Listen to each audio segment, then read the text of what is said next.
Yes. You the one that said you was being pimped? Yeah. And And I Mr. just repeated it? Wait, I just want to be clear. You got a problem with me I repeating haven't what finished. you I said. didn't finish my statement. But before, go ahead, fam. You right.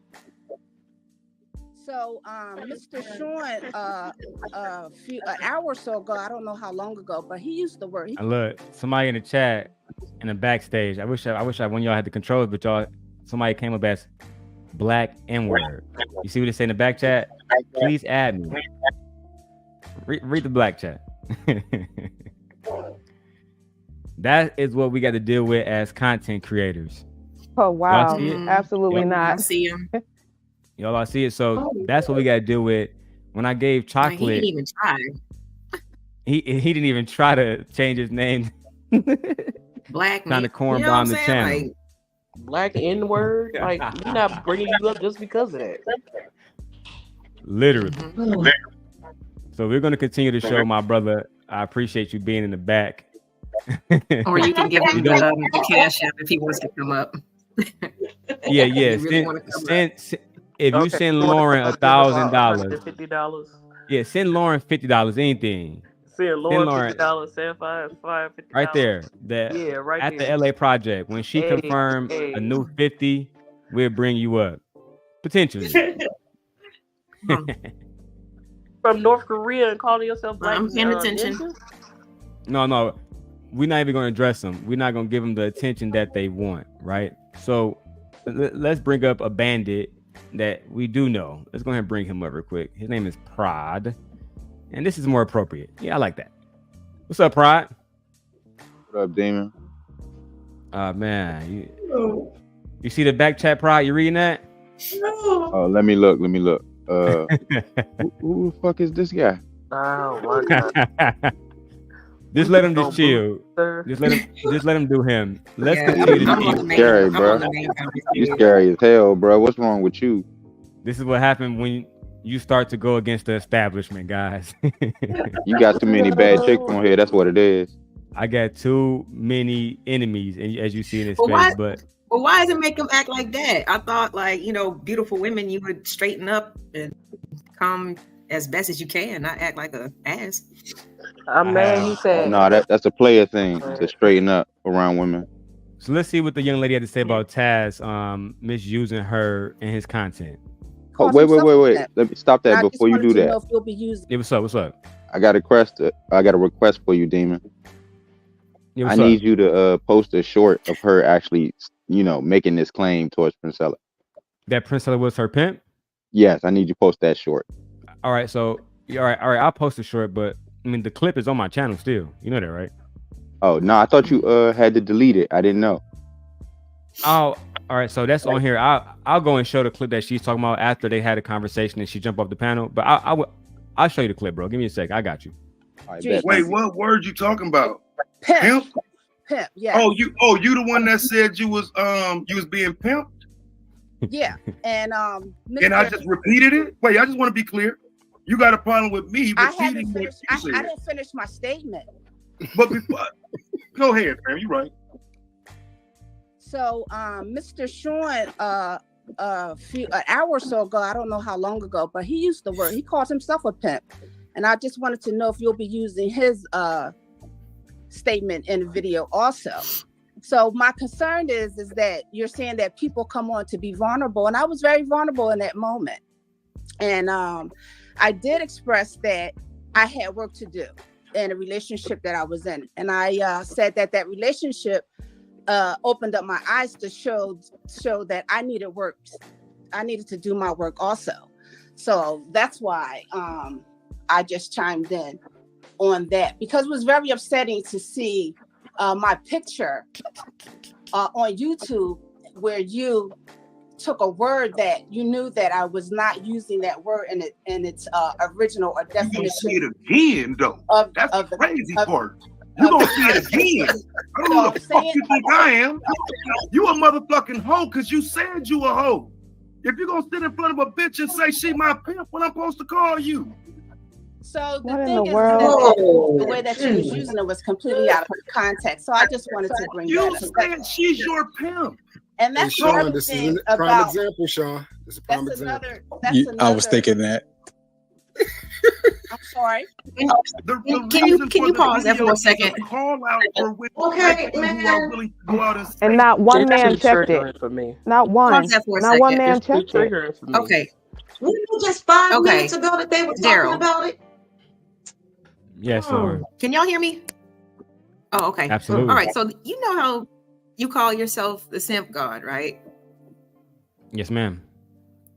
It's something that somebody tried to use against you in a derogatory word and or in a derogatory way, and you're just using it like, okay, well, I'll take that. Whatever. If that's what your definition is, then I'll call myself that.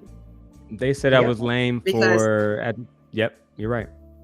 It was derogatory. All right. Right. So I feel but they've been calling her Pimp Sella forever. So I think that I take it as in a very sarcastic way. Like, well, shit, if y'all saying she a pimp, I guess she my pimp then. Like, because That's she did exactly some what it things is, for me. Lauren. Yeah, like she did some things for me that nobody else was able to do for me in my lifetime. And she's, later, but it doesn't matter. It's like they act like people can't damn grow or change. It's just like that stupid comment and was saying, well, if you let the last man do X, Y, Z, then why are you going to change now? Like, you need to let me do the same thing. No, like people change. They realize that, okay, that was a mistake. I need to readjust and make some corrections. And I'm not going to move the same anymore. But it's like these people just want us to live in our past, but they can change. Can I say something about Princella and this whole pimp thing? She didn't first, she wasn't, as far as I know, and maybe I'm wrong, someone correct me, she wasn't the first one. She didn't call herself a pimp. Men started calling her a pimp and saying that she was those women's pimp over there. Lauren And was so- actually on a date. She was on the channel that day, but my bad. Go ahead. No, am I correct in that or am I wrong? Did I miss something? No, you're Did she right. start- No, you're right. Okay, She right. just took So the name that they that to called me her. is tongue in cheek. That to me Right. is I am whatever you say I am. Right. Okay, fine. If y'all want to call me a Right. pimp, fine, I'm a pimp. Now what you gonna do about it? That type of Exactly. energy, right? Yep. So Exactly. that's like, this is all tongue in cheek. She's not pimping anyone in actuality, and the women they're just like, okay, we're lesbo code. Y'all can. Their energy is, you can call us whatever you want to call us. We still gonna do what we doing over here. We can be all of those things that y'all say. Call us whatever you want. Welcome You to ain't the stopping no train. That's their energy. So why are men pretending like that's not what's going on? Exactly. Men will use anything in this space to attack other people in this space. I'm not accusing Taz of doing it. I'm just saying that I know personally that men will do anything they can and use any narrative that they need to attack people. Even like you see the person in the back chat, you see how we been ignoring him, but he's still busy. I have come to know that people, they want to see people fall under any means necessary.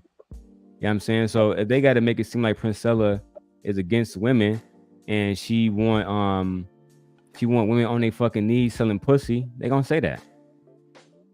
But you got to come to a realization too. Even like the dude in the back chat, you got to understand people around the world are watching, and they're sitting there right. saying, "Hey, this is how black people whack over there. This is what they do," because you don't see other cultures doing this. Like, let's be real. Oh, Audrey is here. No other Hey, cultures Audrey. to talk about their women. Hey, Audrey. It's always got to be the black man, and you wonder why. Not all black men. Don't get it wrong. But I said it's always going to be. Richard could have came up there. What you say? Hey Audrey, how you doing today? Hey Audrey. My I was bad, mad. Audrey. I'm good. Audrey. Yes. I was ready. I was about welcome, to me welcome, and Verbal was Queen. trying to get on that panel. And Yeah, he I was like, drop the link, man. Like, I was upset. And mad. and I go way back with Taz from like 2018, 2019, well, really 2018, really. Yeah. And I just don't like when he acts like that, because I know he could do better, and I've seen him do better. And you didn't call him out of his name not one time. So I just felt like that energy was super unnecessary and mad disrespectful. And it goes against everything that I'm about when it comes to women. I just, I didn't like it at all.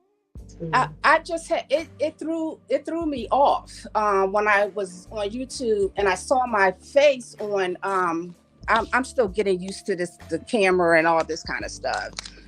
So it threw me off when I was, going through YouTube and I saw my picture on his one of his videos, and he just kept using the one word that I said was pimp. And I did say that Princella was my pimp, but I was using verbal irony. And knowing that, and that's the part that bothers me the most, is that because he knew that it was, like you said, tongue in cheek. He knew that. And because he has this vendetta against Princella that I have nothing to do with. And on this panel, they're talking about being vulnerable and what women are being vulnerable. How more vulnerable can you get? I'm brand new to YouTube and I'm using my face. I don't want to hide. I have nothing to hide. Right. I have used my avatar, but I'm trying to be full chested about what these panels, what the panels are doing. Yeah. And I like the one gentleman said that he thought these panels was about solutions, and that's why I came on, because I'm like, okay, this is about solutions. I'm here, I'm all in. And just the fact that I started following Princella, it became an issue. And what I said about Princella was verbal irony. I know that Princella is not. I'm not her bitch. Exactly. My goodness. And she's not a pimp. I know that. I apologize. My dog gets to barking every time I come on here. So it was okay. very No upsetting. apology needed. You good. So I wanted to confront him as a woman. I said, I'm not going to hide. I want to confront him about what he did. And he wants to talk about Princella pimped me. He pimped me. He pimped me. He used me to put me on his video to make cash apps or super chats, whatever it does that he does on his video. To me, I felt like I was being used and pimped because he took me out of context. He took something from me to use for his game. So who's the pimp? So shout out to Ario CH. She says $6 super chat. Nothing personal, but this is one of the reasons That I is said an you need to excellent watch point. Taz and Nyla. Go ahead. You good? And I wanted to thank I think it was Man, that was beautiful. I understand. I think it was Lauren, and I forget the other young lady that was on before who gave me, so I needed the support. They gave me the support that I needed the last time I was on. So I've really been struggling since, the whole thing. The next day was the whole Princella and Daryl thing. I mean, everything kind of just blew up, and I'm just showing up. I'm just showing up on this, and everything just kind of blew up. But I'm just here today. I'm here, Daryl, because I had to sit back. That's all I'm doing. I'm just sitting back and watching now. And let me say this to you, Audrey. Neither myself nor Princella, and I can't really speak for Princella, but I'm pretty sure neither one of us meant for you to have any backlash about the statements about you showing support for Princella. It's just in this space, and in this space, when we choose to have enemies, they will use anybody or anything against that person, right? So I believe the statement that was used against you was used to not even go against you, but more to speak about Princella character. I agree. And so now that you're here, I feel like we don't got to go over it, and we can get to our one of our topics. And I'm glad that you're here, because this is something that Princella talks about women exercising their options, and maybe sometimes it's to leave these niggas alone. Right. This beautiful woman right now, her name is the Pink Pill. I'm going to go get her link, post it in the chat for anybody that want to react to it. Anybody that want to subscribe to her, go and check her out. Beautiful black goddesses. Let's get straight to it. Right. And a couple days ago, I posted a poll question on my YouTube community page. And I asked the question, what race of men is most likely to approach you, or who you've had experiences with since we've started having these conversations? I gave the choice of white, Hispanic, Middle Eastern, and Asian, and Native American. The results may shock you. They do not shock me.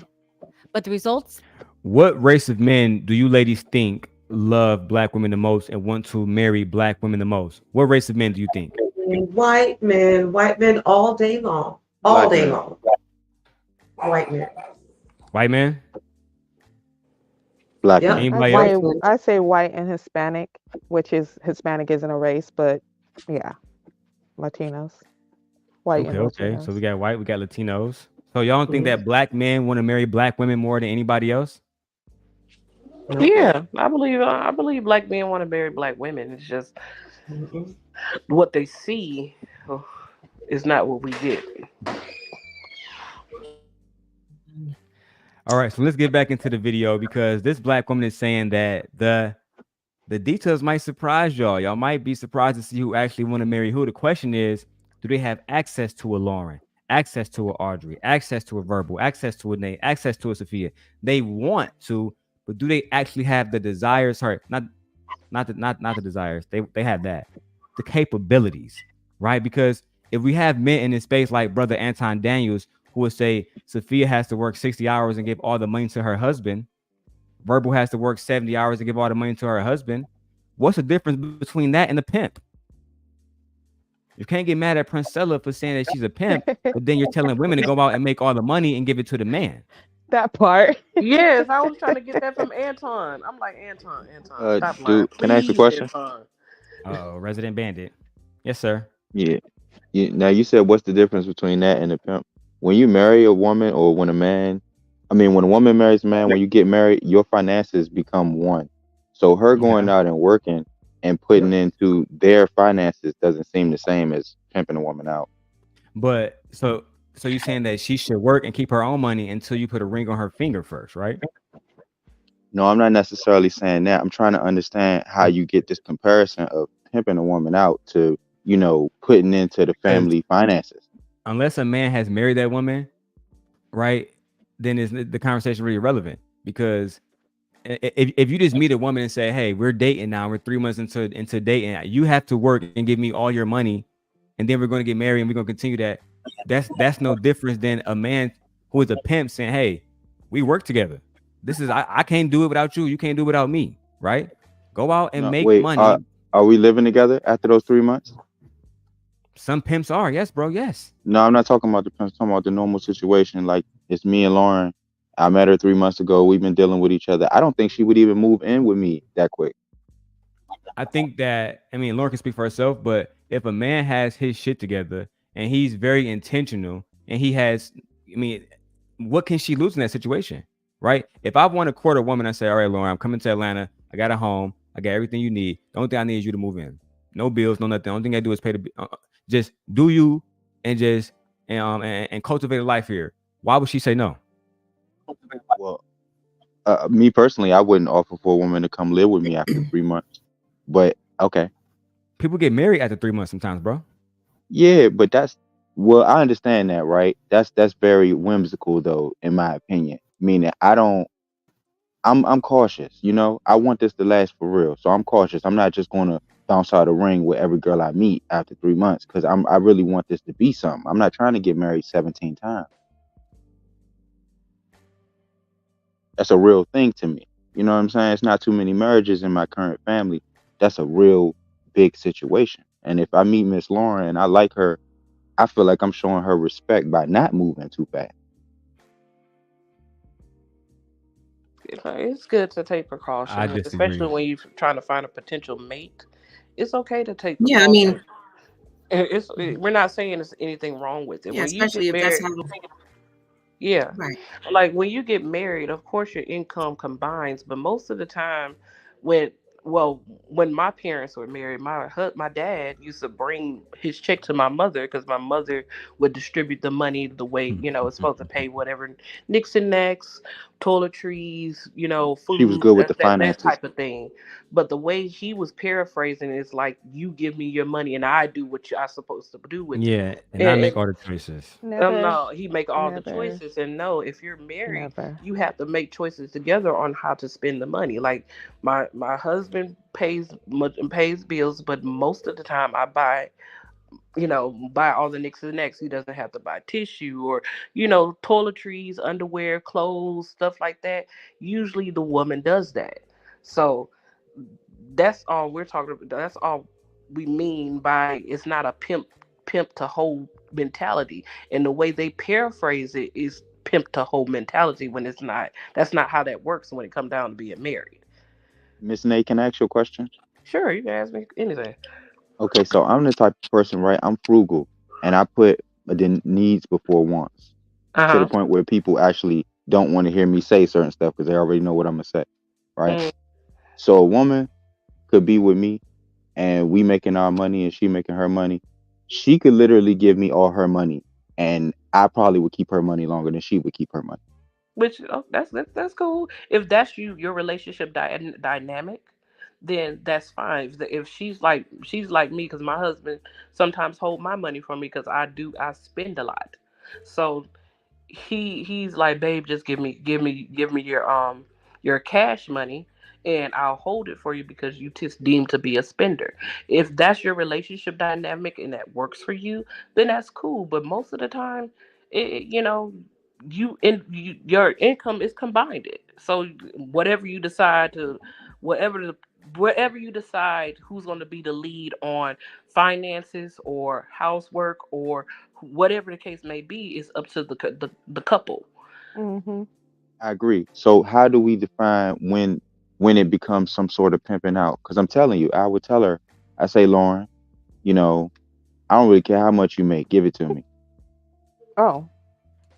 Well, the way you say it is pretty much like I see where you're going, but the way it'll sound to a woman is, why do I need to give you all my money?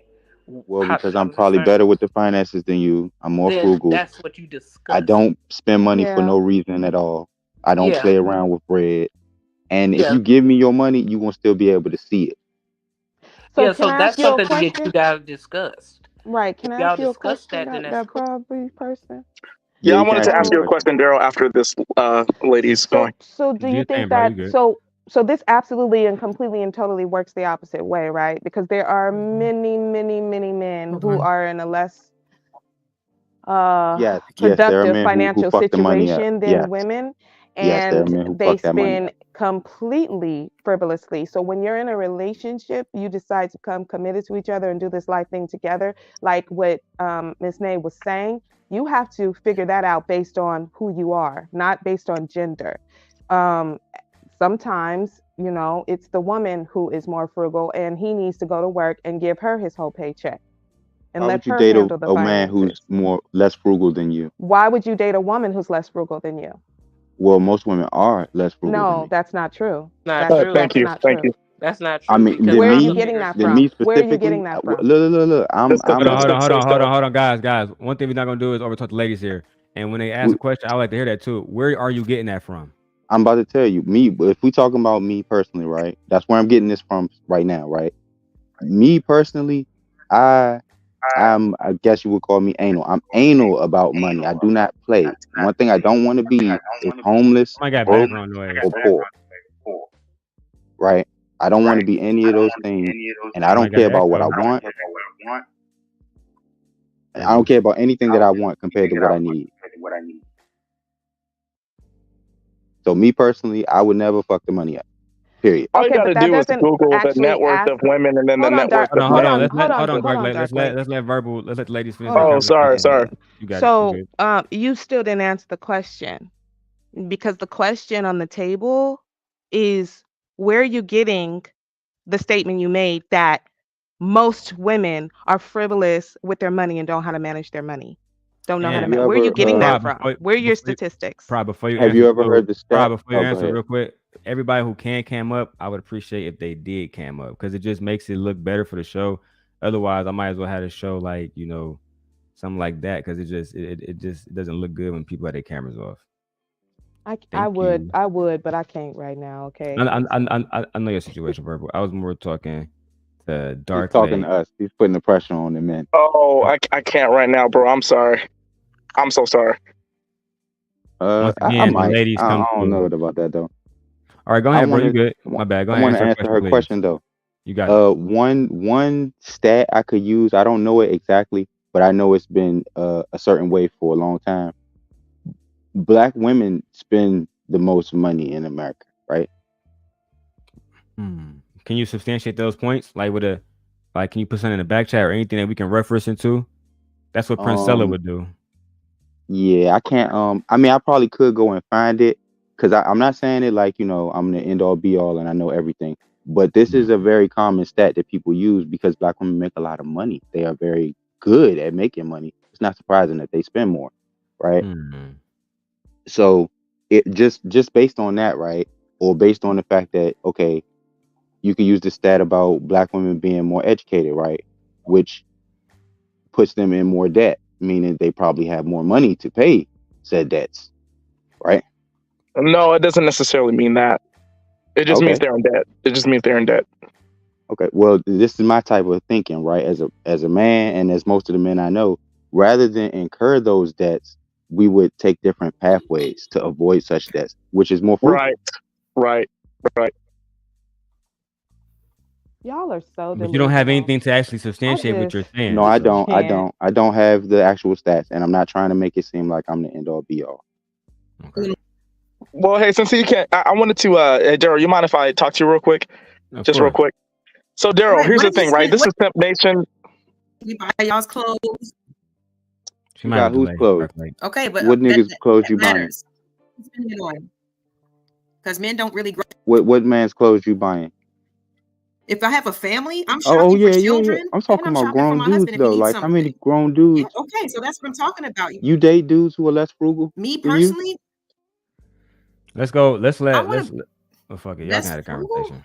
What? Yeah. You date dudes who are less money conscious than you? Work to enjoy the money that they're smart, but they like to enjoy. They're not working just to hold on and be fearful. You know what I'm saying? Like, but they're smart about it. Oh, well, if that's what you meant, that's not what I mean. That's not what I mean. I mean, like, just he could be rich and be able to enjoy his money too, but just not a stupid spender. I feel like that's unattractive to women when you just spend your money frivolously as a man. Well, actually, no. It's the opposite. See, a lot of women think that when you do. No. A lot of women think that when you do frivolously spend your money, that's a sign that you have money. So they're actually attracted to men who are irresponsible with money. That's not. Yeah, those are the wrong women. That don't make me think that. That don't make me think that. But how much money have you saved since you're a saver? How much liquid money do you have or cash do you have saved? And what are you talking about? I'm saying you say you're a saver. Yeah, I'm a saver. I'm not a big money guy. But how much do you have saved? Right now, I don't have much of anything saved. You got $5,000 in the bank? No. You make over $50,000 a year? No. What percentage do you save out of your paycheck per week or per pay period? I don't get a paycheck per week. Well, out of your pay, your monthly income or however you get, what percentage do you save? As of right now, in the past few months, I save everything and I only pay bills with it. What percentage would that be? Would it be 5%, 10% of your net? As of like if you make $1,000, do you save all? What do you save? For bills. I save it all for bills for my family. You're saying you don't have any extra left after you pay bills? No, I'm not saying I don't have any extra left. I'm saying I don't spend it. Okay, so you're safe. So how much have you saved? If you're not spending it and you have extra left, how much do you have saved?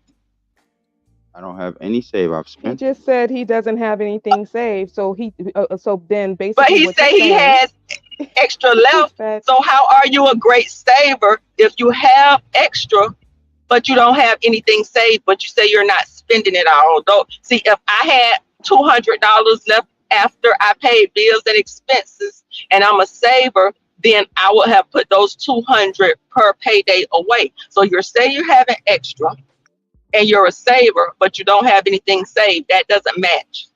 Well, hey, she's actually right, bro. Yeah, she is right. Yeah, she right on that. She is right. I put money into stocks and things of that nature, but I don't consider that. Do you have an emergency fund? No. Do you have 6 months worth of it? So if you had an emergency right at this moment, do you have any savings to take you under other than your stocks, which are not liquid and depending on the market can be devalued by 50% or more? And you have a family? No. Why are you walking around? What's your credit score? Credit And score Lena is Corey good. told me to ask you that. Lena Corey inspired me to ask that. Well, What is this it? is all fascinating, and she's absolutely right. No. But let's not pretend like most women think like you. So No, But hold on. I'm Let's the average working chick. So, and I hold got the kids. I'm a whole single baby mama. hold on. So let's stick to what we're talking about, right? Let's not switch gears. But he to say he's the better money person, and the woman should give the money to him to save. I agree with you. I just don't want to switch from topic to topic when we haven't got to the video yet, right? Because what she's alluding to is how can you even provide for a woman if you in these circumstances you can't provide for yourself? No, that's actually not what I'm saying. I'm saying he has deemed himself a saver, and the woman should give money to him. But the thing he's saying don't add up. If you're a saver, you should have evidence of your saving. And so your mouth is saying it, and you're saying most women don't do this. I am the average single baby mama, and baby, I can reach if I can put my hand on 5 or 6 figures. Daryl, why do you always let these it's bandits easier come for up you to here and get money. change You're the a woman. topic? They don't want to hear about the interracial dating. I'm willing to be honest. Oh well, no. Actually, I wanted to. be honest. I wanted to speak about that. That's what I wanted to say. Hey, Daryl, before you get to the video, huh? No, you good. I was letting Laura. I'm definitely gonna get back to the video, but. Oh, okay. No, I wanted to because I heard some things said earlier, and I was gonna say, Daryl, this is Simp Nation, and I completely understand. I got no problem with that. I got no problem with you simping. I understand, like, women need a safe space with all the manosphere red pill stuff going on. I completely get it, but right? He just generalized about women. He just generalized about women not being able to do something. Okay, listen, you can wait. You can disagree with me, but please don't be rude and cut me off. We have more important things to be talking about. Okay. Can I please speak with Daryl real quick? Like, you guys are cutting me off. That's kind of rude, right? All right, so let's go ahead. I just wanted to ask Daryl something. Like, what's going on, Dark Light, and then we get back to the God damn, that's kind of rude and disrespectful. But anyway, Daryl, so I was gonna say I understand the whole simp thing, right? But the thing about it is, I think that you could simp, but at the same time not allow some women to say incorrect things, like what was said earlier, which was, the question was asked on the show, what race of men wants to marry black women more, right? And on the show, Daryl, women said they came up with a concerted answer, which was white and Hispanic men, right?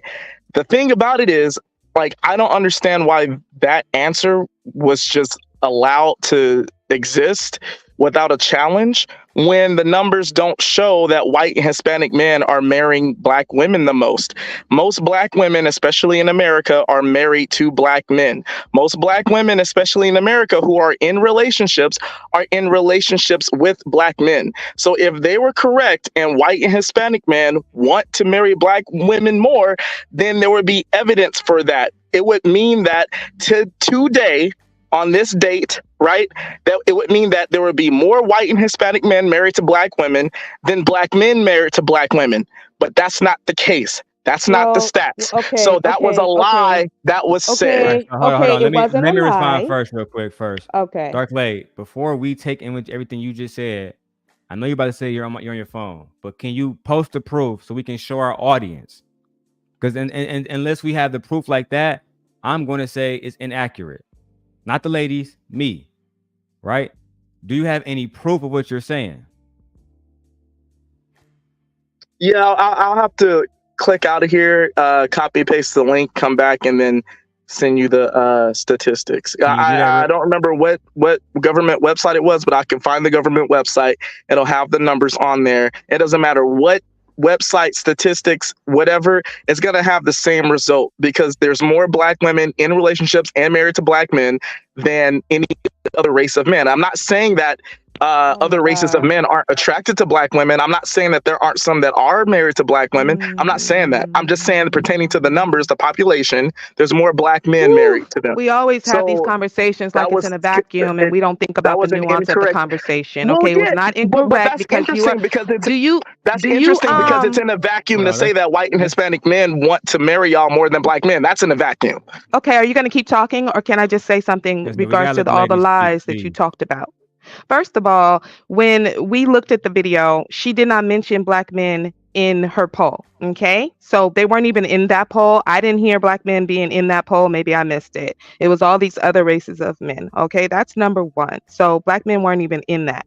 The other thing is that everybody on the planet, including and especially black men, know that black women are race loyal, more so than black men are. We always hear black women saying that they are not even going to attempt to date out. That has nothing to do with what these other men, these other races of men are out here doing and how they are approaching us and looking at us and talking to us. The woman has to go ahead and open herself up to that energy, and too many black women are not doing that. So what you're saying, you have no nuance to it, but I know how you are, so I'm not surprised. And just like, okay, and just like Daryl was telling me I needed to bring up stats for what I said, you need to bring up stats for what you just said, because I don't know where any data or statistics are found pertaining to what you said. That essentially the reason why you're not a woman, essentially, and you're not a man, you're not a black man. Do you twilight as a woman? And this is exactly, I'm not a black man. We're not talking about black men. We're not talking about black men. Yeah, no, everything is about black men. That's why you're talking about it. According to you. According to you. According to you. You're putting yourself in something that you weren't in. Well, okay, this is not about you. Nobody came to see you, Otis. Show me the white and Hispanic man that wants to marry you right now. I'm a woman who gets approached. I'm a woman who gets approached. Show a picture. I can't argue with you. You mad. I can't argue with you. No. Look at you. Look at you. You mad. Look at you. You big man. I'm happy. Leave me alone. I'm happy. Leave me alone. Wait, hold on, Daryl. So instead of an engagement queen, you're an approachment queen. Got it. Well, I don't. What does that even mean? It means that essentially it's like the thing where women like to validate their relationships by saying, "I'm not married, but I was engaged twice." I've dated outside of my race. I do it all the time. I know. No, I'm not saying you were doing it. I'm not saying you were doing that. I'm just saying that. God. Just like when women say, "Oh, I'm not married, but I've been engaged 3 times," like you're using that same logic to say that they approach you. No, I'm not. Okay, exactly. They approach. First, they have to approach first, right? That's not approaching a woman. It proves interest. It proves desire. That's what it proves. So what are you talking about? So give me the statistics. And don't you have to approach someone first to marry them? Don't you have to approach someone first to decide whether or not you even want to marry them? Like you have to approach them first to decide if you don't just see someone and then close your eyes and click your heels and then you're married all of a sudden. So what are y'all talking about? Okay, but even if you're right, ma'am, even if you're right, that essentially black women are just open to the idea. That's why they're not married to them, because black women need to open up themselves for interracial dating. And black women are opening up more and more also. So let's be clear about that. And that's why y'all mad. I'll believe you there. I'll take you at face value, right? It still proves that more of them are married to black men, which means that you can't say that the other person who didn't marry you or that you didn't accept the invitation or the approach, you're not married to that person. So you can't use that. That's like some fantastical notion. No, it's not. You can't use that reality. as proof that they want to marry you. It's a black woman's reality. We're talking about coming towards it. The video says what race likes us the most. It's this video. The title doesn't even have marriage in it. So why are you hopping to marriage? Because that was the question that Daryl That was a question that Daryl posed. Shut up! I'll shut up. My bad. Nobody said say another motherfucking word and this shit is over. And I ain't playing, nigga. Like revive. Okay, you wild for that. Did I say no? Oh shit! Say it again. Say something else. Oh, say something else. Say something else, nigga. I wanted you to play that part. That's why I kept going. Silence. Oh my god, that's so funny. I'm glad we got that debate. I won, and that's a job well done for me. Hey, God bless you, Daryl. Thank you for having me on. Approximate Queen. Bye, Bandit. There we go. Broke Bandit. Bye. Yes. Then what happened to the He's stats? delusional. I'm done. Yeah, what happened to the stats though? I want them stats, Dark Lake. They in Send the them bag. stats in. Dark Leg is not coming back with those fucking stats. I was like, Prod is in the back chat. Sapphire. He's not coming back with those fucking stats. That's why I brought it up so we can have it on the record. And I'm gonna post the I've clip. got some stats. I've got some Dark, stats.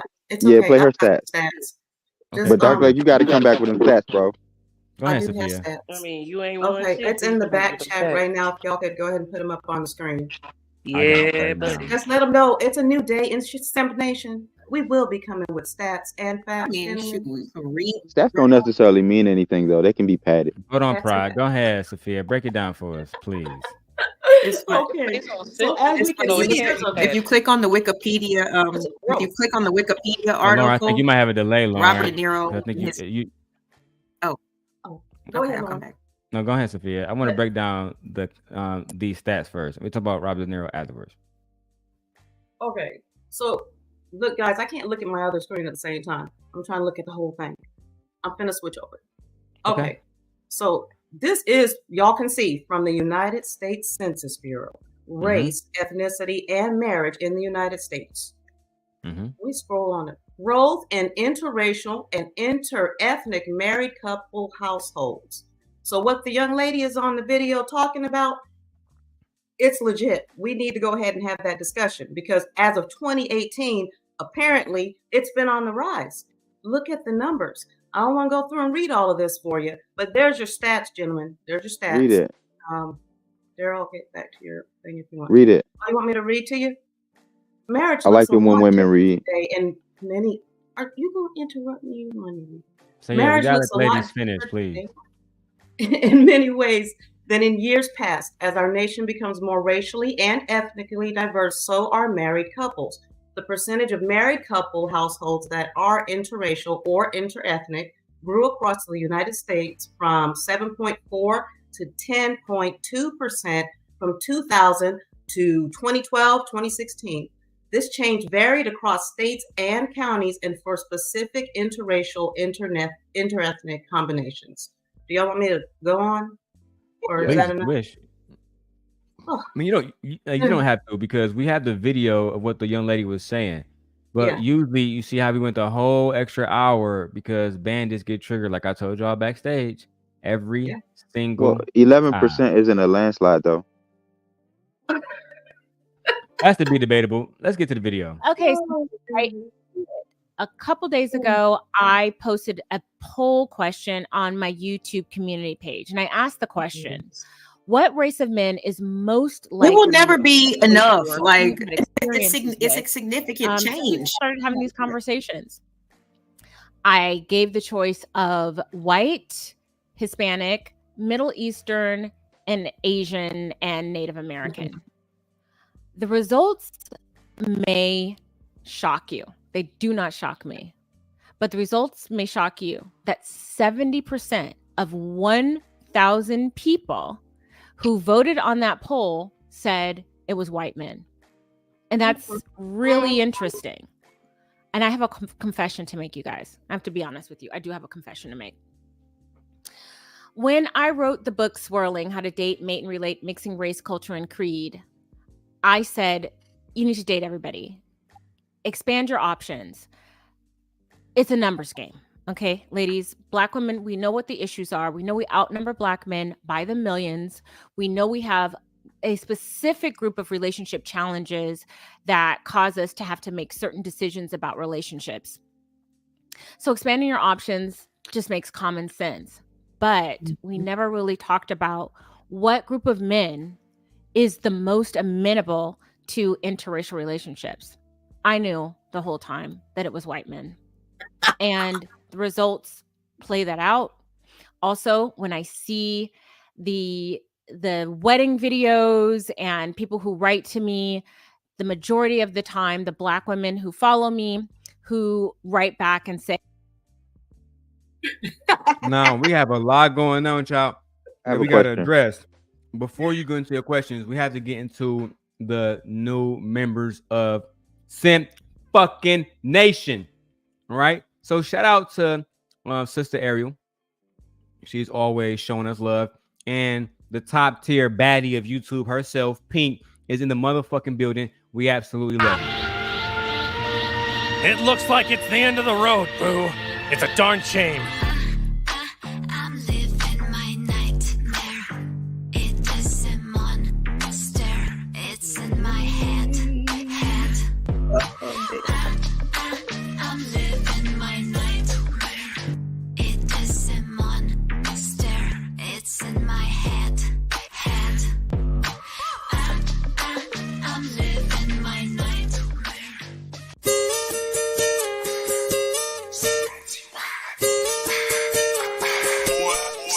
It's time for the circulator. It's time for the circulator. I'ma shake what my mom gave. I'ma shake my money. It's time for the circulator. It's time for the circulator. It's time for the circulator. It's time for the circulator. I don't know how to dance but can lean and make the ghetto bitch put their hands on their knees. I don't know how to dance but can lean. I don't know how to dance but can lean. I don't know how to dance but can lean and make the ghetto bitches put their hands on their knees. Make the ghetto bitches put their hands on their knees. Make the ghetto bitches put their hands on my hands on my knees. JT, I'm fly with it. CITY with it. Right cheek, left cheek with it. Fun size on fleek with it. Slim, thick, petite with it. She wet, we keep missing. One time for my freak bitches. After hour, no sleep bitches. When I get my freak on, they throwing money like me chong. When I do my 10, money fight, these niggas throwing pins. JT, I ain't playing. Shout out to JT. Lauren, did you have anything that you want to say about the video so far before we and everything that she's breaking down about why black women are divesting, why they are dating out? Does anybody here have anything they want to add to the conversation? I have a question about her poll. Ladies first.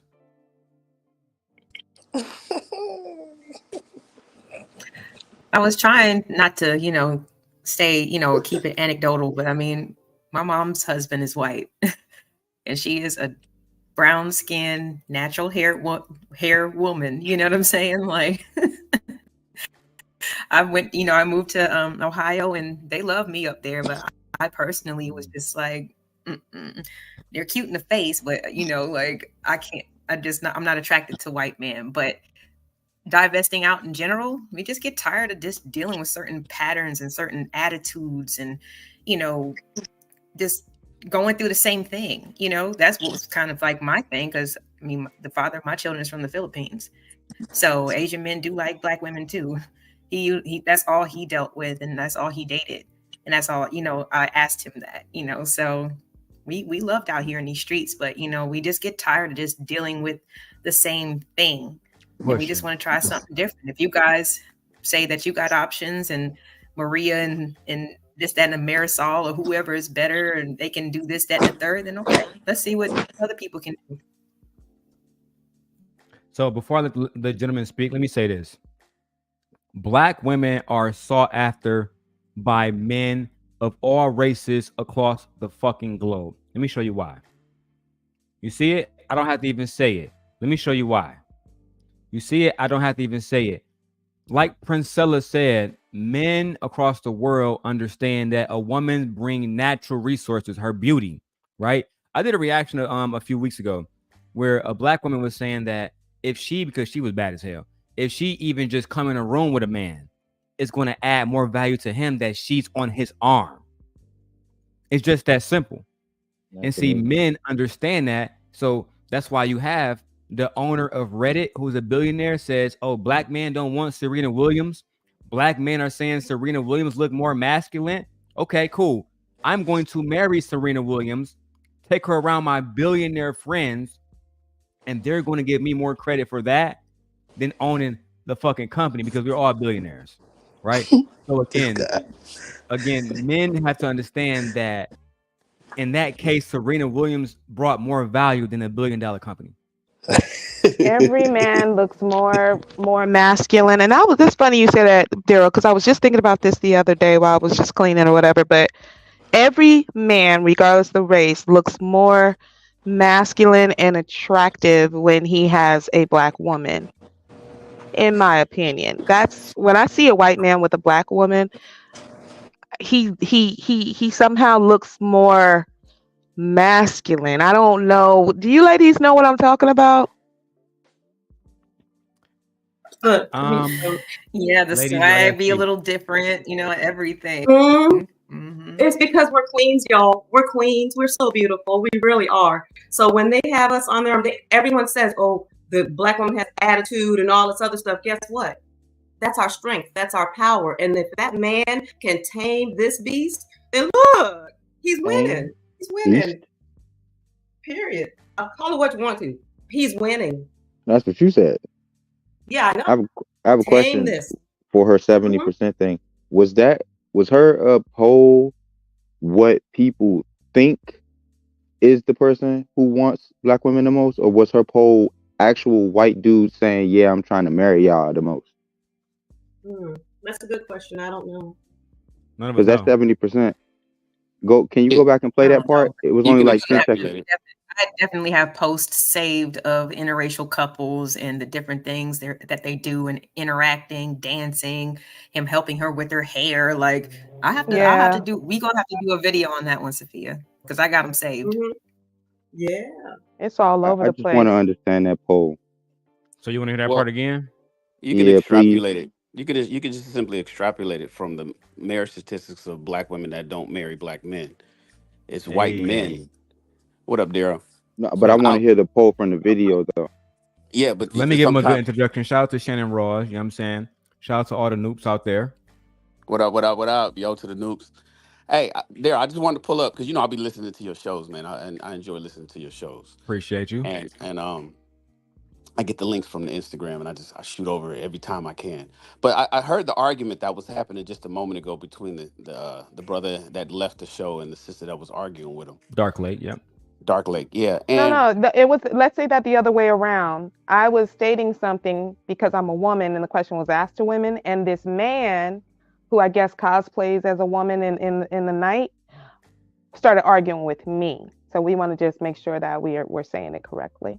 Go ahead, continue. Okay. Well, if you responded to him, then it turned into an argument between. Okay. So, go ahead. Go ahead. So that's. I mean, no. He argued with me, so we can go ahead. And you responded, so then that made it. So what? I'm not supposed to respond? No, you should. Oh, okay. So let's say it correctly is all I'm saying. But go ahead, continue. I don't know why you want to die on this hill, but go ahead. Oh man. I did say it correctly, sister. Okay. Do you want to move on or not? Let's just move on. Daryl, is this how we gonna roll this over here? Because I don't have to be here.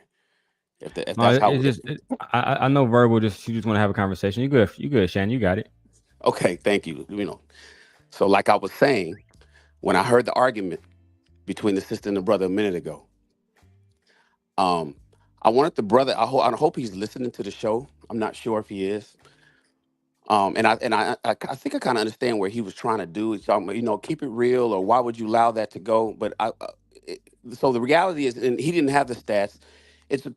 Pew Research did a report, and I don't have it right now with me either. There, I could pull it up. Pew Research did a report ever since Loving versus Virginia on this, and the reality is, black women are more race loyal to black men. Black men are more race loyal to black women, and that's the case for every race. Now, black men tend to date interracially twice as much as black women. That's just how that goes. Black men tend to step out and go the other way twice as more than black women do. But what the woman was comparing on the video, brother, if you're listening, when you want to make arguments, you got to keep it real. You got to use the context. She didn't include black men. When she said, who wants black women more, she excluded black men from her list, and she named, I think, Asian men and Hispanic men and white men. And the reality is, based on, and a poll is not necessary to figure out which one, because all you have to do is look and see outside of their own race who's marrying them more per capita. It is, in fact, white men, which makes what she's saying in that video true. Now, I know you want to argue that, and I would argue with you, brother, if you're listening. Because if it was black men included in that list of men that she was talking about, then you'd have a Mm-hmm. point. But when she removed black men, it made her point a fact. That's what So I That is told the him, stats. though. I literally told him that black men weren't even a part of the poll or the question. Yeah, she did say that. Yeah. So, but he didn't hear from her, and sometimes when you're arguing with somebody, he's not gonna hear it, he's not gonna receive it. And so I wanted to come up and be clear. And this is for everybody that wants to get into discussions and argue just to argue. A lot of times, man, you got to have all the context and use all the nuances in a particular discussion to get your point across, or you just look like you're just being contentious for nothing. And that's what it looked like. So to the brother that left here, man, I understand what you was trying to say, but based on what the lady in the video was saying and what the people on the panel was trying to convey and support what she was saying, she's actually true. So I just want to come up there and say that. And I agree. Thank you. Thank you. We appreciate you, Sharon. All right, that's it, D. I just want to say that part. All right, shit. Let's get back to the video. Unless Pride, the band that has something to say, we can get back to the video. I just want to know what that poll was actually consistent of. Was it consistent of people's personal opinion on who they want to marry, or was it considering a general opinion of who people think want to marry more? Because like Shannon said, you could actually prove it if you go into the stats and look. But she didn't do that. She made a poll. But neither have you guys too. Pride, are you on your computer? If you guys want to back that up, you guys can. No, I just want to understand what her poll was. I'm not arguing against it. I want to know what was polled.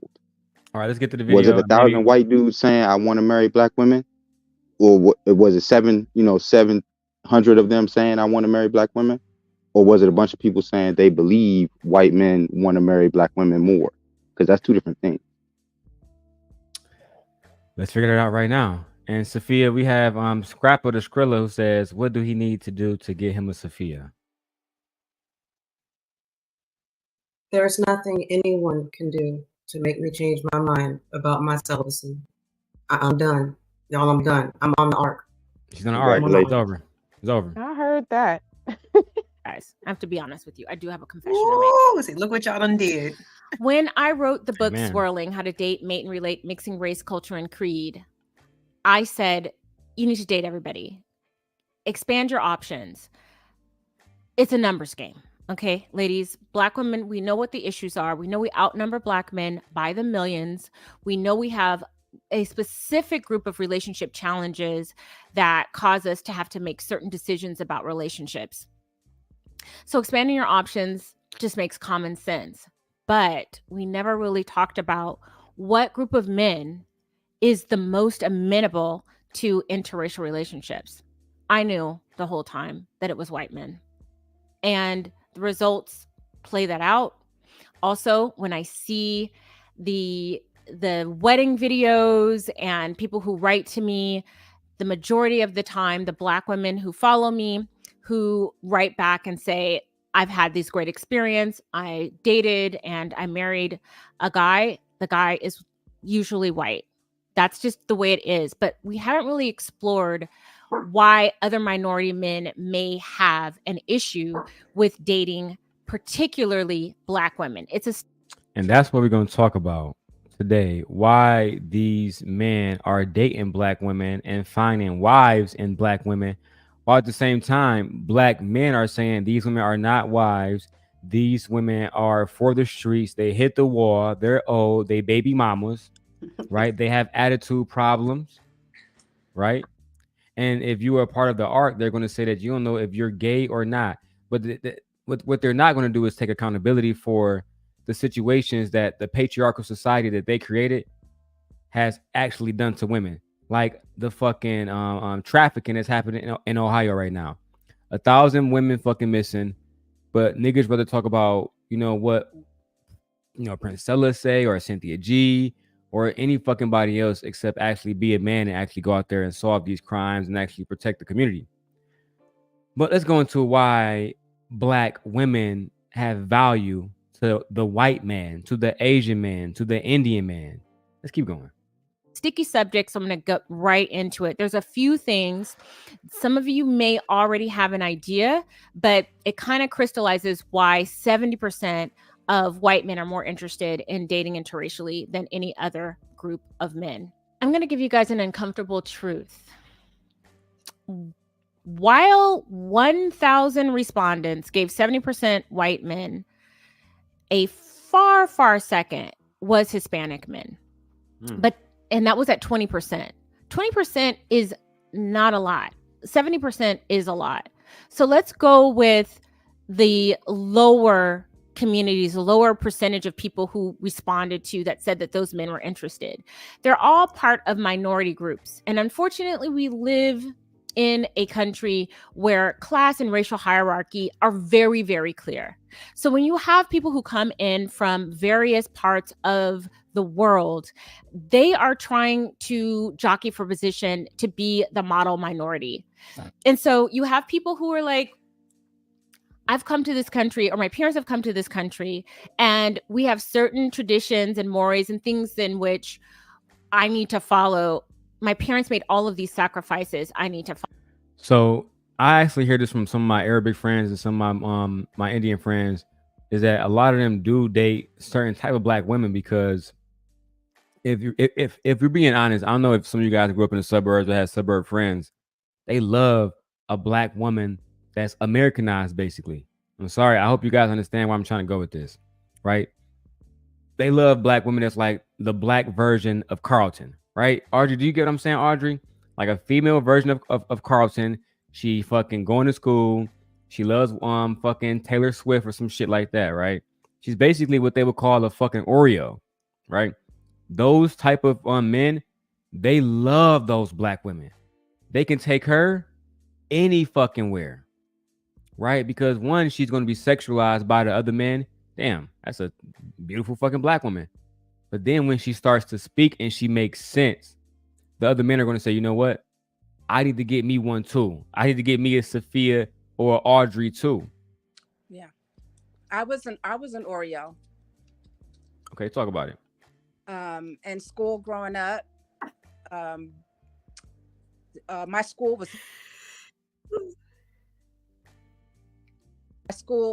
was mixed, so we didn't. It was equally mixed, black and white. So, and that was elementary, junior high, high school. So I was diverse in music. I listened to classical music, the Verdi, Mozart. I listened to REO Speedwagon.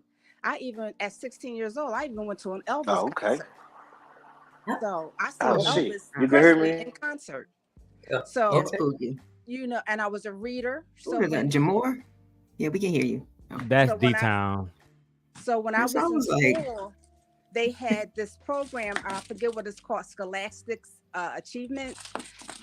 This paper that they would give us every week where we could order books for like 5 cents, 10 cents, 25 cents.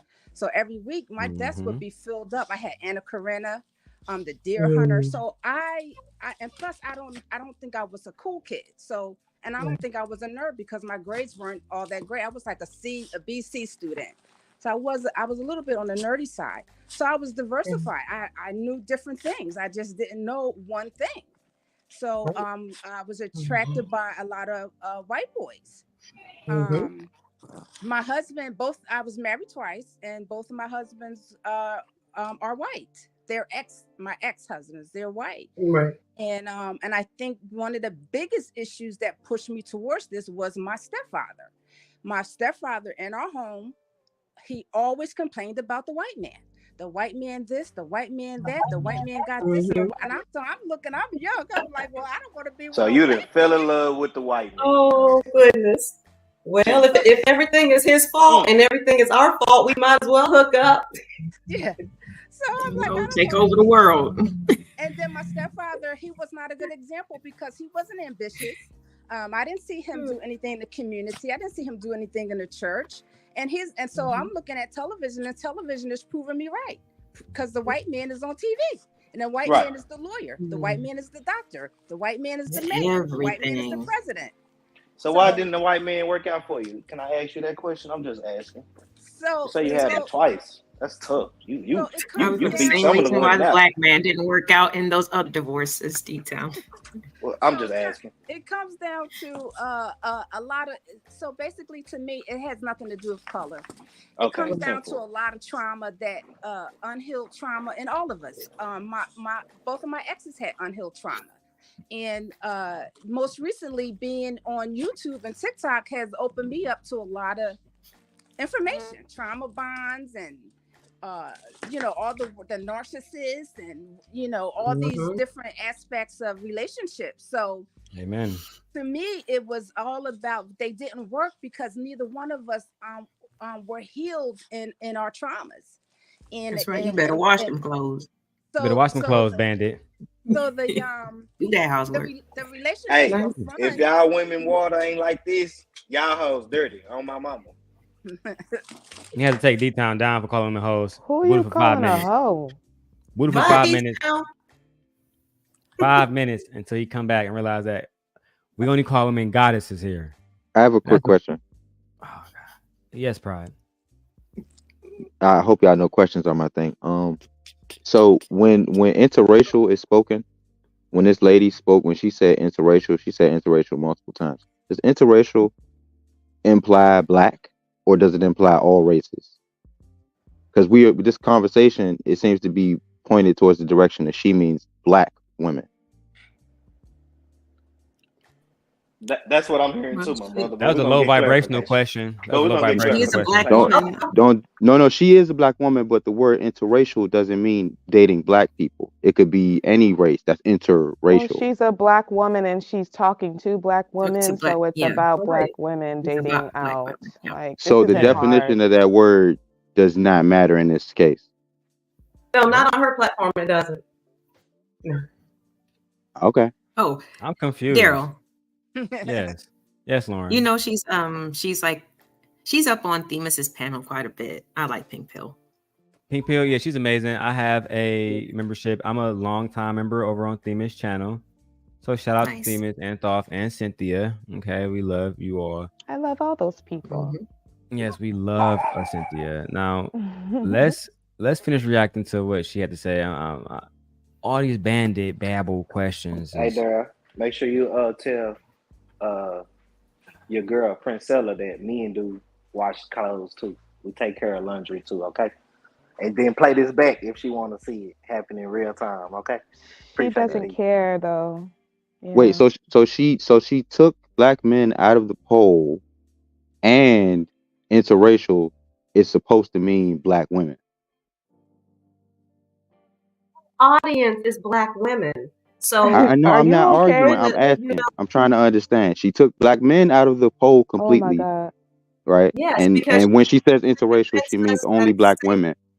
Yeah, she wants us a lot to of nuance. understand that she wants us to be able to walk away from our, What are you confused about? What race likes us the most? Let's start right there. Who you think? Every race. What do you say? Black men? Black what do you men? think she's talking about when she say us? Black women, right?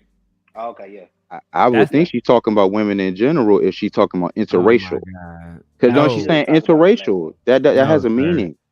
Has a meaning. This is very slow. We don't get time for semantics. Let's just keep going. That's disrespectful, verbal. For example, when it comes to Asian men, it's a little tricky dating Asian men if you're a black woman, because if you don't know this already, don't date an Asian man whose parents are alive. I know that sounds really bad, but I'm just telling you that's the truth. Very bad. Don't do it. And I'm going to tell you why. Because gonna say, why the you bringing this traditions nigga of in here? the Asian culture, particularly Chinese, which I know firsthand, is that the man, the son, is responsible for taking care of the parents after they are no longer able to work. So the responsibility is on the son and his wife to take care of their elderly parents, which means that the parents have a huge investment over who their son marries. And if you come from a culture where you don't understand that, you don't understand and honor the traditions of that culture, you're just not going to be a fit. And let me tell you, some of these Asian parents, they find out that you're a black girl. I can tell you stories. I remember there was one girl who told me she found a guy that has that ever happened to y'all ladies where y'all dated interracially and the parents didn't accept y'all, but the son was in fucking love with you? It's never happened to me, bro. I've heard of it, but it's never. I've never had that experience. So no for verbal. What about you, all Nope. these young. Okay. Nope, they loved me. Parents loved you too, Lauren. They love me. And they were old school Filipino, and they loved me. Yeah, they love us. They love us. Yeah, It's almost like they're super excited, to be honest with you, low key. Like to meet any black thing. Yes. They're like kind of like excited for their son. Like, And how'd you having do that? conversations, they talking to you, and and yeah, they're trying to get to know you. Like, oh my goodness, like I wanted to see you. My husband, my first husband, his mother told me I wouldn't marry him if I was you. So Pink said that she had the exact opposite. She said her family wasn't having, like, her family wasn't cool with her dating somebody interracially. Has that happened to y'all? A black woman and a black man, black people doing that. I can see But that. see, that's Pink. But why would that happen, Pink? Like, if your family love you and they see that this man loves you, whether he's white, don't really matter. Indian don't matter. If he loves you and he doing right by you, wouldn't the family like just support that? Well, you have to clarify, I think, Daryl, which family, the XYs in your family, Pink, or the XXs? I think because I could see your brothers and your uncles and your father being upset about it.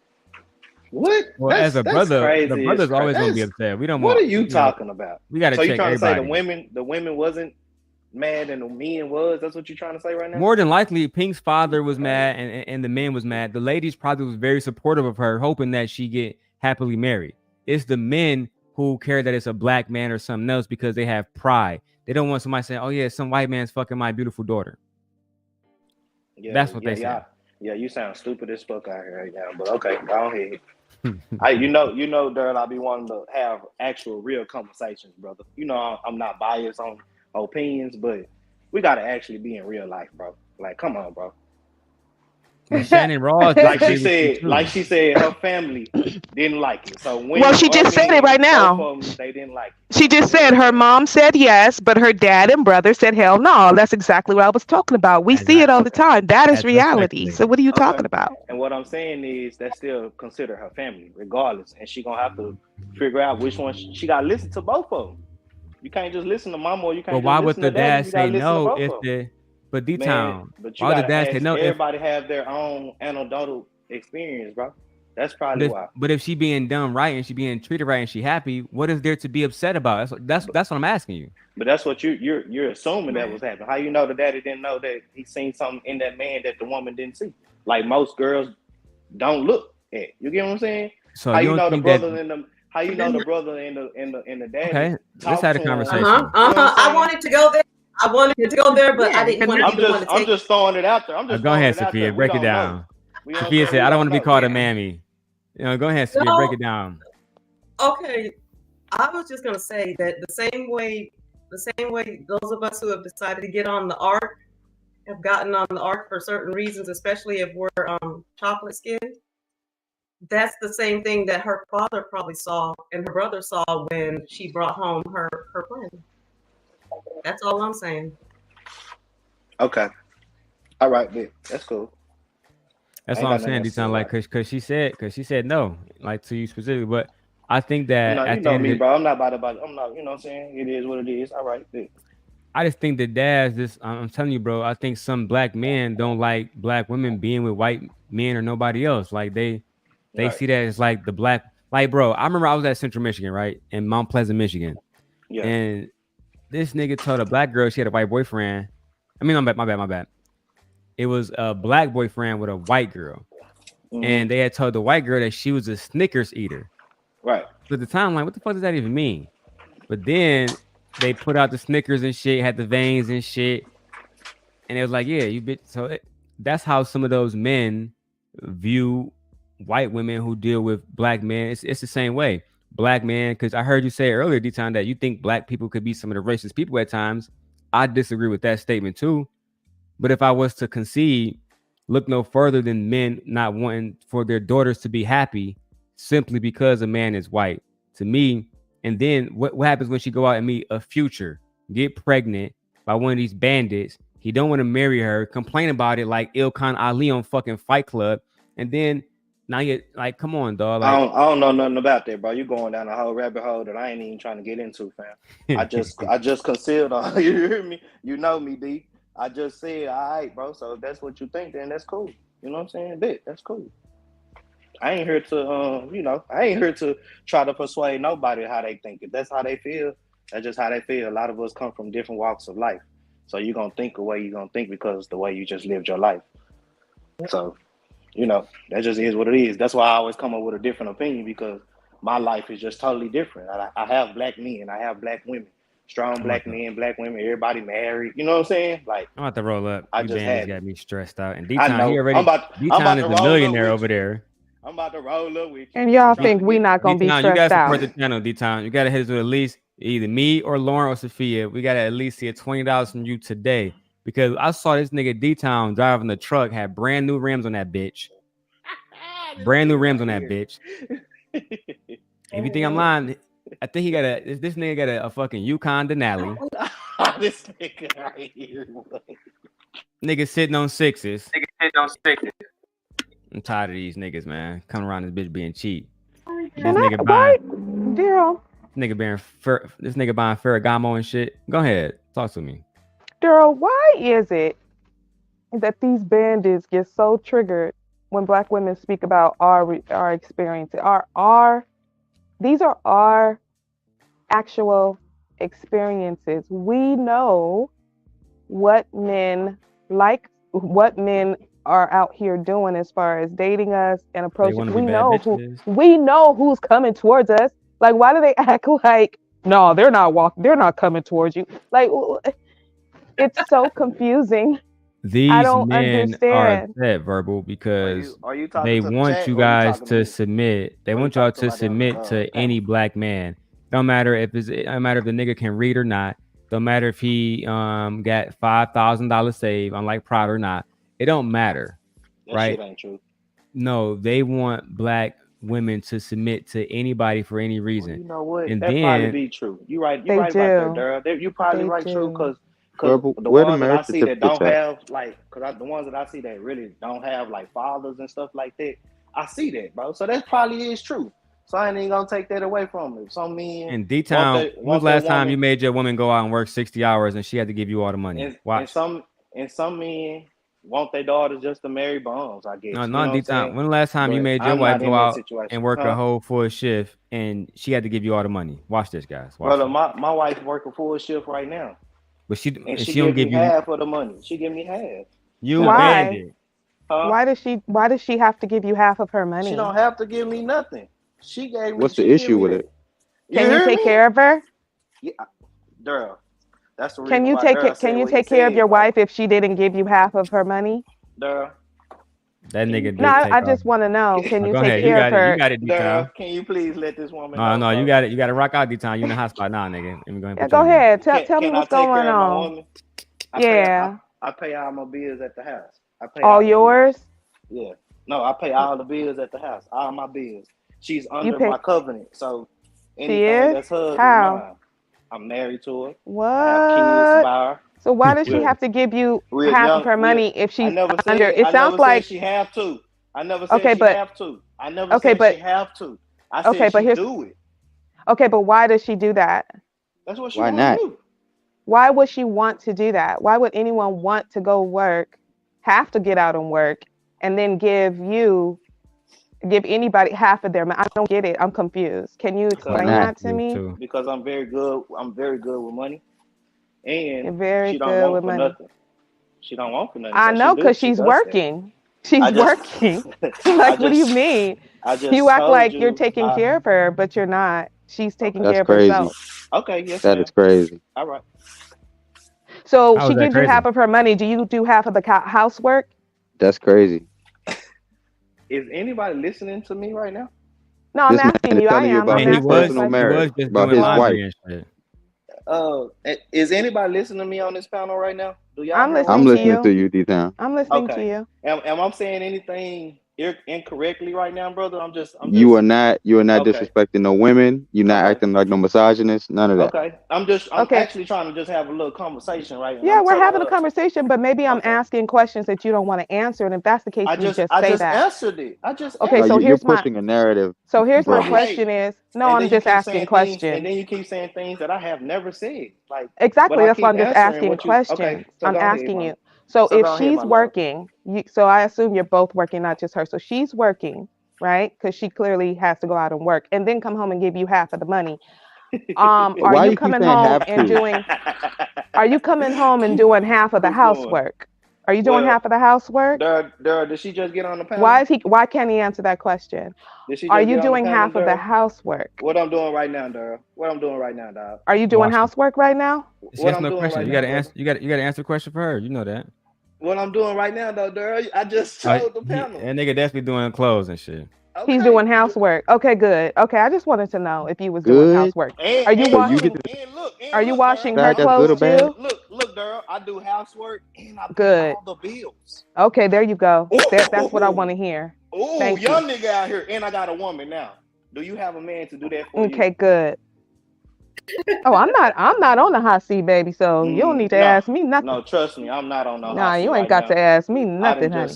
I didn't just Because I'm I got not a up question here for you, telling y'all Verbal. all my business. That's what you chose to do. Look, she I can't. got a question Look, for she you, can't Verbal. even do nothing. Look, she can't even say nothing no more because everything she tried to say, it just didn't add up.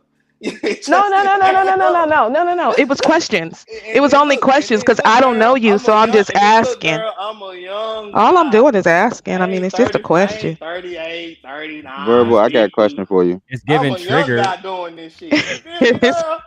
Why are you so upset of questions? It was just some questions, baby. Calm down, honey. It's okay. You was disrespecting him, man. Calm down, Jamal. Try to. Hey, it's How was I Jamari. just so questions are Okay, girl, disrespectful? it's fucking Y'all Jamari. weird. Look Pointing a me up, narrative is baby. disrespectful. You kept acting as if he said his wife had to do something when he told you exactly what his wife chooses to do. And that's what he started with. So it was no point in asking the I extra really question. don't care because I don't believe she Anti. chooses to do Look any at my girl. anything. Look at my girl Grace. She like, ooh, that was a mic drop right there. You hear If me? I have to work, if I'm working and I don't have to, there ain't no way I'm coming home and giving you half of my what you need half of my But money okay, for if that's I you don't even have to personally. work. Hey, That baby, doesn't That's even you make sense. personally. But That's look, how baby, you but feel. look, you're right. That's 'cause I'm weird. married. I'm married, so you're never gonna be my woman. So you're right. So it will never work out. What What does me being your woman have to do with it? That's the only way it would Nothing. matter. Okay. Nothing at all. Thank you, my But brother. I'm we're glad you having listening. conversations I'm glad though. you So listening. technically She's clearly none not of these listening to none of herself. these conversations matter because none of us are You married to ignored him. any of us on this panel, right? He So said why are we directly having what his wife conversations at does. all if You you're gonna ignored come it. from that? He said Nah, if he directly gets what up his here wife and he does, says and you something ignored it. and I'm on the panel and we're having a conversation, I should be able to ask a question. But you Now I don't know ignored why what he that's so said. triggering to y'all. You asked him a question that he already No, I answered. was He said, "My wife clarifying. I goes was and she works. clarifying because I didn't She gives me understand. half the money because she Okay. chooses to. I pay Well, all the bills. I do the housework." He said all that. He said all that.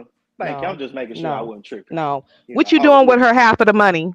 Show y'all right here. Oh, Probably holding What it you and giving doing it with back it? to her. it's called making the bed. That's what I'm about to do right now. Guys, we just got cash apps from Robin M and Lady Audrey. I see Lady Audrey. I'm not Shout sure out if these Robin are M. taboo. Yeah, and Robin definitely sent a cash app. I'm not sure if it's taboo, but she did get the money song.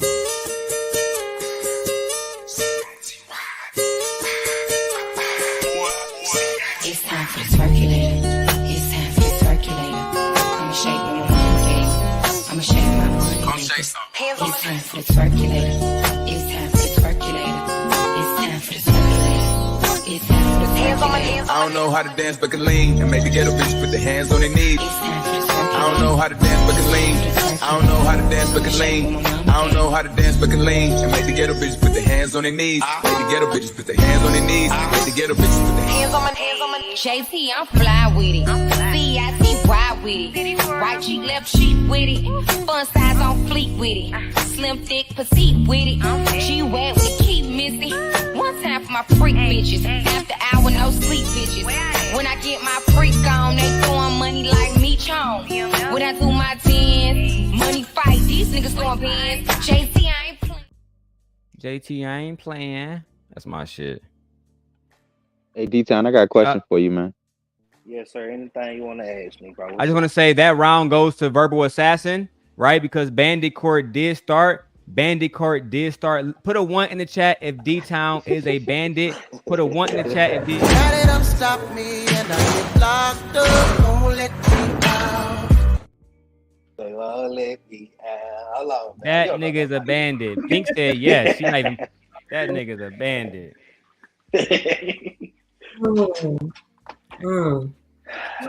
What's up, bro? You say you want to ask me something. What's up, bro? Yeah, I'm not directing this in any sort of way. I'm not trying to detract or take away from what you said. I just want some clarification for other people who asking questions. Does your wife work because she has to or because she wants to? Oh, because she wants to. Of course he's gonna say that. Come on, y'all. He's a millionaire. But at the same time. No, he didn't say that. But at the same time, I understand. It's the only way that you will really know, though. How can I put it, bro? Like, I understand, like, women, like, it's okay. Let me put it like this: it's someone. I've been working all my life. It's something about making your own bag, bro. That just do something for yourself. You get what I'm saying? Yeah, and I never wanted my woman financially, bro. That shit awful. You know that. And I never wanted my woman to be like this. I feel like I can't do nothing because I ain't got my own bag. You get what I'm saying? Mm-hmm. So I always been, and then I grew up with a woman that did everything. You know what I'm saying? Like everything. Didn't ask a nigga for nothing. Had everything for herself. So it's like, okay, well, since I'm able to take care of majority of the bills, because I'm a man, you get what I'm saying? So let me just take care of these bills. You making good money, baby girl. Ain't nothing coming out your check. Ain't no health insurance, none of that coming out your check. So that little stuff like the little health insurance money or a little something like that, she just give it to me. Say if she make 23 for the 2 weeks, she'll give me a band and she'll live out 13. Okay, but everything paid for. That 1,300 is hair. Where's the other money go though? Clothes. Then if you take care of everything, that goes in the family fund for emergencies. So can't she just put it in there herself? D-Time be gambling. I do on parlay too now. I'm about to say that nigga be on DraftKings all the time. I do be banging their ass up now. That nigga be on DraftKings all the time gambling. I do be banging their ass up now. But that nigga's a gambler. But yeah, bro, that's just how it be. And just like I say, it goes into the family fund, And she got access to the family fund. I ain't really tripping about, So then she's not really giving it to you. Then it's for it goes in the pot, right? Well, what I'm saying is, when she get paid, she chimes or Zelle me 1,000 when she get paid. So you can put it in a pot that she can go into. It's his. She giving it to him. From there, I put in basically. No, he just said that. He just said that it goes into the pot, the family pot. So then she's not giving it to him directly. See, that's that flex that he tried to pull. But that's not really a flex if it's going into the family pot. Okay, so what you trying to say? You trying to say like? I'm saying that it goes into the family plot. But that's what you just said. Not every time. Yeah, sometimes, but not every time. If I need $1,000 to spend on something going on with the house, why would you need $1,000 from your wife when you take care of everything because you're a millionaire? Because it's this thing called life. Because it's this thing called life, and don't nobody. Okay, so you need your wife to work then. So you need her to work. Huh? What? Do I need her to work? No, I don't. You just said that. Okay. You know what? Okay, bro. This is Sim Nation. Okay. This is Sim Nation. That's look, Produce B. And one thing I did learn from being with my wife, just living with her, you don't argue, bro. Just okay. Yeah. This is definitely Sim Nation, though. No, I love Sim Nation. Me too. Woman is God. I got me but these dynamics are skewed.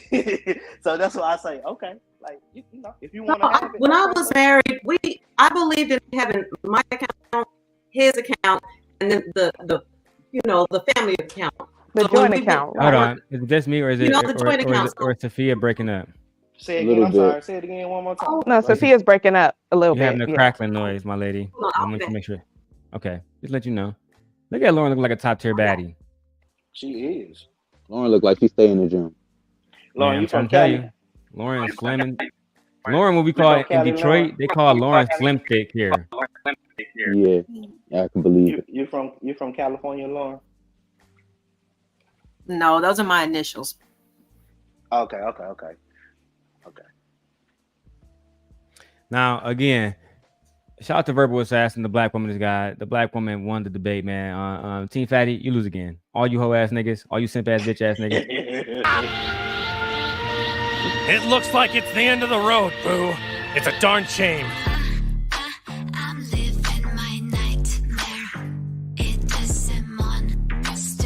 It's in my head.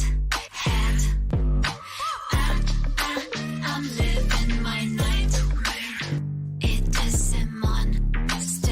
It's in my head. I'm living my nightmare. Yeah, the ladies always win. And I got the black woman is God one. I gotta add that in right now. I had completely forgot about that until somebody told me. I'm sorry. I'm going to learn to use these little things, and maybe I'm not easy to use.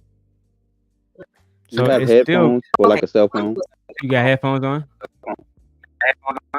No, but I had earbuds. I'm going to go get some headphones. Yeah, earbuds. That's why I'm going to get on my earbuds. Hold on, Man, Lauren be making me want to cam up and flex. So you still hold on, let's see who got the echo. Who got the echo? You better. You better. Who got the echo? I'm gonna figure that out. So while the ladies are getting their audio together, Sophia, I think that you should connect your Rode mic and then come back and then make sure that when you it says that Rode mic is connected. Okay. So make sure you guys hit the like button. Let me go get the thumbs up. Make sure you guys are hitting the like button. All right, we need that. We need that. We got pussies like Auntie running around stalking us and shit. Video to video. I hate that nigga Daryl Long and Princella. Shut up. You mad because Princella get more pussy than you? You got a post-raw B vagina and shit, nigga. You a mark ass nigga. Let me stick to the motherfucking subject, man. She liked in college, and they dated for years, you guys. Absolutely for years. She was so in love with him. His mother came to visit. They were living together. His mother came to visit. She hid in the closet the whole time. After she left. Do y'all think that was a situation that happened between Young Jeezy and his wife? Because that nigga Jeezy made a claim that baby girl cheated on that nigga. Y'all saw that? Or no? Did he say that? I mean, bro, her She did cheat on him. Her camp denying it. Her camp denying it. I don't think that she cheated at all. She's saying that he cheated. She's contesting the board. Jenny May is cheated. saying that he cheated, and he's saying that Jenny May cheated. That's what it was. I believe. Well, usually dudes ain't quick to admit nothing like that unless it's kind of serious. It's true. They're out there fucking on somebody or some white dude. Ain't nothing wrong with that though. That's what she wants. Let her have it. But she already told him and y'all that she like her dark meat on the side. She said white meat keeps her lean and mean, and Jeezy didn't pay attention. Y'all didn't listen because y'all don't listen to women when we talk. Jesus just wanted what he wanted, though. Jesus just wanted what he wanted. A man don't want that. That's what women gotta understand too. If you just not what a man want, bro, you're not gonna get him, bro. Ain't got nothing to do with nothing. So verbal, you think she cheated? Going along with her statement? No, I don't think she cheated. I think he cheated, and his man went online. Y'all didn't see that? His main man went online and said that he believes Jenny May because he knows Jeezy. He said he knows women during their marriage that he still talks to who say they still been with him. Y'all didn't see that? So good. It's so good to have a family, bro. It's not hard for me to believe. It's not hard for me to believe. Shannon says, no, he didn't say that directly. Others are saying she did, but Jenny is saying directly that he did so she can break the prenup. Like Shannon is correct. That's exactly what happened. Jeezy didn't say she cheated on him. Yeah, he said that she because she wanted to walk her daughter to school and he wanted to live a more private family life, and she was acting reckless with the kid, he made statements like that in the beginning. Yeah, I could say that. And I was just like, I knew that was some bullshit. I'm like, that's all I was like, I knew that was some bullshit. Like, that's the reason why you got divorced. Like, I ain't there long, but that's every woman. They gonna play with them kids. I ain't seen not one woman not do it. Well, you know what? Let me think. Let me take that back. Yeah, that was a broad statement, my brother. I probably have seen a few, just a few, but not. No, Bandit. That's not every woman. Listen, most women want love. Most women want protection. They want commitment. They want long-lasting relationships. Mama take your baby from you too? No. She is mentally unstable. She has schizophrenia, and actually, what happened was while she was in the hospital, her sisters took the baby down to a different place without both of our permission. Why Leia's here now? Are they a woman? Is that a woman or a man? Those women also had mental illnesses. So these are people that were suffering. I was just asking a question. That's what we don't do. We don't make fun of people with mental illnesses here. Okay. Okay, girl. She like, sure, Daryl, don't bring it. little Mike. We're not talking about that right now. The whole thing is this. Dog. At the end of the day, no matter what those women did, I forgave them. Let me tell you why. And shout out to Shannon Ross. My brother Shannon Ross in the building. He's a noob. He helped me with this too. I was watching Shannon Ross read books on his channel every single day. I'm watching Shannon Ross talk about how black men, right? They need to be more emotionally intelligent, right? Right? Now, D-Town, I know you want a helicopter real quick. Hold on. I got you good. So when Shannon says, yo, baby, yo, and all the noobs come together and they get their motherfucking diamonds up, the reason why they have access to the women that they have access to is because they practice emotional intelligence. They understand how to dress nice. They understand how to come at women correctly, right? Which is why his fellow Kappa brother, Kevin Samuels, took over the space and taught y'all bandits how to dress nice. But what he couldn't do is teach you how to keep a woman, right? Now, somebody who has kept a woman is Princella, right? Now, how is it? Yeah. How is it that most of you niggas online sitting around saying, most of you men online saying that baby mamas have no value? Well, let's be honest. If we looked into Six the Goddess on motherfucking chat and you name it, you give me any baby mama in this space, I guarantee you her DMs is flooded with niggas, bro. Trying to hit. Ugly. Come on, bro. Let me ask you a question, Daryl. Let me ask you a question, Daryl. Is women trying to get fucked on? Oh my God. Are they trying to? So just for the record, Pride and D-Town is saying that baby mamas. I didn't say nothing yet. Stop it. Didn't say that. Yeah, don't say that. Stop it. Let me ask you a question, Demon. I was trying to put y'all niggas together. It's Demon Long. D-Town and Pride are super simping for each other. Y'all so definitely date a baby mama. Pride would date a baby mama. Look, Daryl, don't put that on. You said y'all some super simp. Hold on, Daryl. I want to ask you a question. All right. And please don't ever call me a simp again. Ever. Oh my God. It's disrespectful. Y'all are super. You and D-Town super simping though. I'm just keeping it real. Okay. And you just love disrespect. We can't hear D-Town without you, and we can't hear you without D-Town. Like, come on, man. And we can't hear you without disrespect, but it's okay. Well, it is what it is.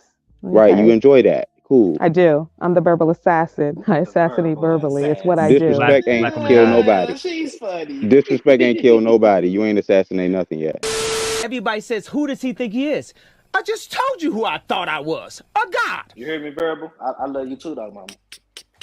Real life. I don't love you. Oh, you ain't got to. Damn, that's fucked up.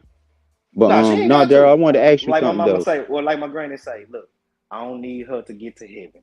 Boy, that's some real stuff right there. I'm about to roll my blunt while y'all bums ask questions. Go ahead. Not you, Pride. Not you. No, I'm a bum. It's okay though. I'm gonna get better. I'm gonna do better. Right. But so you said the baby moms. Now, mind you, let me put this first. I don't think a woman doesn't have value just because she's a baby mother. That's a big statement, right? Because there's plenty of women who have kids that are sensible women, and you might, be cool with that situation. If you like it, I love it, right? But you saying, oh, they DMs full. When did your DM being full make you a good or bad woman? So the thing about it is this: a woman's DM being full God isn't damn, Daryl, something. I thought he was asking her about it. Oh, he was asking her? No, I was asking you, but Oh, they he's can asking me. answer too if they Can't want be, man. to. My bad, D. I thought I ain't know which one. Oh, my bad. I'm about to say shit. I don't know. I'm blown too, shit. But Pride, you was asking me. The thing is it points out hypocrisy, right? And it points out lies. In the same ways, I don't know if you remember, but just let me know and I'll go get the video. We had Donovan Sharp on his channel, bro. If you date a woman, and damn, now I gotta play it because that nigga. Come on, man. We know about Donovan Sharp, and we know what he did. So you saw that video, right? That nigga Yeah, we saying know what he did. If you date a woman that's past 25, if you date a woman past 25, then you know what I'm saying, you a bum ass nigga. She for the street, she for the wall. Here it is, he dating somebody and they fucking 45, about to be 50, 20 years in her fucking former marriage. Kids damn near grown as hell, right? But my whole point is like it points out hypocrisy because those men, though, bro. That And I'm not manosphere either. but he Come has And 300,000 subscribers, bro. But all 300,000 of them niggas are goofy. That's what I'm saying, bro. But see, all right, so niggas D-Town, are I can goofy, see. bro. Let's say I that can- those men I are can look goofy, at right? Fresh Let's entertain and that for a Fit, second, I can right, look D-Town? at Donovan, all them niggas, and I can look at their posture as a man, and I understood them niggas are goofy when it comes down to women, bro. You know that shit. It's something about Lauren Cooking that got the bandits just Lauren up this fine. morning. I That's thought she just had, it. I Lauren thought she had fine. them Apple Jacks back I there. told y'all Lauren was crazy. beautiful. She a motherfucking, she a baddie. Matching that Apple Jack box like that, girl. And we still cook, man. Okay, I'm man, making ain't nothing wrong macaroni with and that. cheese from scratch right now for a Christmas party. And she in Scrap, shape. what kind of cheese you using? Hey, What kind of cheese am I using? yo, Yeah, mama. what kind of cheese? What mixture? Is that what you said? Uh-huh. I usually do just, of course, like a mild cheddar. I use a little Gouda, smoked Gouda, and what is that other? It starts with a G. I don't know how to pronounce it. It's kind of creamy, but I like to use a little Gruyere? cream cheese too. The Gruyere? Yes, there you go. As long as you didn't say no powder. As long as you didn't say So no let me ask you a question. Do you add herbs or spices? Lord Jesus, is this turning into a cooking show? It's macaroni and cheese. I haven't It was gotten my that deep. question. All right, hold on, 'Cause I bandits. don't- Let's see if Sophia got her audio right. Sophia, can you hear us? Yeah, I don't like to. I I don't can like do a to. test run. Can y'all hear? Oh, absolutely. Perfect. You hear me? Yeah, we can hear you. Okay. Yes. Yeah. To think Yeah, that this we is only for got through just 4 like minutes a of the video. general bandits. party, so I don't know what their taste buds are going to be like. So I'm just making it regular. Understandable. Okay. All right, let's get back to what the queen was saying before we get back into more videos about why black women need to divest away from these fucking bandits. You realize you Finally one of these said bandits. something to her about who he was seeing, showed her a picture. Mother threatened to unalive herself because that was not a great choice for her son. I've had other reports of people saying that their parents will disinherit them if they go outside of Asian culture, because Asian culture. Hey, I didn't know they was gonna get into that one, but that happened to my friend, dog. One of my homies, he Indian American or whatever. I ain't gonna say his name on here because I don't want to put his business out there. Mhm. But everybody who know me know that when I moved to East Lansing after I graduated from Central Michigan, all of my roommates were all Indian American. They were all in the engineering programs as well, except my friend Shabam. He was in the medical school. But every single one of us had hey, Daryl, was in Shabam engineering school. Shabban sound like he smoked some good weed, huh? His real name is Shubham Deep. Shubham Okay, Deep, y'all- but we that's called what him you call Shabam. For Yeah. sure. Okay. Because the way it's spelled is just easy to say Shabam.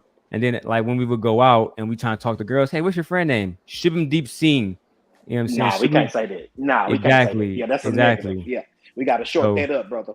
Exactly. So we would go out, and that's like even that is a short version of his actual name. So Right. I got we would go out and we'd be hanging out with people, you know what I mean? And he had talked to a black woman or whatever, talked to a white girl, whatever, and his parents would come over and let us all know, hey, we want you to be betrothed. The moment you get married, you're going to be betrothed to this woman. I mean, a woman who he had never met, bro. So Yeah, but that's their culture, though, right? like it is, bro, but like that's what she's speaking about in the video, that the men of these different cultures, they actually love black women. They want to do right by them. sometimes when y'all be shaming people and saying, well, y'all don't want a black woman. No, they do, but they don't want to be ostracized out of their own community. They don't want their mother and family to not talk to them again, bro. Like on this video that I was watching, this shit called Love is Blind.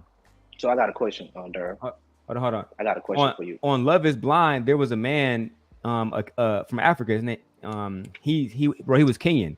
And Love is Blind is a TV show on Netflix. It's very, very, very good. Mm-hmm. Yeah, I watched but it. I know you're talking his about. mother ostracized him and she didn't come to the wedding. Right. I'm about to finish rolling my blunt up so I can smoke. But she was like, I'm not coming to your wedding. We are Kenyan, right? You are supposed to marry an African woman, specifically from Kenya. Bro, this nigga mama was not playing. She did come to the wedding. She stood on business.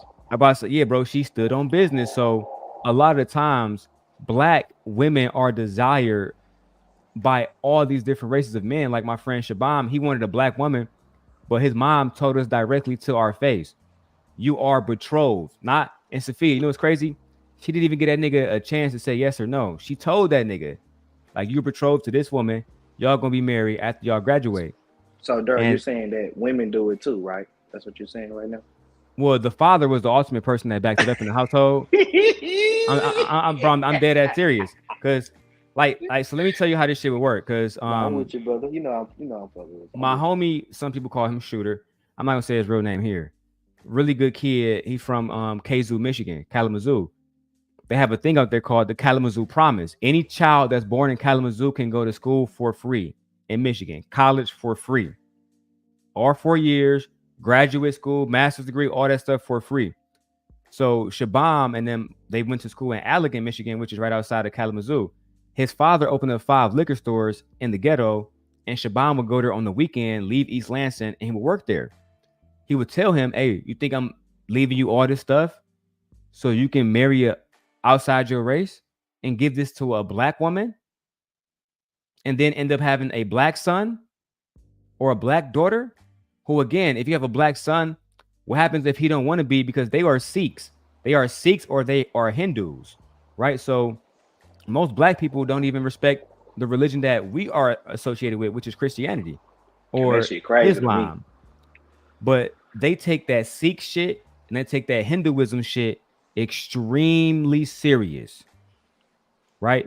So a lot of times, like what she's saying in the video, black women, they have white men, Asian men, all kind of different people coming at them, but the society will cut those men off if they actually pedestalize black women above their own women. That's just what it is, bro.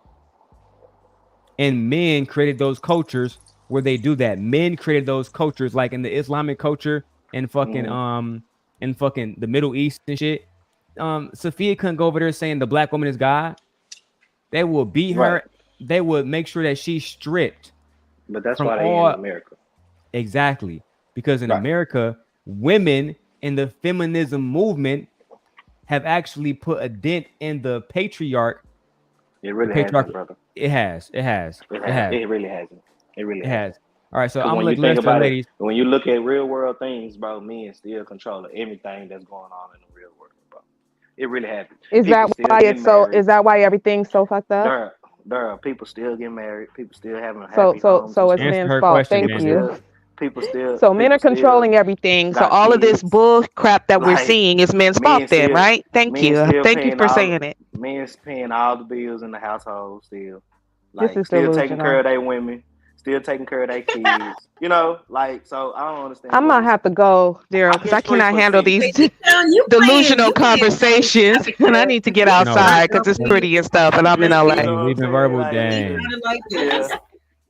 It is pretty. It's okay. It's very pretty right now. I miss you, Verbal. I want you to come back. What though? Like, what are we doing here? It's like these fairy tale, silly conversations when we all have eyes and ears and we see what's actually going on. You can't get on a panel and just shit just comes out your mouth and we're gonna be like, oh yeah, we know that's not true. So you just said that men are still controlling everything. The patriarchy still lives. That means that you control everything. That means that all the problems that we women are facing are your fault because you control everything. Verbal, I have a question. Right? Okay. I'm trying to figure out what am I supposed to get from what you just said. You just proving the women right. I said okay. All right. Okay, so take accountability then and straighten Verbal, up. I have a question. I can't hear you. Yeah. What do you have? What do you want to ask me? In Grace. I think Lauren is talk to somebody else, but you good, Pride. Go ahead. Oh, I'm sorry. No, I wanted to ask Verbal. So, do you think matriarchy could exist without patriarchy? Like in what way? What do you even mean by that? In what way? From my understanding, the only reason matriarchy exists, period, is because patriarchy is the outer circle of it, which allows it to exist. So do you think that they could exist? Propped it up? No, which allowed it to exist, period. Not even propped it up. Like, how could you, in a world with men and women in it, right? If men are so, patriarchal and do all this negative stuff, right, and take shit over, how could you have a safe, system for women without men protecting that and allowing that to be there? If the men could just go crazy. D-Town just said it. Your man. Well, no, I agree with him. Men are controlling everything. That's why everything's so. No, I didn't say nothing about controlling. I'm saying, do you believe that matriarchy can exist without patriarchy? Like, when in a world full of men and women, do you believe a woman's system can thrive at all without the man's system on the outer circle of it? Wow. Of course, I do. I'm for woman superiority, so of course. What? Do you have any sons? None of your business. True. Well, if you do have any sons, would you tell them that you just for women's superiority, or would you add them in there too somehow? Yes, I would. I would tell them. So what about them? I would tell them to bow down because the black woman is God. That's what I would do. You would tell. What you think their dad would say to that? Well, he'd be bowing down too, so he's gonna back me up. You date dudes who bow down? Absolutely. That's the only ones that are valuable. Only dudes that are valuable are the dudes who bow down. Yes, because men are dumb and they need. Do you other women agree, Lauren and Sophia? Well, Sophia, she's already on the ark. I'm not talking about. She done left y'all. I'm saying, do you believe that the most valuable men are men who bow down and show appreciation because they know of everything? They acknowledge. She said bow down, not show appreciation. Bow down. Well, that's how you take it. And maybe that's what she said. Her words were. Well, so you mean literally do this? Is that what you're saying? I mean like the type of guy who can be, turned into. A different interpretation. Mm-hmm. The type of guy who you can put your foot on his neck. I didn't say anything about putting no foot. See what they do. This is what I'm saying. See what they do.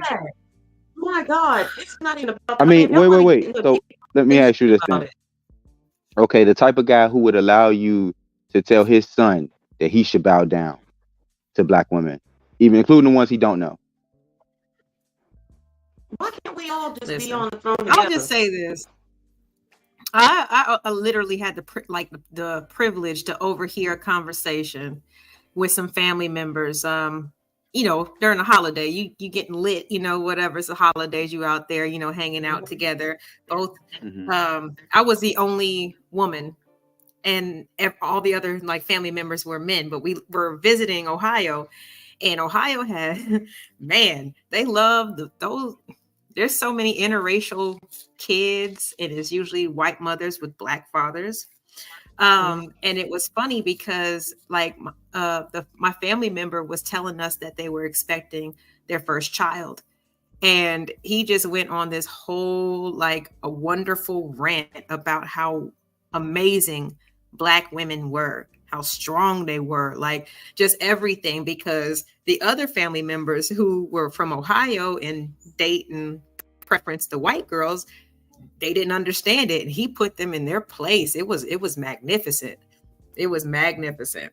I love to see it, but they know black women are amazing. We are so innovative, where we have the possibility and the chance to actually breathe life into you and improve your life in general. But you have to work with us. It's not about bowing down. So in that case, my family member was bowing down to the fact that yes. Sorry, my daughter was talking to me through the door. Don't apologize for your children. I know. I never apologize for the baby. The randomness. At the end of the day, the one thing that we appreciate about beautiful women at Simp Nation, is that a woman can be graceful and be beautiful and still maintain her shape and figure and her beauty even after that child. I know plenty of women in this space that are absolutely gorgeous, right? And they have children. I know plenty of women in this space that men would absolutely love to lick their ass. It don't matter if they have kids or not. Right? It wasn't a problem about B. Taylor being happy with somebody until Queen Maker made her happy. Before then, she was a baby mama. Before then, she was undesirable. Right? Before then, they said she had a big forehead. But then once Princella get with her, now they wish that she was going back to the men. Now we got We On Lock crying, praying to God. You see, no, I'm not lying. He really did cry. Has never been not attracted to us in the space. Come on now. Hey, I just want to let you know, I put the link in the back chat. Thank you, Dark Lake. Thank you. All right, I hear you. So let me ask you this. So you trying to tell me I can't go no videos right now of when that just pearly shit thing, popped out? Them niggas was hating. Them niggas was First of all, you two not gonna keep cutting off Lauren. Lauren has something to say. Stop. You show right. Go ahead, Lauren. I'm sorry. You're right. We all banned this today. Goddamn. And we got to keep going before Sophia Mike died. But I'm such a lady, as well as Sophia, that we just just let me know when you're done. You know what I'm saying? Like, and Sophia Lauren has so much fucking grace, right? That they let you pussy bandits up here to just talk. How you doing, Sophia? Is it Sophia or Sophia? Yeah. Have I been saying it wrong? Is it Sophia or Sophia? I'm gonna spark my blunt while you can't. Sophia, okay, my bad. How you doing? That nigga dark. I'm good. How are you? I'm good. I see you don't got the blunt today, so everything's cool. It's just right here. You do indica? Sativa? Look, sorry. I'm getting ready to read your article, okay? I want to see. Yeah, click it. It's from blackdemographics.org. Scroll down to where it says interracial marriage statistics. Hold on, Dark Lake. Hold on. I'm gonna post these stats. Dark Lake, my guy. He got it. I'm not gonna say nothing. I'm just saying Dark Lake just sent stats from blackdemographics.com. Right. Okay. I'm not sure. You gotta scroll down to the interracial marriage statistics. Scroll down. Keep scrolling. No. No, you keep going down to where it says there's a title that says interracial marriage statistics. You got to keep going down. It right here. Oh yeah, you're right. Yes, I can't see. It's too small for me. I made it big for you. I'm muting myself. You got it. Okay, you guys want me to read it? Now let Sophia read it. Okay. I like to hear our men read. Let Dark Lake break it down. Exactly. Show us. Either that or I go get E Black to read it. So which one y'all gonna do? I can read it. I just want to read too now. I can read it. I just wanted to abide by the rules of the. I can read it. I just wanted to abide by the rules of the panel. I know if she was the co-host. Read it very carefully, or are we making another Reading Rainbow today? Well, if it says on Black Demographics, let me get the Reading Rainbow clip ready real quick in case this nigga fuck up. Okay. Interracial marriage statistics. It is also believed that a significant percentage of Black men marry white women, right? This is often cited as one of the causes of lower marriage rates among Black women. This, however, is only partially true. While Black men marry white women at twice the rate that Black women marry white men, in 2021, only 15% of married Black men were married to non-Black women, which is unchanged from 2017, but up from 11% in 2010 and 8% in 2000. About 8% of married Black men were married to white women in 2021, and 4% were married to Hispanic women. There was evidence of an increase of Black men marrying out of their racial demographic between 2010 and 2017. However, that percent has remained steady since. In fact, the Pew Research Center released a report finding that 25% of Black male newlyweds in 2013 married non-Black women compared to the 12% of Black women who married out. However, Asian women and Native Americans still have higher rates of interracial marriage. Black women were the least likely to marry non-Black men at only 7% in 2017, and only 4% were married to white men. So what that implies, guys, is that even though the population of women is of Black women is greater than the population of Black men marry out more. But even though Black men marry out more, it's only roughly about 20% or so out of 100. Out of 100 is only about 20%. So that means that most Black male newlyweds are married to Black women. So if most Black male newlyweds, guys, are married to Black women, it means that Black women are marrying Black men more than they are white and Hispanic men. That's why I had an issue with the statement that was made. Brother. Preach, my brother. That's why I had you saying that as if that wasn't race loyalty, y'all. We already said that. Now. Preach, You're not proving anything. Yeah, I'm proving that what I'm saying. We got stats. It's called facts. It's called facts now. Listen, this is not a. Wait. I want to make something clear. Wait. I want to make something clear, guys. But wait a minute, guys. Please, 1 second. I just want to make something clear because a lot of people think that I have this like persona. This is not. I don't think this is a gotcha moment. I'm not trying to create a gotcha moment, okay? Because this is something serious for that I believe in, that I have a passion about, okay?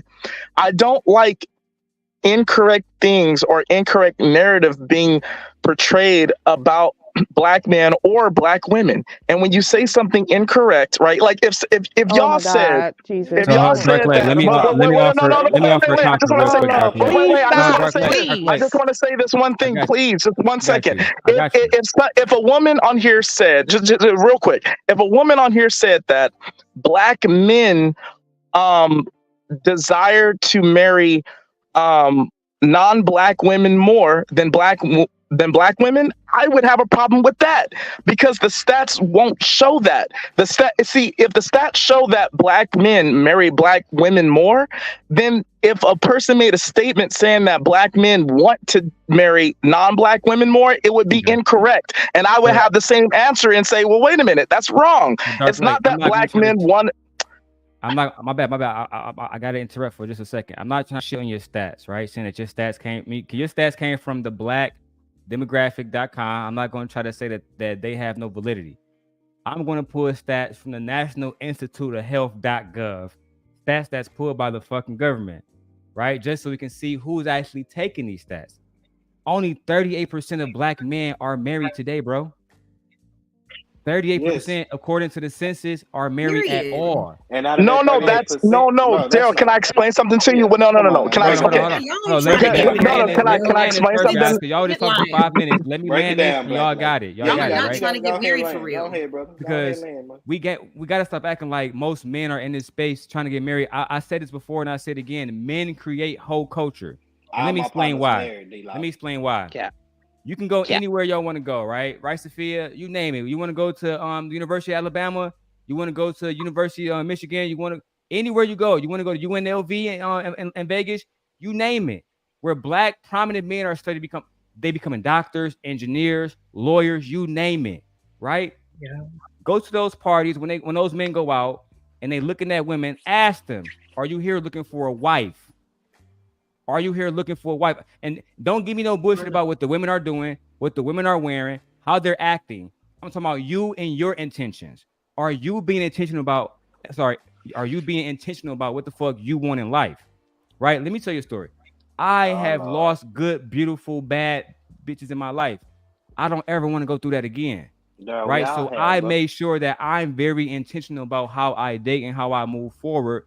That way that shit don't happen to me twice. Right, that's why the thing about it is, though, most of these niggas and these bandits and these nakers and these fucking degenerates, these niggas only see women as a piece of pussy to dominate. Like a piece of meat. They only see women as a piece of pussy to dominate. That's why they tell Sophia, "Oh yeah, you graduated.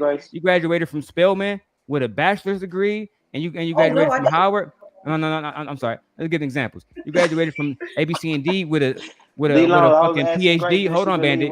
You graduated with a PhD, and that still don't matter because they still just want to know, are you fit, feminine, and friendly? And even when you're that, right, and you look like a Sophia Grace, you know they're gonna tell you then, can I buy you for the amount of fucking corn? Can I buy you for fucking 75 cents on a dollar? I want the cheapest deal possible. Yeah. And then when Sophia says no, but you can go get you a Leslie Jones, they say no. Yeah, I'm not willing to spend that money with her. I want a woman to look like ABC and D. Now let's talk about some real shit that happened recently. Daryl, can I hold on. I got you. Yes, because look at how the bandit. I mean, not bandit. He's not a bandit no more. Look how sent God Thanos was treated recently. Right? Look at how the men shitted on him and told him that he was a bandit for spending money to go be with a woman, said that woman was ugly, when we know Flora is not ugly, right? But these men would do, you that nigga Thanos took you on a boat, he should have took you to rallies and fucked, right? Wow. He took you to go get donuts and shit. Wow. These men were mad at every single thing that this man was doing, and they shitted on him to the highest capacity. Nobody believe what you're talking about, Daryl. Right? Hey, Daryl, can I say this? A lot of what you just said, Daryl, there's some validity to it, right? I don't agree with everything you just said, but there's some validity to it. There's a lot of dudes out here, no matter what your race is, but men in general who are not dating with intention, who just want to use women for their bodies. I get that. You're right about that. However, Daryl, everything you just said, right? It didn't disprove the fact that the statement that was made earlier was incorrect, bro. What statement was it that was incorrect? What statement was made that was incorrect though? Because you sound like you're talking about something different than what we were talking about. Well, what I'm saying is that I just disproved. Okay, the assumption was made in the statement that non-black men, white or Hispanic or whatever, right, want to marry black women more than black men. That was the statement. Not the statement though. That wasn't even the conversation because again, black men weren't even in the poll. No, it wasn't. Just let her clarify. Black men weren't even in the poll. Go ahead. So what you're not paying attention because you're so obsessed with black women and what black women do. But you weren't in the poll though. If black men weren't in the poll, right? Well, wait a minute. If black men weren't, quiet. Okay. Can I say something? Oh, everybody make my bed. Oh, I just want to have a good night. Oh, I just want to have a good night. Hold up, if you don't know, now you know. If you're broke, then you gotta let it go. You can have anyone and anybody more. Cause if you're a boss, you can do what you want. Hey, wait, Daryl. All I'm saying is this, right? Just real quick. Get it, little girl. Go ahead. If black men. Wait. If black men weren't in the poll, which she's right about, right? If black men weren't in the poll, and then the question of the poll says which men are desire black women the most or want to marry black women the most, right? And then you list out a race of men, and then they pick that race of men. The implication is that race of men want to have a desire to marry or be with black women the most, more than black men, even if they're not in the poll. No, that's not true. It doesn't, honey. That's not how it works. So disingenuous. That's not how it works. Her world, Dark Lake. That's not how it works. So let me just I'm not, and stop using that dumb word because you don't even know what it means. Here's the thing, okay? You don't know how to spell it. If I have some fruit, right? I have grapes, I have cherries, I have apples and oranges, and I ask, which one of these fruits do you like the most? You're gonna pick from the options I gave you, right? Bananas aren't a part of the conversation, so why would you come in and kick in the door and say, well, what about bananas? Bananas isn't a part of the conversation. Okay. You brought bananas into the conversation. So then using your example, why specify black women? Why not say who wants to marry women the most? Because race is a part of it. Because it's a black woman whose channel is about black women interracially dating. That's why you're being disingenuous, end quote. It's a black woman's channel. The woman's race. Shut up! Now y'all know we don't overtalk the ladies here. Is that what I came back to? Don't do him. I like need that, y'all to dog. act like my nigga Thanos. Come on, I need y'all Daryl. to be sent I ain't trying God. to overtalk, but they overtalking me, bro. I mean, Nobody say another motherfucking word, and this shit is over. And I ain't playing, nigga. Let me make something clear. Unless you have a vagina or you identify as a trans woman like my friend Neve, there should be no need for you to interrupt a black woman on this panel at all. Continue. but why can't a black man be interrupted? Because you're a man. This is some guy. bro. Listen, Dark Lake, you gonna have to, if you want a woman to respect you and want to lay down with you, all the time. you need to stop crying and whining because it's not attractive to women, bro. Like seriously, I'm just telling you, you sound crazy. Speak for all women. She's just talking. Because I just used stats to prove my point that you guys couldn't disprove. Dark Lake, Yeah, tell him how you be okay. hitting that white pussy. Hold on. Dark Lake, go ahead, tell him. I don't just hit white pussy. I hit black pussy too. I love black women, but I'm also attracted. I'm also attracted to non-black women too. I hit white. All right. Let Lauren talk. All right. We don't care. Go ahead. That's not the Go ahead, point. Lauren. That's not the point. Demon See, just look, triggered you, ladies. we appreciate, everybody who comes up on the panel, okay? But I am a co-host. Miss Sophia is a co-host.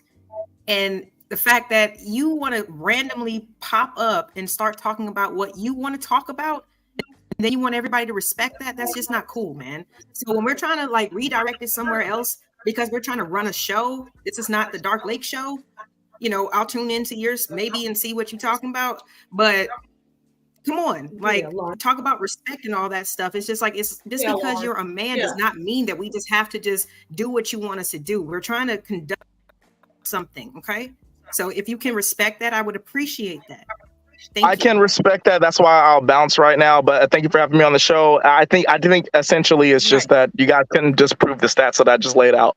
So I think that's why you're upset and you want to change the subject. But you guys have a good day. You are a Been child, quiet like for and you real. have been ranting and you come with this villain mentality. Whoa, like get the fuck out of here. Like you are a villain for no reason. Nobody's trying to fight with you, but you don't let nobody speak. You just want to run shit. Perfection. God damn, like I am the Hulk today. Okay, this is my spirit animal. Like, but you got don't you know what I'm saying? Don't make me angry. Stop. Yeah. You want women to be feminine, but you act like that. Yeah, he was a man. We need to get a video of somebody beating the fuck out the Hulk, like Thanos or somebody. Or the Hulk beating the fuck out of somebody. Like let's get a video of the Hulk beating the fuck out of Loki and put Dark Lake face on it. And every time that happens, we just blah, blah, blah, blah, blah, blah. Yeah, I like that. It's like the video right here. It looks like it's the end of the road, boo. It's a darn shame.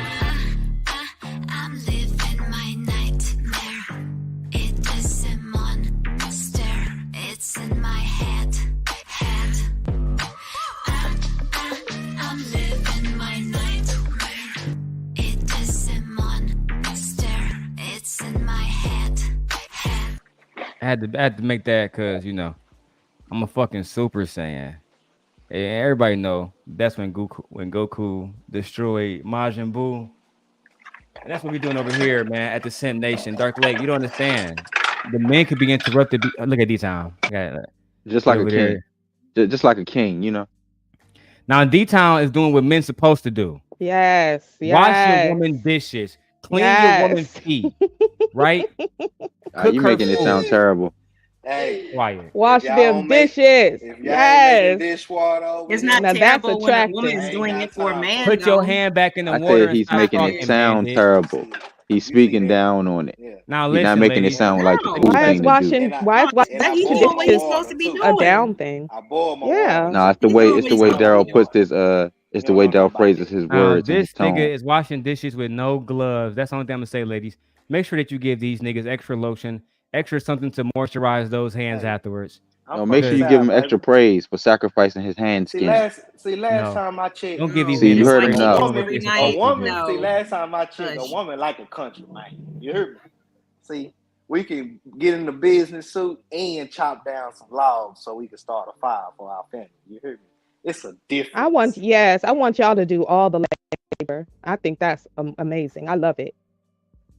Work. Have you met a guy who you willing to give half your money to? Ain't nobody doing Hell nothing nah. for you, Virgo. No, hold on. So you never met a guy that was worth that to you? Dark Lake earlier. I don't deal with men who need my money, honey. No. He doesn't need. I said you. Well, he ain't gonna ask for it. He wouldn't take it, even if I wanted to give it to him. Then no. Have you ever met a guy who you would be willing to give it to? No. So have you ever met a guy you love enough? That's true.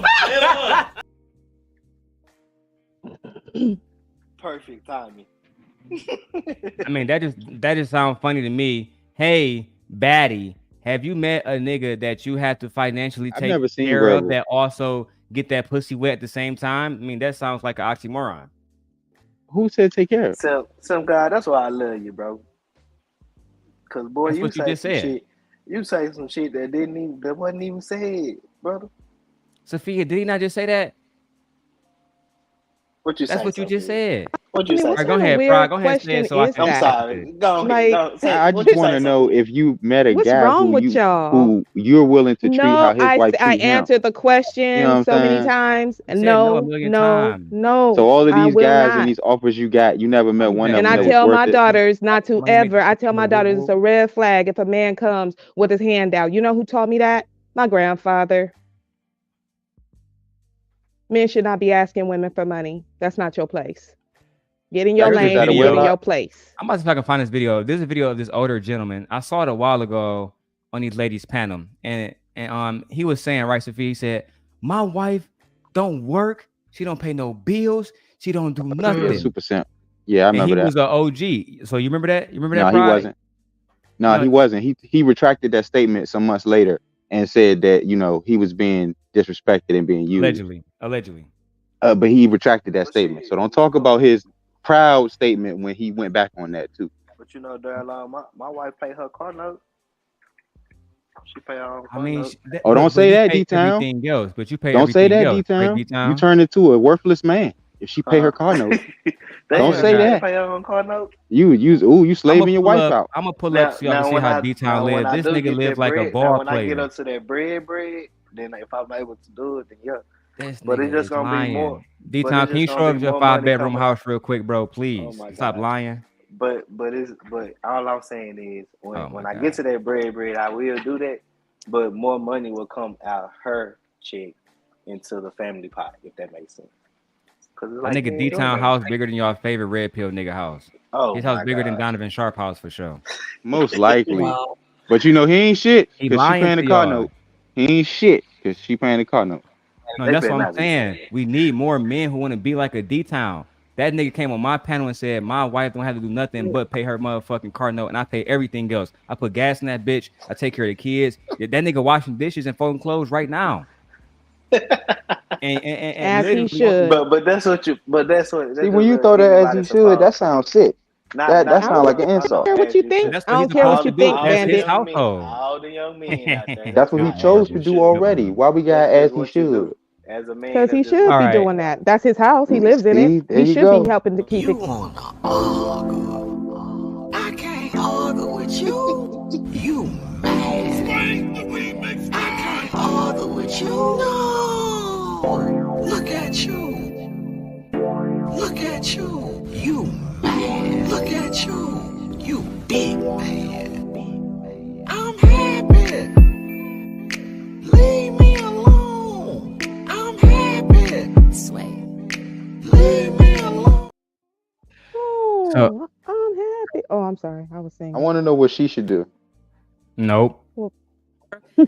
At least there's some similarities, and so they understand the whole parent dynamic. I could tell you. But another thing I want to talk about when it comes to the race for the model minority is something called status exchange.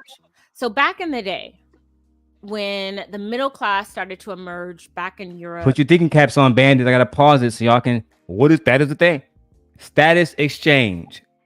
The conversation we're talking about right now, as far as black women and how they have to date amongst these bandits. Now we're on the topic of status exchange. Okay, get into it with this cocoa melanated goddess. Let's keep going.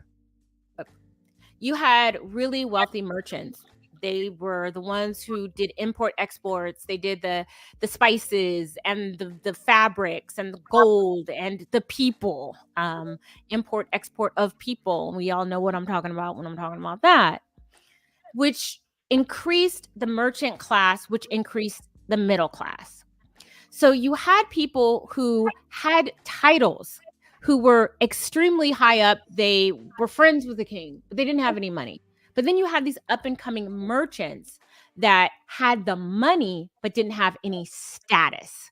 So the people who had status and needed money, and the people who had money and who didn't have status got together in a status exchange in order to cultivate a more richer and affluent family structure. So when it comes to minorities dating interracially, you have to think in terms of status exchange. So one thing that I find a lot, particularly with Asian men, please, Asian men, don't think I'm picking on you, but seriously, we're going to talk about you today, okay? One thing that I notice is that it tends to be that the preferred type of person that an Asian man is willing to date and eventually marry is a white woman. God damn. And it's pretty much, that's the way it goes, because it can be a status exchange. Why would a white woman get with somebody who is a minority outside of love, and this guy gives me the butterflies and everything, and it's all great and wonderful? So do we all understand the concept of status exchange so far? Put a 1 in the chat if you do, and talk to me on the panel. Bandits first. Let's test the 4th grade reading level. Pride, can you explain to me what she was saying?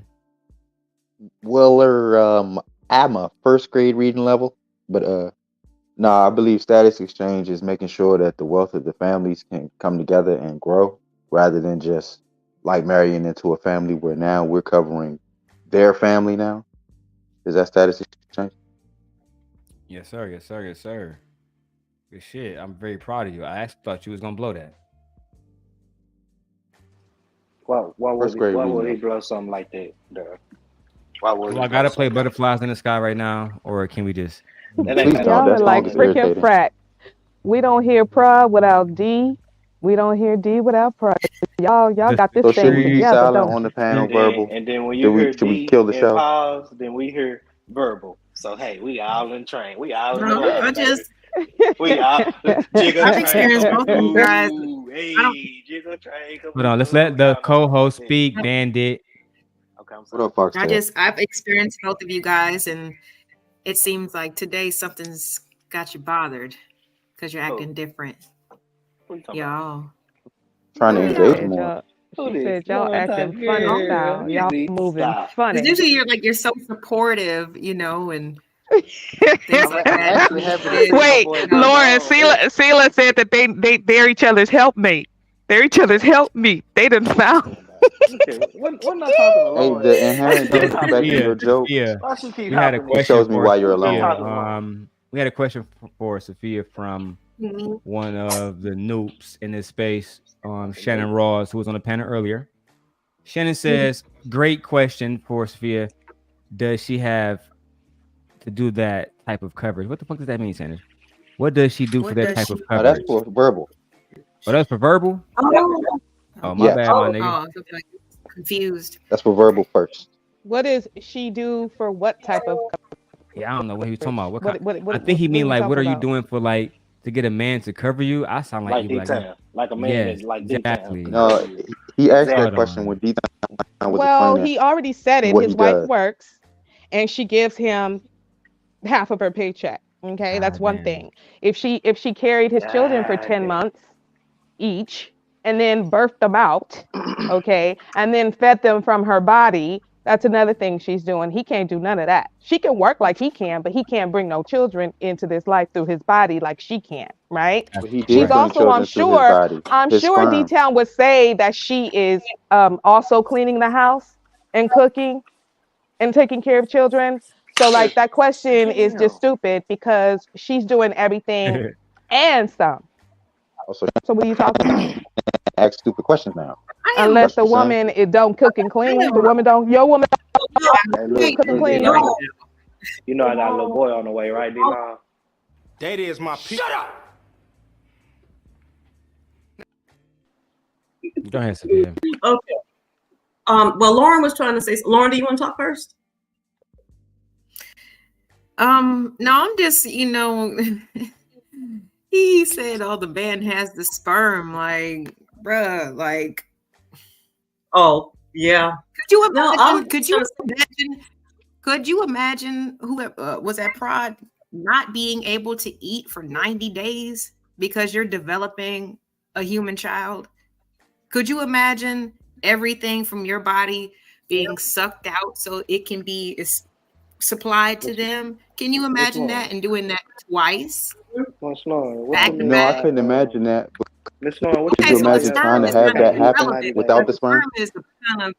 Excuse me, but you're equating to verbal. No, I'm not. I understand that's different. You were like, but that was your response. And that's what I'm responding to. I'm saying your baby can't come at all without the sperm. Sperm is just a fertilizer. And without the sperm, I wouldn't have had to go through all that. So what are we Yeah, but saying? you're using all that to say that you're doing a certain amount of something in relation. Fertilizer. That's what it is. It's fertilizer. Man, but don't you need the seed to have? Go to sex educate. The seed. But don't you need? I'm sorry. The Go ahead, Lauren. I know Lauren is talking. Black women. I'm sorry. I'm interjecting. She explained the process and the sacrifice and all that's what's involved with doing certain things on top of just having a career. Okay. So that's something that you can do as a man, have a career. But she was saying that you could not do all the things that the wife can do. And then the response was, well, he has the sperm. Well, I'm telling you that just because you have the sperm, that's okay. We can run it back. But, or what did you say, Bandit? Like you had to sit there and still make yourself important instead of just saying, so I'm just letting you know what the sacrifices are. So wait. Did you know that the sperm decides whether the child is a baby? I mean, is a male or a female baby? No. Hey, can I talk? Y'all ain't representing nothing today. All right. Go ahead, that child born or not. Okay. So when we get into that conversation right there, first of all, I'm gonna tell you, women are the power source. We are spiritual energy. There's so much more. We always try to take this conversation down to this little piece and talk about who got the egg and who got the sperm. It's way more than that. But I'm gonna go back to the part about the sperm being the deliverer of the sex genes and everything. We need to recognize that if there wasn't another female born on this planet, then this human race would not go on. Not simply because we carry the babies, but because we carry the mRNA. We have that mitochondrial DNA that reproduces the children. We are the ones that truly keep the society going. Okay? And I love y'all. So if it wasn't no men, it would go the same way. Dude, we already have everything we need. Not necessarily. To make these babies. We'll get to that later. So you're telling me babies would exist with no men? What's happening right now is that we're all waking up. So if it keeps I had going to the drop way those that it goes, bandits to keep interrupting. if Mother Nature keeps on deciding that you guys just aren't even worth us putting our time into, then all she's got to do is reactivate that gene because we already have everything. That doesn't work. That causes cancer. It's called parthenogenesis. It causes cancer. Parthenogenesis. Yep. It causes cancer. Nobody say another motherfucking word and this shit is over. And I ain't playing, nigga. Look, I ain't had much to say about anything today, but what we don't need to do is try to simplify this conversation into who has the sperm and who has the egg. Listen, we are the power source. You know that you men want to be around us way more than us cooking and cleaning. You want to be around us because when you're around us, you feel complete. You need to just admit that. We bring you love. We bring you life. Either the black we both matter or no one Hold matters. on, Nene. Is that you, Nene? Yeah, it is. It is. Hey, Nene. I got a different perspective. This guy. I got a different perspective on this stuff. So, Miss Lauren, please hold on, Lauren. Let me just say this real fast. No. Lauren got something. She got a different perspective, and I want to hear from Lauren first. Can I ask? No, Lauren. Go ahead, Lauren. Let me just say this real quick, and then you can ask your question. Okay, please. Yes, ma'am. Thank you. All right, thank you.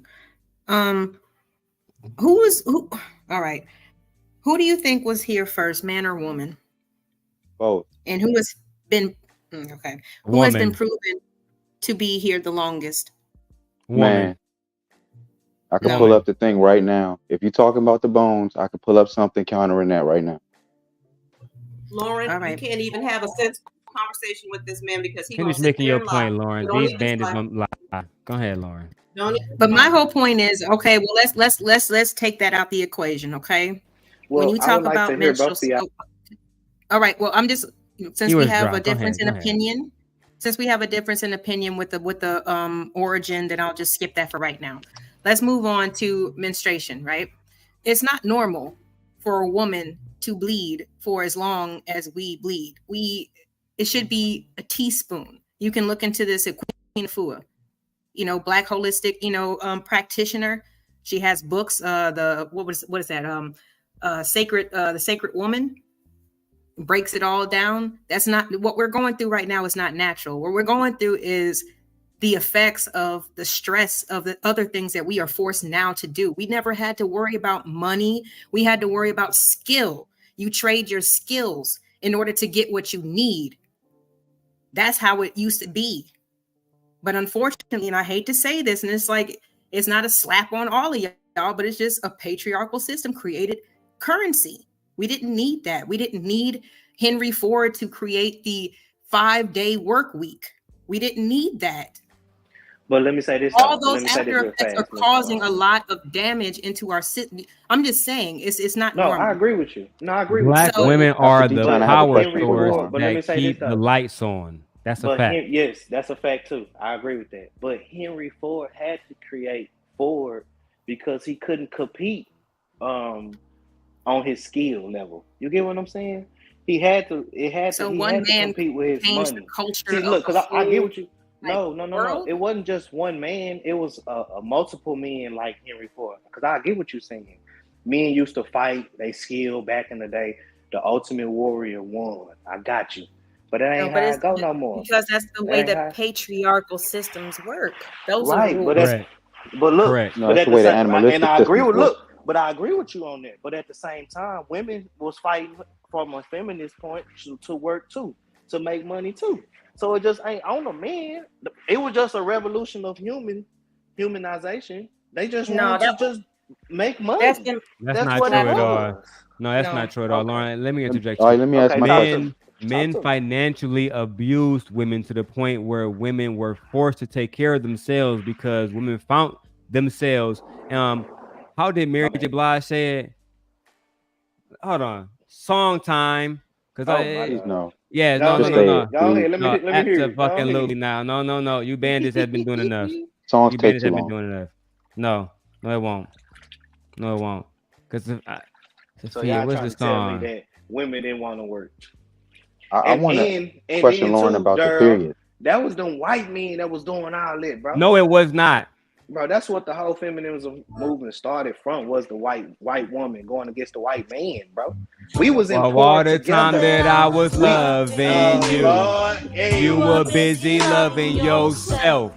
Okay. I would stop breathing if you told me to. Okay. Now you busy loving someone else. 11 years out of my life. Besides the kids, I have nothing to show. Okay. She did say that. She did. Girl, you're an excellent propagandist. Bro, this boy. No, I'm not. That's why I love him. High level, boy. High level. But no, I got a question for Lauren. I can't believe y'all is mad about that. That's crazy. I got a question for Lauren based on the period thing you were talking about. How many years back did these periods begin to extend longer than they're supposed to be? I mean, if I don't know. I mean, wait. You said you're supposed to have a teaspoon. Hello. How many years you talking? She's trying to respond. When did this start? Okay. I'm trying to. Yeah, I'm trying to answer your question. Okay, so I mean, the most traumatic. I mean, because it sounds like if it's a change in the body, it's something that's traumatic that's happening. It's a lot of stress that's going on. Mm-hmm. So the only thing that I can think about, because they have erased a lot of our history, and every time that Black people try to say the history that they found, and it's discredited. So the only thing that I can do is go back to the slave trade. that could have been tremendously, you know, like it goes detrimental. Further than that. Further than that. It would have to be further than that to affect all women. My mental Rolodex, so I just didn't want to, you know, say that. For it to be a biological, you know, hundreds of imperative years, that affects probably all women, thousands. it would have to go further than that. Okay, well, Miss Sophia, do you have something else to add to that? Yeah, I do. This goes all the way back to when religion was put in place, when the Abrahamic religions came into place, and they intentionally took the goddess, the Black female goddess, down out of our history, erased her off this planet. That's what they did. When you're reading your Bible and you're looking at all of that stuff from history, you need to just go ahead and replace just about everything in that Bible that's saying Canaanite this and that. That's the goddess.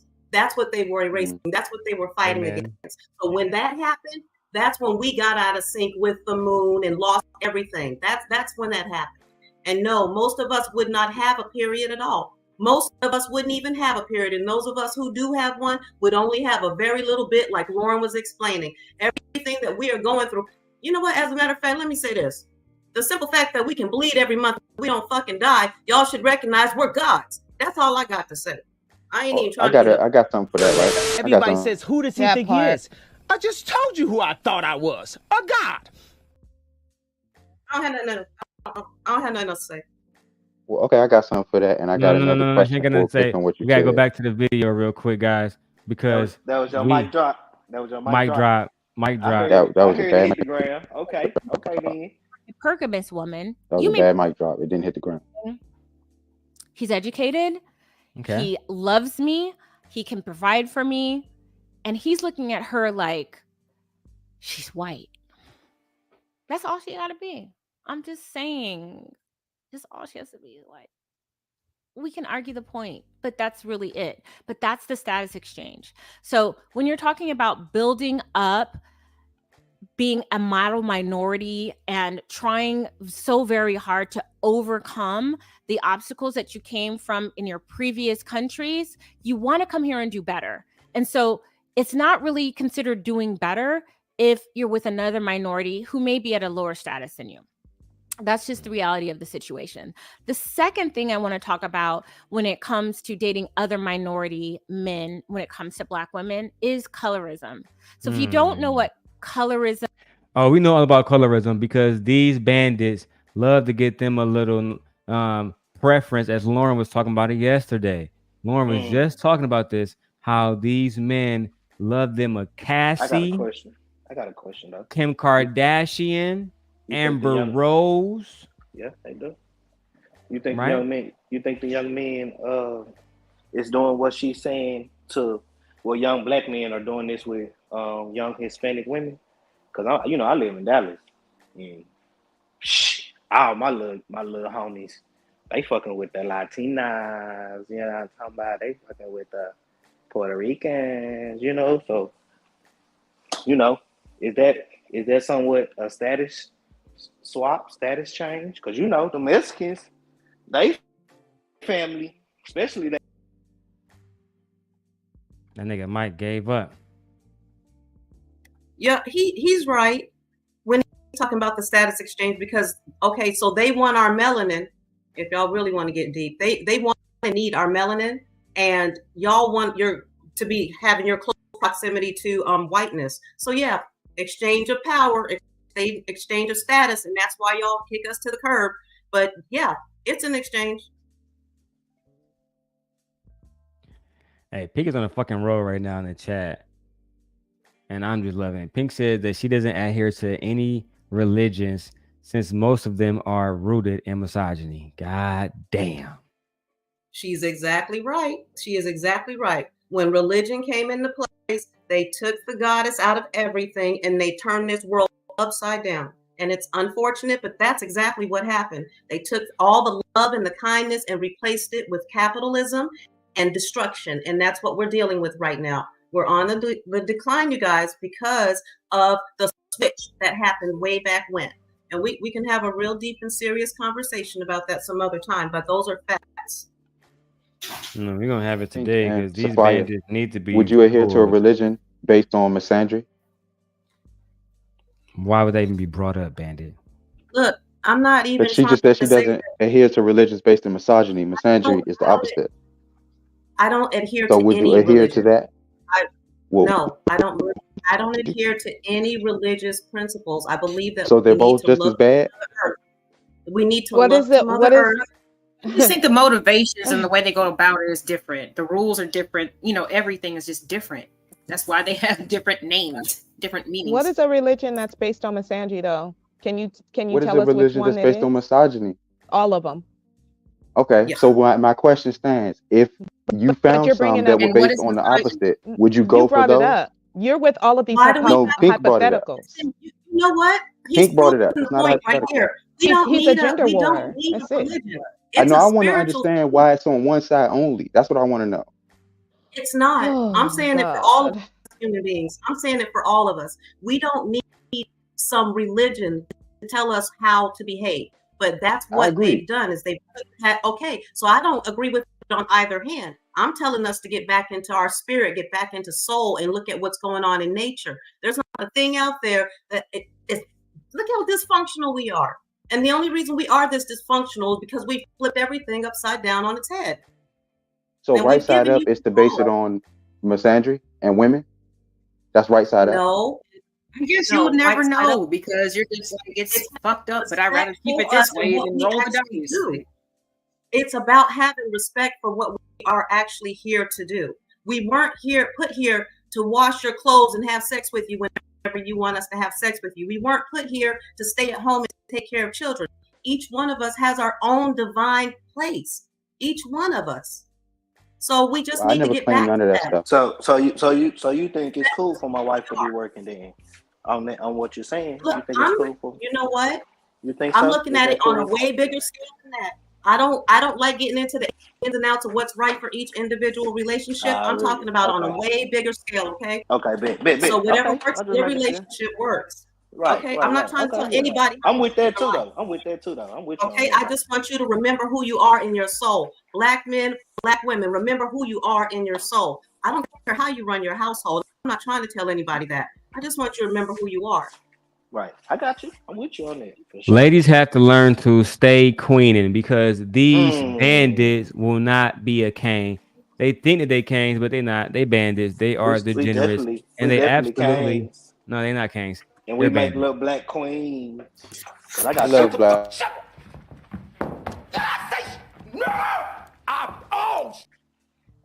You No, know, and you I'm know, my sorry, y'all. daughter's beautiful, Listen, I get real passionate about this, and I mean, I can sit and chill with a lot of times. I can chill about a lot of things, but when it comes down to this right here, I am very passionate about it, and I speak with authority on this because that's my divine right. So please forgive me. Love you so much. There is nothing to forgive. If anything, these bandits should be apologizing for their intrusion on this Girl, conversation. chill out. Don't ask me to apologize to you. I thought bandits was talking while the simp guy was. My bad, Pride. We apologize on the behalf of the goddess herself. We are Good. so sorry. Good. Yeah, she has a divine right. Divine right. That's correct. Her divine right. That's correct. I like that. No, happy. So we happy. don't I have got you. any? No, bandit. You do. The term means You are my divine counterpart. Y'all just gotta step the fuck up. I love y'all. I do. But right now, y'all are falling down. You have got to get it together, guys. Y'all got to get it together. Girls, we need to get it together too. But for real, y'all are our divine counterpart. And right now, y'all are tripping. We can't be walking around with y'all the way y'all be acting. But it's like, in my reality, all my partners I done grew up with from high school, we all married. We all successful. We went to college. We pledged. Like, you know, we got kids. We all had girls. You know what I mean? Especially our first babies was girls, little girls. You get what I'm saying? We had to go through it to get a little boy. Shout out, I just got my boy. You feel me? So it's like, you know, I don't know. I just, my reality Is that just it? Do you think that's it? Huh? That's it? You say, Is you that say what again? all we're supposed to be here to do? Hey, Are we is that only verbal? supposed to be here for that? I'm big on family. And the only way you can have family is both parties got to just swallow their pride and do what you got to do for your family. It's not verbal. I'm big on that. And So we can have family it's without not, it you know, being within a nuclear family. I mean, you got to recognize. That's why I'm saying Yeah, we that need was to me. I remember was who just we trying to really get are. up on my laptop. Yeah, because we can have family without Oh, okay, adhering Reverend, to my the bad. structure of the nuclear family. The nuclear family was designed to keep us on the hamster wheel, you guys. We're supposed to be doing more than this. This is intentionally set up to limit you in your abilities. It's So Can you intentionally describe set doing up more? that, what is the nuclear I dropped the family? link in the I was chat for gonna you, ask you Reverend. that. Cause okay, the somebody had nuclear gotten some family is pushback. mom, dad, and kids. That's a nuclear family. There are other structures of family. Okay, all right. Then. Like what? Do you hear what I'm saying? So They what did would this be because another they Grandma motherfucking and family? grandpa, your aunties and Grandma, uncles, grandpa, like auntie, uncle, like stuff like yeah, that, like that's the whole cousins. family. No, no, Your those are parts of aunties, the you know. family. She said it's other types of family other than nuclear. Please explain. That's what I'm saying. I'm trying to Okay, get a so confirmation too, brother. You get what I'm saying? So, right. but I So think I see we what you're don't saying. have to. You can always soul bond with somebody. You do every time you have sex with someone. You soul bond with them, right? You're gonna walk this planet with a woman. That's just gonna happen. That's our nature. That's what we're going to do, right? But what we didn't have to do is sign a piece of paper that says that this is your legal property. And what we didn't have to do is say that when you guys don't want to be together anymore, you got to find a way to divide that property and sign our children over on birth certificates into this slavery system. There's a lot of things we need to start thinking about. Okay, I'm with you on we that. were Wait. living. Is that We nuclear were living family or is freely. that the legal structure of family? I thought nuclear family was the structure of it, period, without involving the No, state, like mother, father, children. What's that got to do with the state? mom. Because A lot. It has a lot to do with the state. Think about it. It has everything to do with everything right now. I get what she's saying. They, I get where you're coming from. She's coming from saying what is going on right now. Basically, they are dividing the family, but it was more so supposed to be, well, especially with us, community. It was more so community. You guys, we were a fucking village, but they have Isn't a taught us to community a divide bunch of nuclear ourselves. families put together? But that's what I thought. See, when I look at family, right? I look at Silence. But Bandits, guys, don't we used to interrupt be. her. I'm sorry. Yeah, yes, ma'am. Remember when we were a community? That's how family used to be. It was like everybody. We still do it in our Black communities for the most part. But when they put this system in place, they put it in place so that they can isolate all of us and take us away from our strength. Okay, on every level, they took the women away from their village. They took you men away from each other and basically made you war against one another in individual households. Who got the most shit? That's why you always fighting for a car, a bigger house, and all of that. You got to think about it, okay? This was designed to keep you on the hamster wheel, so you keep going and making that money for them. That's what they want you to do. And right now, it's falling apart because we are getting our own. We're doing our own thing. We don't have no purpose for y'all on that level. Do you see what I'm saying? So their little hamster wheel is talking about about to women? fall off. Women are getting their own. Yes. And you're saying that If they're we moving don't away from continue me. to adhere with it, y'all, we're not having babies. Do you know there was a month in Italy where they didn't have any live births? Italy? I'm Did you talking realize about that? America, baby girl, mama. Nigga, it's the whole fucking planet. Please listen. Nigga. But look, I got three babies. I got three babies. But listen, it's The the woman whole says she planet. want to say. I have four, okay? So what Here, we did saying you is, realize okay. Yes, ma'am. what I'm saying to you is that on a global level, women are saying we are opting out. We're not having children anymore. The birth rate in the United States is going down also. We are saying we don't want to do this broken thing anymore. And it's going to cause Okay, but that's for both people. That's for both people. You know what I'm yes, saying? yes, That's for both that's people. for all of us. You know, for the all man, of especially humanity. for the younger man and the younger women that's coming all up of now, us. they don't want to have sex. It's more. I mean, they don't want to have babies. It's more a free spirited. You know, it's a free spirited. Think about it. So, okay, so on a grand level, guess what's happening? The big man upstairs is getting scared because they won't have any more people to run their machine. So what they're doing is enacting laws to bring it back together by any means necessary because they need us to keep making babies for their machine. Do you understand what I'm saying? We as yeah, I humans get need us to keep making babies. Right, that's right. Even That's what beyond I that was about to machine. say. Like, Yeah, we do.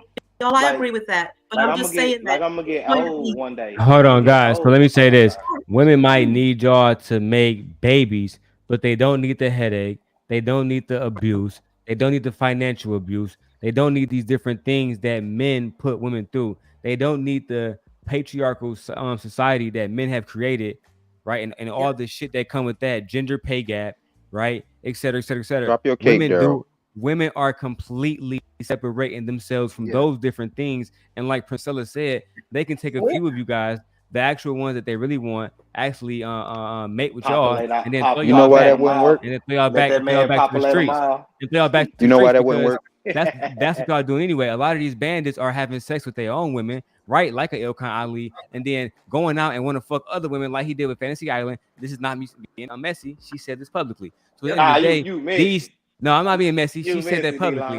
She said that nigga. You ain't heard Fantasy Island. I ain't heard that one, D-Long. Come on. That nigga. You want to know? Said that nigga. Harem wouldn't work. D-Long. Do you want to know why the male harem would not work? It will work. I just don't see it. I don't see it. Every time I Let's see have it. everything I see in the world, I see a lot of people having babies for sure, especially during the COVID time. I remember it was like, it's a shortage on Similac and woo-de-woo. But it's like, I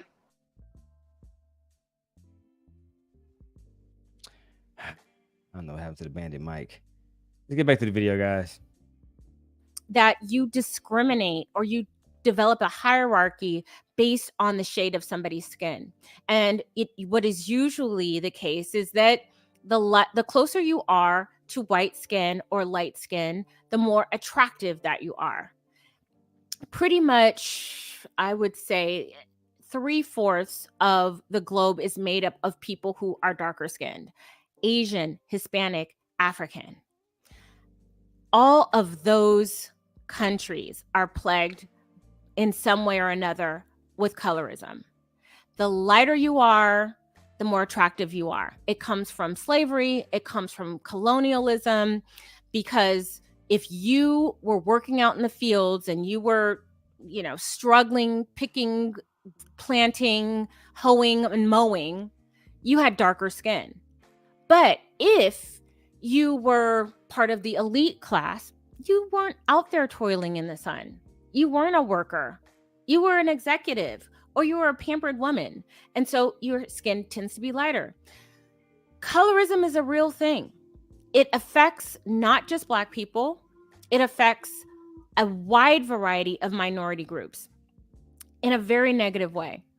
But I'm going to take this moment to take a break to shout out the sponsor, who just happens. Skin tone or skin. Shout out to Black women having sponsors and like you man just being desperate, having to shit on Black women every day just to make $1. Let's keep going, man. And sooner or later, we're gonna get Lauren to that level where she have her own sponsors. We're gonna start actually putting in that kind of work, man. This is a business. Let's make that money. So we talked already about the quest to be the model minority, and then we talked about colorism. These are two major things that minority groups may struggle with when it comes to dating Black women. I mean, we're probably the oldest minority in this country. In terms of, I'm not talking about Native American, I'm talking about when the Pilgrims hit the shores, they needed help. And guess who they got? They got slaves from Africa, slaves from Europe, and slaves from Europe, in, I don't know, the Slavic countries. The root word of slave is Slav.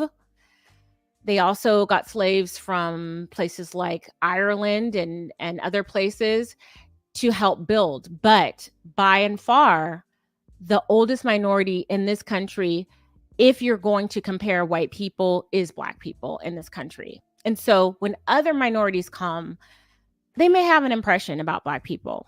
They may think. Shout out to Genesis with her $5 Cash App. Appreciate you, and you get the money song.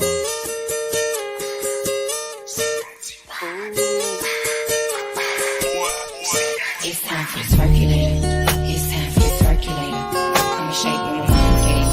I'ma shake my money. Come shake some. It's time for the circulator. It's time for the circulator. It's time for the circulator. It's time for the circulator. I don't know how to dance but can lean, and maybe get a bitch put their hands on their knees. I don't know how to dance but can lean. I don't know how to dance but can lean. I don't know how to dance but can lean, and make the ghetto bitches put their hands on their knees. Make the ghetto bitches put their hands on their knees. Make the ghetto bitches put their hands on my hands on my knees. JT, I'm fly with it. CIT, with it. Right cheek, left cheek with it. Fun size on fleek with it. Slim, thick, petite with it. She wet, we keep missing. One time for my freak bitches. After hour, no sleep bitches. When I get my freak on, they throwing money like me chong. When I do my dance, money fight, these niggas throwing pins. JT, I ain't playing. Let's get to it, man. And I think that what this woman is saying is, I think that women understand now that dating interracially sometimes, even though it can have its ups, it can have its downs. But let me ask the ladies this. Let me see. Let's go to Verbal. Verbal, would you give a white man a chance right now? Lauren, would you give a white man a chance? What, to date? Yeah. Of course. Do you yes, some black men feel like interracially dating. I've even heard the argument that it's economically bad, right? That ain't true. I mean, I disagree too, but some would say like if a black woman marries a white man, like she pulling resources from black men. Yeah, there are black men that say shit like this. That's a black woman saying some stuff like that. And black men, yeah, you're right. They both say that shit. But I don't think in no masses. Black people date black people. Black people marry black people. Because black people are mostly around black people. I just feel like when black men start to shame other black men and other black women for dating interracially, that's kind of corny, man. Just be happy with who you want to be happy with. Yeah, oh, damn. Not Dr. Umar. This nigga. That's for both parties. Dr. Umar, yeah, he do make that argument. I can't even lie. And I might post my Dr. Umar video tonight, man. We'll see how that go. I might contact him and see if he want to come on the show. We did a video with him like a year ago. It was highly successful. I like him. I like it, Dr. Umar. He talk a lot of shit.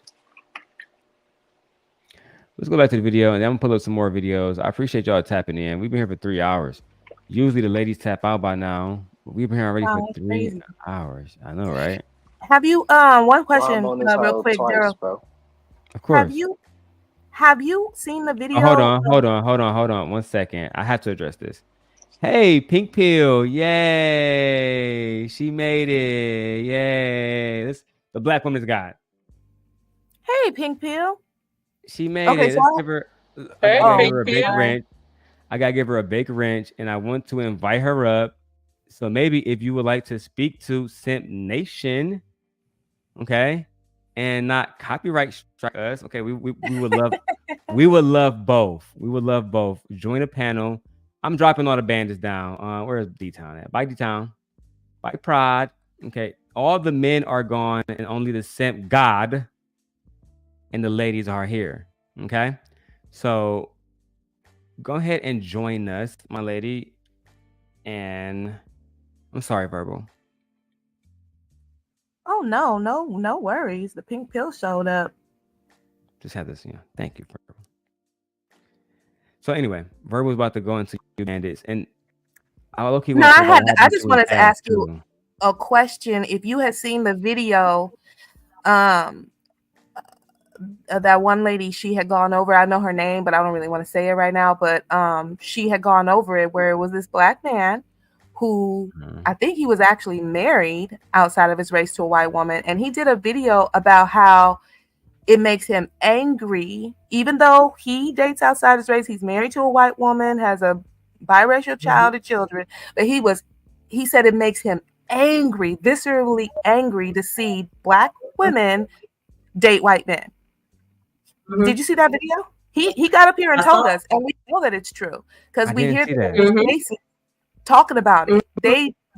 We've heard men who date outside of their race hear men sit up on panels and they say nothing to a black man who dates outside his race. But as soon as a black woman does it, it's just a problem. They have all these angst. They start trying to shame her. It's extreme hypocrisy and a double standard that we have to live under. And it's just like, stop playing in our face like we don't see you, because we see you and we hear you. Hi, everybody. Hi. Hey. Welcome to our show. Hi. I usually don't check. I was like looking through comments, and sometimes I check to see who mentions, and I was like, oh, I got a new mention. It doesn't look like a troll mention, so I thought I should come over and see what you guys are talking about. So yeah, I did see that video where the man said what he said, but I don't believe that what he said is not what a lot of other black men think.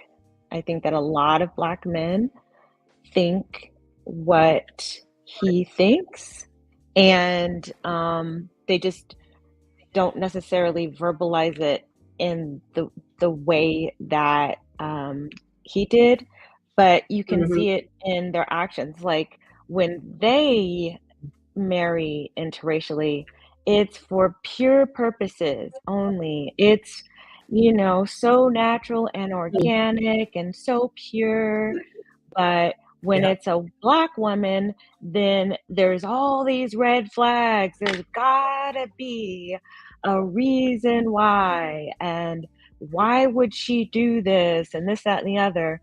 Like, I mean, this is how a lot of them think. I mean, it's just really simple.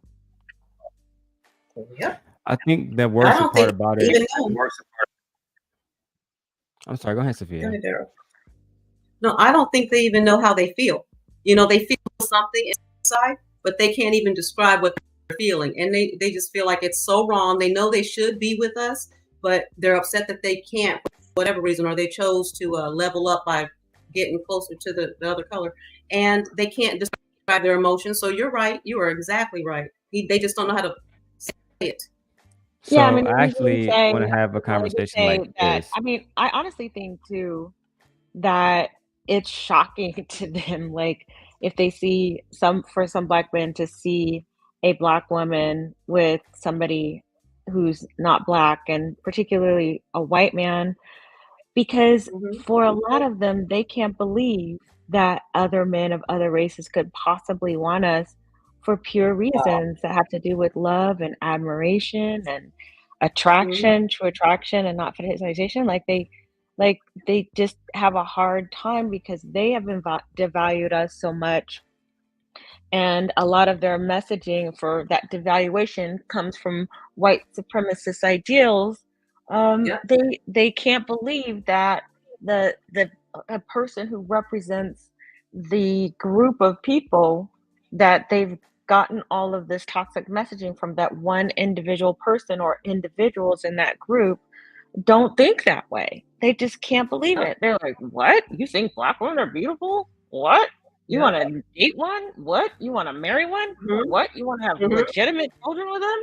What? Like it throws them into a state of complete disbelief and cognitive dissonance.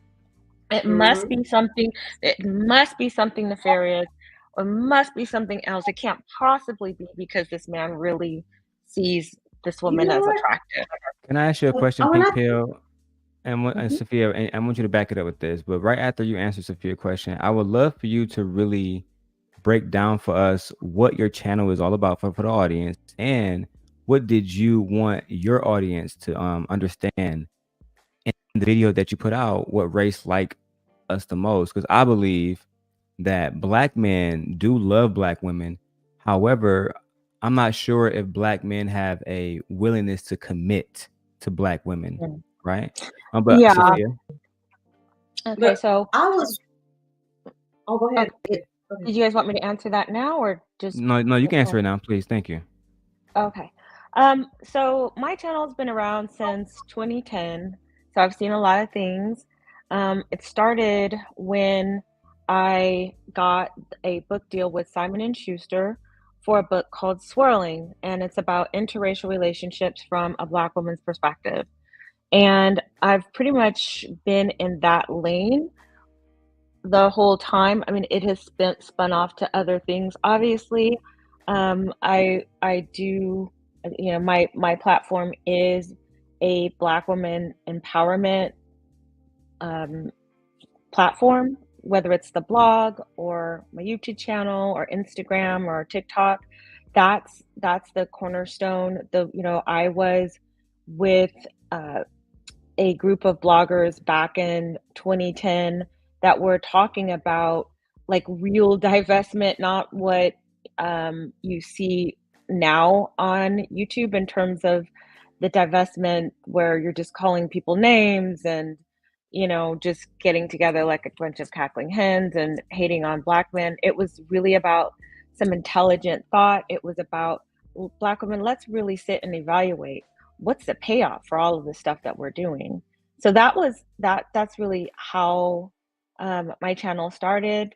And what is great, what I like is that since I and other content creators that's the positive thing, is that I and other content creators have started to help a lot of Black women think differently, not just about interracial dating, but just the holistic thing of like, what is it that we're buying into certain stereotypes, buying into certain self-limiting beliefs because of maybe certain neighborhoods and communities and families that we grew up into, the low expectations, the soft bigotry of low expectations that often politics reflect on us as well. So everybody is trying to, in one way or another, tie one hand behind our back. And we're trying from a holistic approach, at least my platform is the enrichment of the totality of the Black woman, not just in relationships, but also other things, building a network, achieving high goals, further education,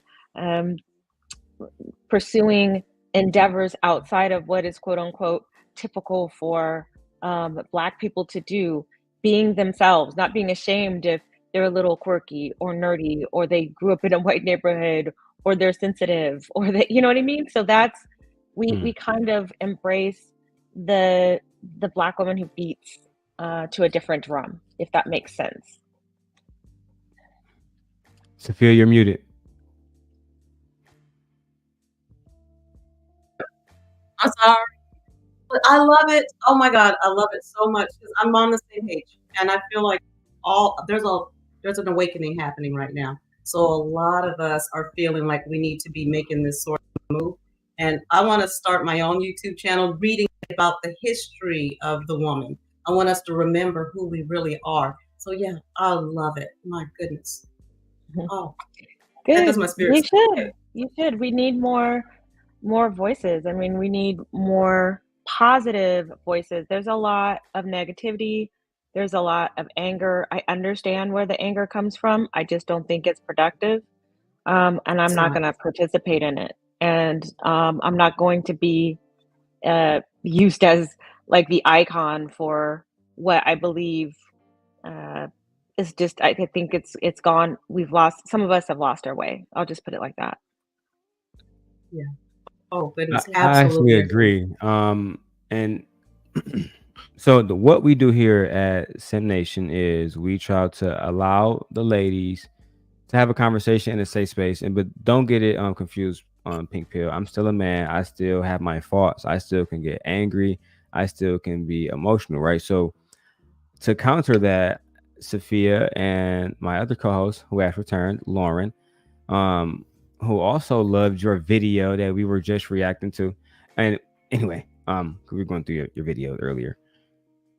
Your channel has a lot of interracial conversations about swirling, and you did have a book that is titled Swirling. And then, let me get the rest of the name of the book because I don't want to make sure Swirling. Yeah, it's Swirling. How to date, mate, and relate, mixing race, culture, and creed by yourself. Yeah. Can you tell us more about that book and what exactly made you want to divest? Because if you ask Black men in my chat, Black men, like even the good brother here, Shannon Ross, he is a a fitness trainer, great guy, member of Kappa Alpha Psi. But he would say on his channel, and he frequents the Lapeef show, et cetera, that black men, they want to love black women, but you guys are out here swirling and basically doing whatever you want to do. Whereas me, I don't care. I think you guys should do what you want to do. We had Princella Clark here a few weeks ago. Shout out to the Queen Maker. She believes women also should act in their higher power too. Yeah. We do have some differences. I don't know much. I mean, I know what, like, the highlights. I know what the viral conversations are about her. But I think that the bottom line is that there's a multi-pronged approach to try to get Black women to wake up to some things that have been going on. In terms of your question, what made me want to write the book? So I have a background in writing. Before I wrote the book, I wrote for women's magazines. I was an assistant editor for a city magazine. I was a stringer for Reuters News Service. And so I've always been a writer. I have a degree in communication. So it's always been there. But when I got married, you would not believe how many, especially women in my family, who were shocked that I had a white husband, because they truly, truly believed that was just not possible. They were just like, how did you do that? And it was so crazy. There's a picture in my mind going to Texas with my daughter after graduating from college, my parents, and they lived on kind of, Texas, they give you a lot of land. And so I had a lot of cousins I hadn't even met. But one thing I noticed was the compound was full of little mixed kids, and like white women with mixed kids, my little mixed kid cousins. And nobody blinked an eye. This was before like the book came out, everything. Nobody blinked an eye. It was just like, yes, this is so and so. This is, I don't know. I'm just naming names. I'm just making up names. This is John Boy's baby mama, and that's little John Boy Jr. And then that's little, whoever George's little baby mama, and little George's, So it was so accepted by the women that the men were doing this. But when it came to the other way, I had already gotten married and everything, and they were like, well, just be careful. We're just really, you gotta be careful, because, And I was like, do you say that to all these cousins running around with these white baby mamas? Like, you felt like you needed to tell me to be careful? I've got the ring. None of those women have a ring. None of those women are married to these to my cousins' mothers. But you need to tell me to be careful. This man legitimized our relationship, but you need to tell me to be careful. Okay. You're in the driver's seat. I'll be right back. Okay, what?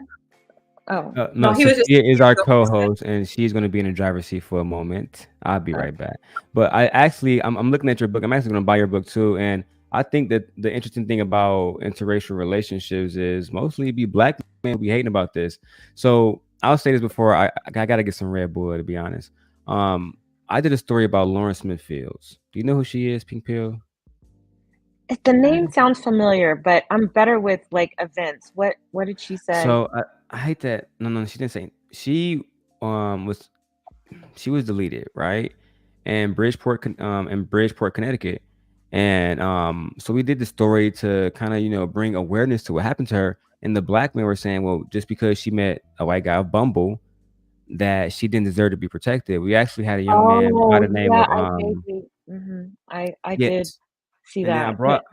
I brought a man here named Tommy Sotomayor. He was on the channel a while ago, and we had a long conversation about it. And he was basically saying that if a woman chooses to date outside of her race, that she doesn't deserve protection from black women. If you don't mind, if you have the time, I would love for you and Sophia to break that down while I go get my Red Bull or some coffee. I'll be right back. Okay. Sophia, I've talked for a while. Do you want to take this first? Wow. I'm just blown by that story.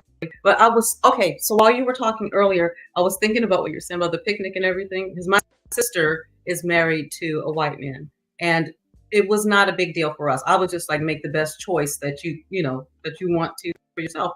But people outside can't stand to see it. When he's with our family, he's got a squad of beautiful Black women surrounding him, and he's just, cute little guy in the center.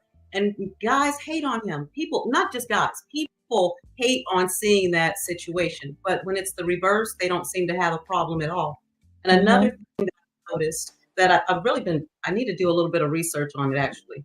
It seems like when Black men hook up with other races, then they're usually not getting the top of that race. But then when it's the reverse, it's a big reverse. Those white guys are pulling hotties. They're pulling the successful woman. They're well spoken and all of that. So I want to dig into that a little bit because it does get they're not getting Super Becky. They're getting. You're cutting out a little bit. I'm so sorry. My mic has been off terribly today, just terribly. Look, is Lauren around?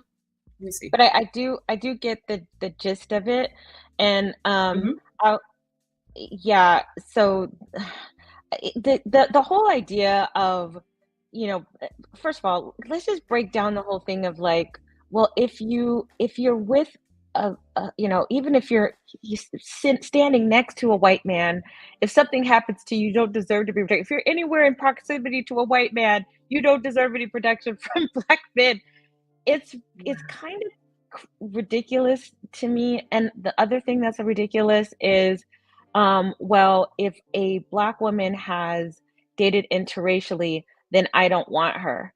And so what I say to both of those things is that you guys are imagining that that women, all Black women, are just out here with no protection, and you're also assuming that every Black man is a piece of shit like you, who doesn't see a woman who needs help or who's been abused in some way, and your ego is more important than her safety. Your ego.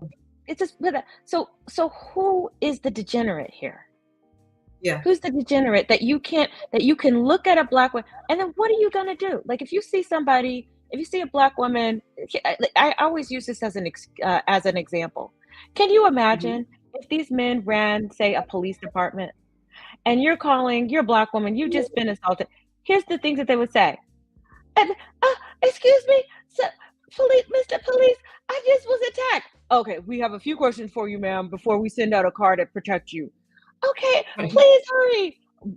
Were you with a white man? Yes. Then they're that white man.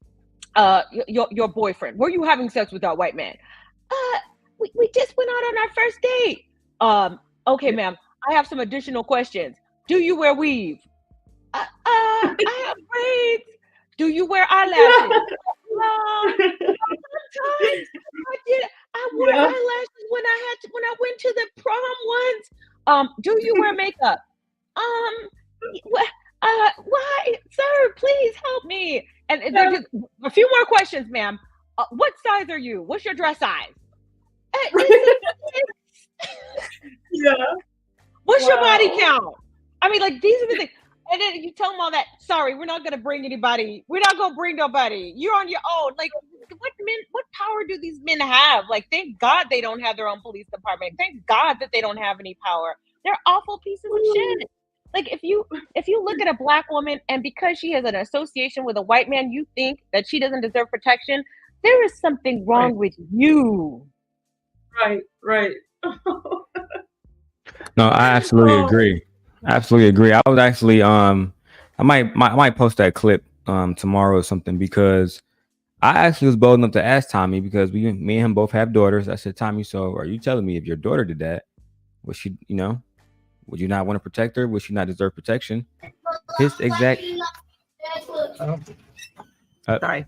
I definitely had something that I wanted to jump in. I am so sorry, Pink Pill. I am preoccupied with cooking for a Christmas party that I'm getting ready to go to and take my daughters to. But I did want to chime in on that one in terms of like the deserving of protection. my mom is widowed. My father passed away, and her new husband is a white man. And I can kind of understand it to a certain degree because, I mean, my parents have known each other since they were teenagers. So, you know, the establishment with her brothers and sisters is a little bit different.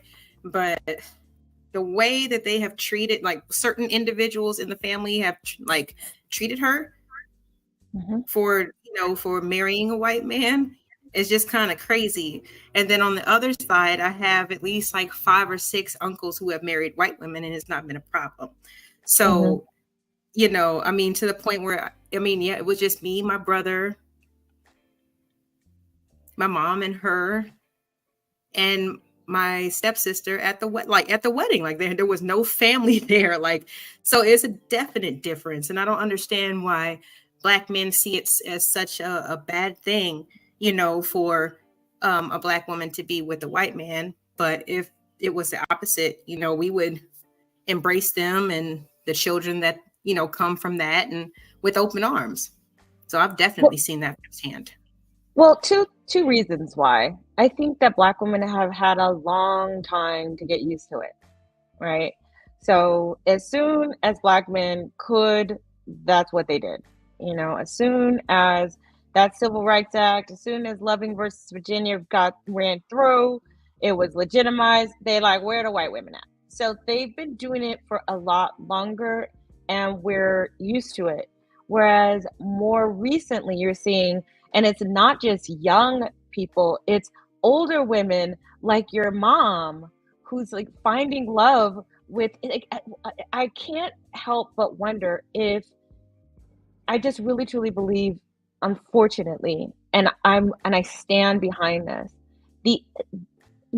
there are a lot of Black men who say they love Black women, but their actions do not reflect that love. They do not,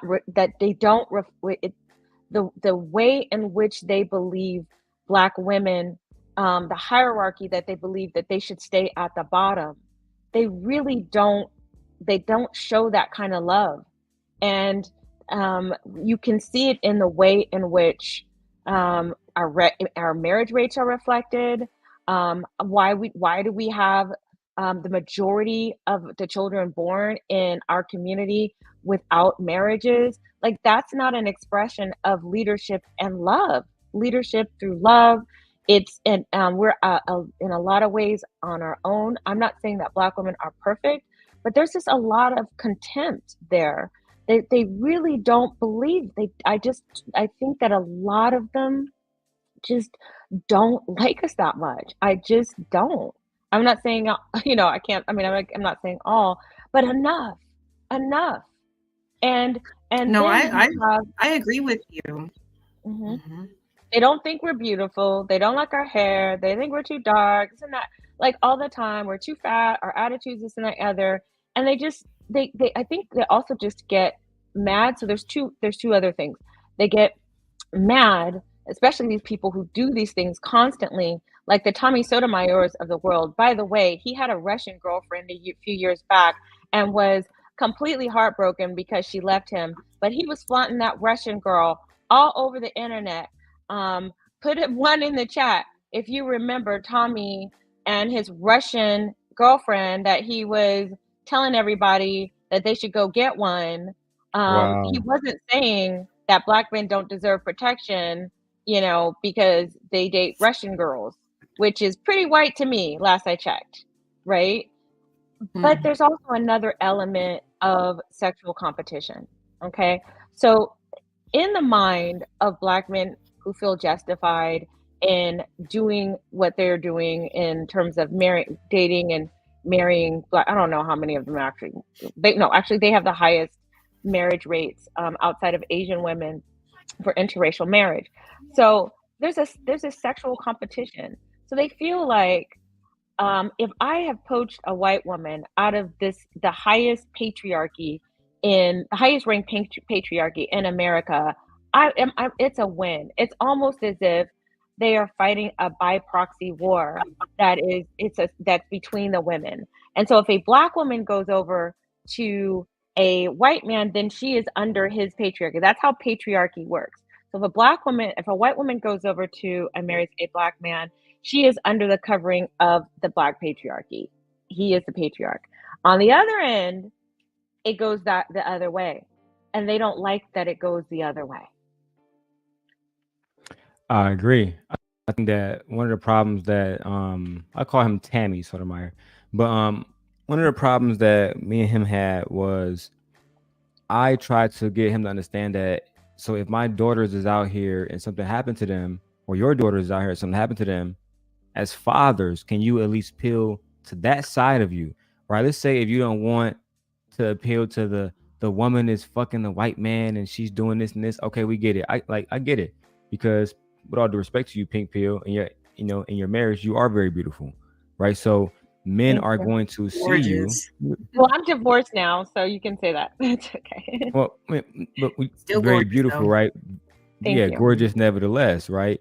But aesthetically aside, we actually like the fact that you have something to add to the conversation, right?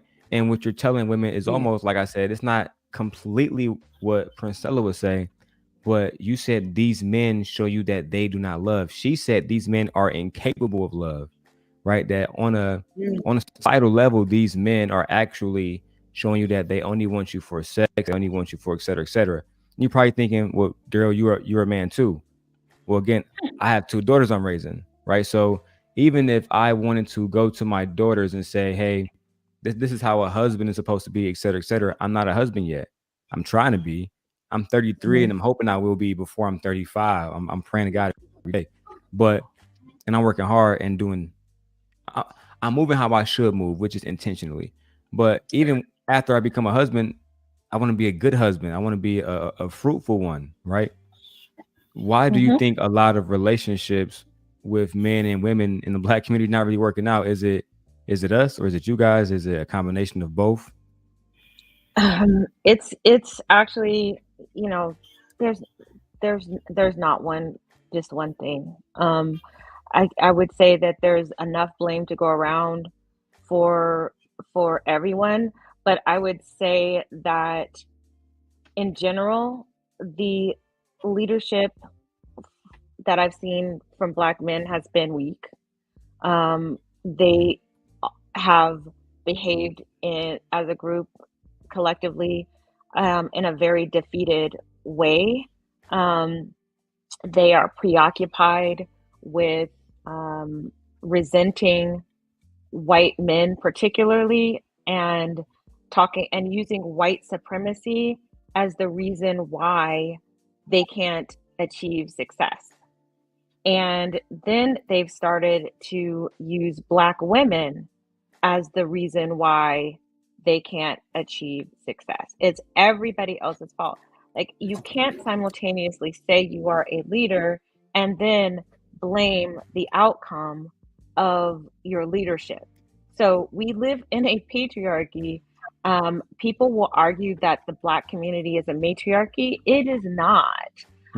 It's by default, it is a failed, if it is a matriarchy, it is a failed one, because we really don't have any power outside of our own individual families and heading our individual families. We are not out here making laws that can influence the men of our community. We can't enforce anything, imposition. We can't force them to marry. We can't force them to stay. How are we in charge? How is that possible? Like, the reason why we take leadership that we do is because we have to. We don't want to. We have to. And a lot of us have been cultivated. So here's where I think Black women have issues, is that we've been cultivated pretty early on that we have to kind of be very, very much in our masculine energy to make sure that we're taken care of when we get older. I mean, we've all had these conversations from our parents. Get your education, get your career, because why?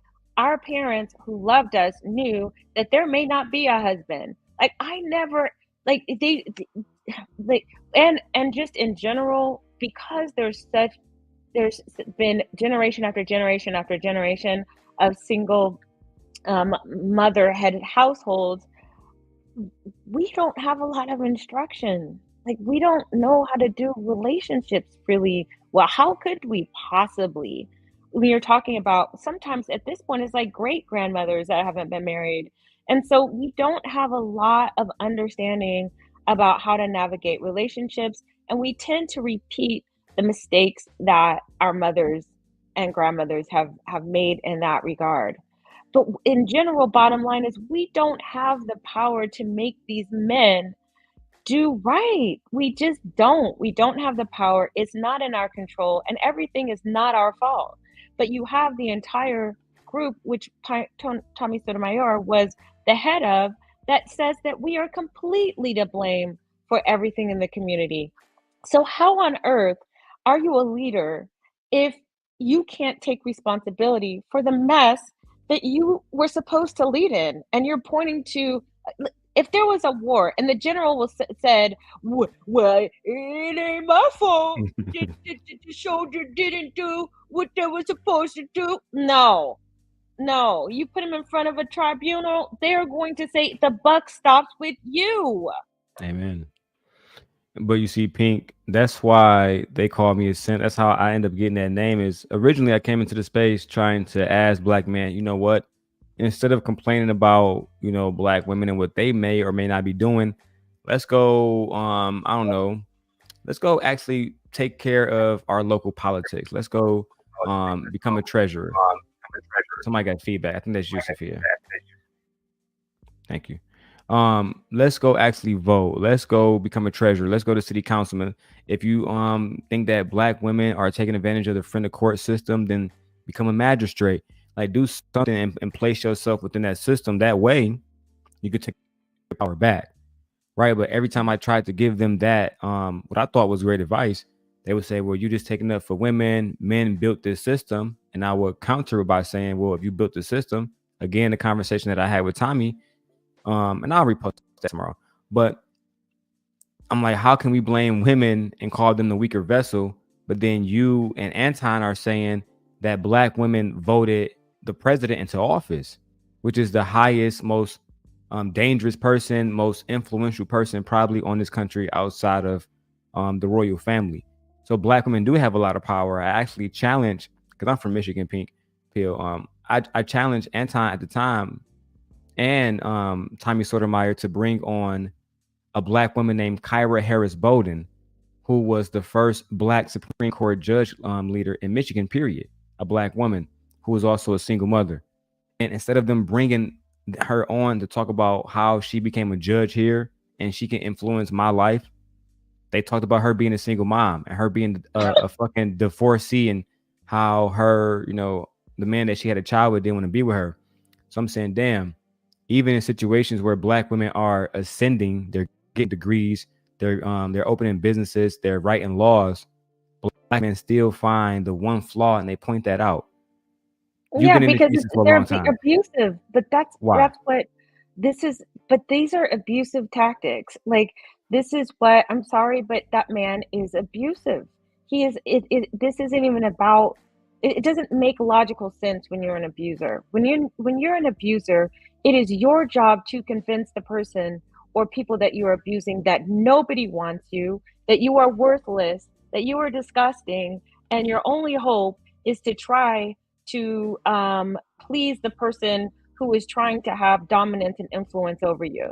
So there's nothing that she could do. As I'm saying, it's like, why do you think so many black men can't stand Sierra? They thought she was supposed to suffer forever because she made a mistake and had a baby with Future, and she was supposed to pay for that mistake forever. She was supposed to be available to be run through for the rest of her life because she made this mistake. What is so crazy to me is that this man has created 4 baby mamas, at least 4. He has a son, 2 daughters, and another one wandering around somewhere. He has a son he didn't even talk to. Damn. But he's out here. How, Daryl, can a man, how Shannon in the chat, can a man who is out here actively creating the women, the situations and the women that they hate on all day long, and believe that they are the righteous and we are the fallen. How does that reconcile? It's delusion, and it's nothing but delusion, because the men in this space, as long as I've been in this space, and I've been in here for years now, before Kevin passed away, when Tommy was still allowed on YouTube, before Fresh and Fit lost their demonetization, before Pearly lost hers, we saw all kind of different talking points that was meant to basically tell women to accept less. And again, as a father specifically, I couldn't get down with that. Earlier we talked about, me and Sophia, we talked about domestic abuse, right? And men who feel like the passport conversation, the domestic abuse conversation, or domestic discipline, I shouldn't say abuse, domestic discipline, that's what they call it over there. Those conversations all come from the same men. I'm going to ask you a few more questions, and and I appreciate you for being here. And guys, make sure you guys go check out her channel, okay? And you guys go buy her book as well. I'm going to drop both in the chat. What do you have to say about men who would say Black women are too unruly? The best thing for us to do is to go overseas and to get us a woman from Thailand or whatever the fuck else, and and marry those women. Do you have any thoughts on that? Well, I say Godspeed to the women that they're targeting. I hope all the men who feel like they need to do that, to feel free, that they have my blessing to do that. I would not honestly miss a single one of the men who do that. I don't feel held hostage to what Black men do. And I don't want Black women to feel held hostage to what they do either. I want them to feel entitled to find the best man for the job regardless. That includes them if they qualify. If they don't, then they don't. But the thing that is very interesting is that all of the countries that they are targeting, and I believe it is a target, are third world countries. Like, why aren't they saying, let's go to England, let's go to London, let's go to Germany, let's go to France and Spain? Like, why don't they say to go to these other first world countries? Why do they want to go to countries that are in distress, where the women are financially insecure? Why? I mean, this doesn't take much to think through, because of if a woman is financially insecure, she's going to be responsive to a man that gives her money, that offers to help her family. Of course, these women are going to be falling all over these men. Of course, they're going to be pretending that they're the best things ever. Like, I mean, it's not rocket science. Like, but listen, I do understand this. The world is changing, and there's a lot of men in general that feel like they don't know where their place is anymore. And I have empathy for that. I do. But the answer is not to take away the power of women so that you can so that you can be on top. There are people who are actually actively trying to do that. I think that this goes even wider than what's happening within the Black community with the reversal of Roe v. Wade. But also there's a move now to get rid of birth control. Like, what the hell? Like, and why do that? Because that removes the agency of women. Because if she gets pregnant, if she can't be in control of her reproduction. And if she gets pregnant, she's now unable to decide whether she wants to have the baby or not. Those decisions are now out of her hands. Just think about this. A sovereign human being, an adult, the power of your reproductive system is not in your hands. Why are Why is there no legislation to direct the reproductive systems of men who are out here making babies? But like literally, you are legislating the wombs of women. Why? Because there is a firm correction that there are certain people who are in power that want things to kind of go back to the way that they were. And Sure. unfortunately, there's some women that agree. I was about to say that. What do you say to the women that do agree that, you know, They're because handmaidens. There's always, in order for any system to work, any patriarchal system to work, you have to have your team of women to keep other women in line. That is why you hear all the time from these types of men, women, why aren't you correcting your sisters? There's a reason why they ask that. They ask that because they want you to be a handmaiden to help them rein in and have control and maintain control of the behaviors. This is what the mothers do and grandmothers do. They work in service to the leadership of the group. It is, I mean, that's really kind of what it is. And it's also, it's just, there's always going to be women like this. There's women like this who rail against interracial marriage. Like they'll be single as hell. They'll be baby mamas themselves and try and have the nerve to try to police other Black women. So they exist. There's a reason why the patriarchy would not be able to be effectively enforced if not for the handmaidens who work in assistance and aid and comfort. I absolutely agree. Lauren, do you have anything you want to add in? 'Cause I know you get finished cooking now. Shout out to the Black woman that's working hard. Lauren, do you want to say anything to Pink Podcast? Definitely. I am so glad that you are here. I really enjoy your commentary with Demas. Yeah, for sure. I've been, just kind of listening to you for a while now, but I'm new to YouTube in general.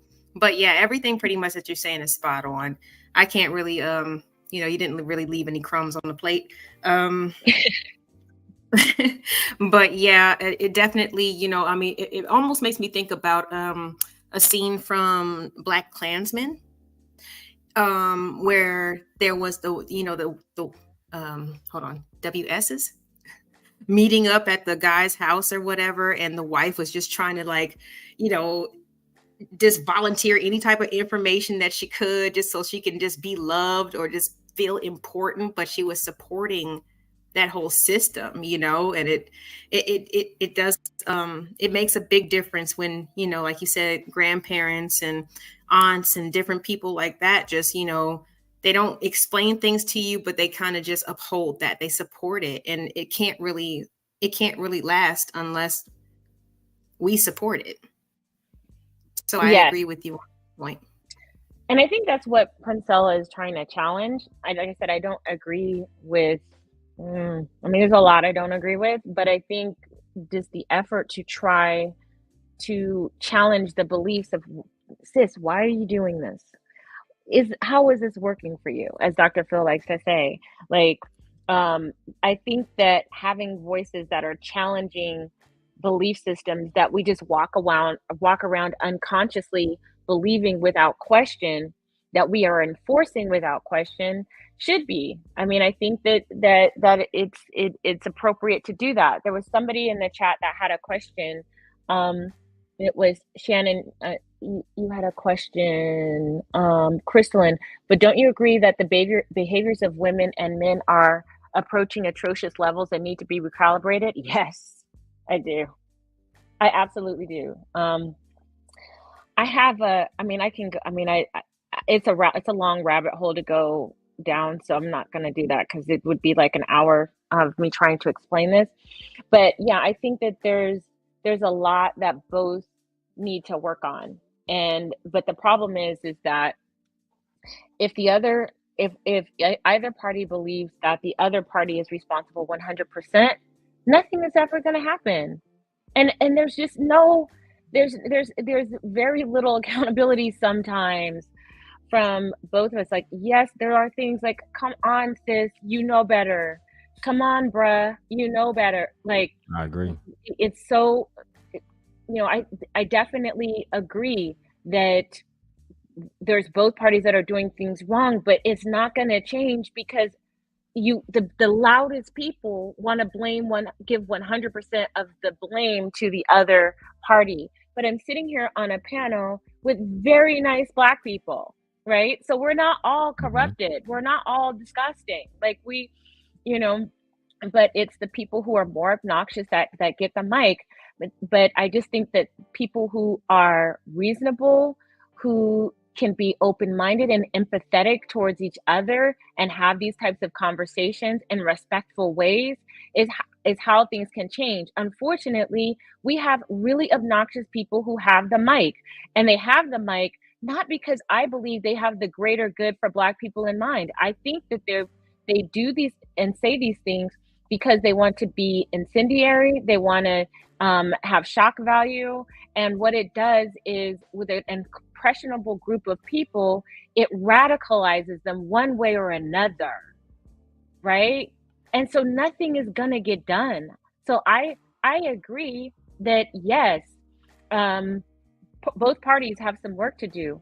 But if both parties are blaming each other for moon spots, global warming, the glaciers melting, the war in Israel, like we're blaming each other for every freaking thing, nothing is going to happen. There's not going to be any change. And the change that's going to have to happen is going to be either a very small group change, and we're going to have to get away from we are all Black, like we are all the same. We're not. And I think that's harmed us a lot. Like, I don't think big tent Blackness it has been working. Big tent Blackness just doesn't work. I agree. And shaming and blame and explaining don't work either. Like, shaming Black women into trying to settle for less, that's something that I have conversations with Princella about before. Also, somebody who I am, I love her a lot is Cynthia. I wish that her channel is still here. But I do have a membership over on Themis channel, which is where I see her most of the time these days. Mm-hmm. But I remember when Cynthia came into this space, and much like Princella, they were very, very, very much pro-Black man. People post a video of Princella rapping "You're a King to Me," and we have videos. No. Yeah, the internet never forgets, does it? No, yeah, they did. I say, yeah, specifically Brother Taz exclusives, and Cynthia and Taz and Nyla, shout out to the Goatland. I remember them having conversations with somebody like Mr. Let Go, and Cynthia would tell these men, stop even saying that you're a dating coach, because you're running around having people thinking that they can listen to you when you don't have the proper results. And as a young man, when I first came into this space, young man, but still a grown man, I'm thinking, these are the men that are married. I see these men, they're married, but then they're going online saying that this girl got a fat ass or this girl got a this, and they would fuck you. It's making marriage look unattractive. However, you go to your channel, right? You go to and if you go through your media, she has her Instagram. I'll put all of that. It's all on her channel, guys. As soon as you go to link, I'll put the channel in it. Can I post your links, or which one should I post? Just the YouTube? Is that good enough? I see you got YouTube, Patreon. You have everything. It's all linked together. Yeah, it's all linked together, guys. So I'm gonna post that right now again. But you and your husband used to make marriage look good. Can I ask you, what made you want to leave your husband? If you want to talk about that personally. Yeah. To not get to put too fine a point on it, we were married for 20 years, and the reason for our divorce had nothing to do with him being white and me being Black, but simply changing and evolving. There were things that we both should have worked on. There were certain stressors in the relationship that were ignored. that should not have been. It was, I mean, it's the tale as old as time. Like, people grow apart and they don't give the nurturing to relationships that they should. So do I very much want to get married again? I'm a lifer. Like, I'm a type of person, I will get married again, and I will not get divorced. I don't see it as a failure. We have 4 beautiful children who we co-parent really well. I live 3 miles away from his home, and I was at Thanksgiving at his house with the kids, with my brother. We are still very much a family, and we're still friends. But the reality of the situation is that people still can and do get divorced, even upon our best efforts. You see people, you see this all the time, regardless of the extra added element of an interracial relationship. I don't really consider 20 years of failure. That's a really long time. But I will say that in the future, there's definitely lessons that I'm going to take from that relationship and make sure that I nurture the relationship properly, and also grow with my partner as opposed to away from them, if that makes sense. So you do believe that you're going to have the opportunity to love again.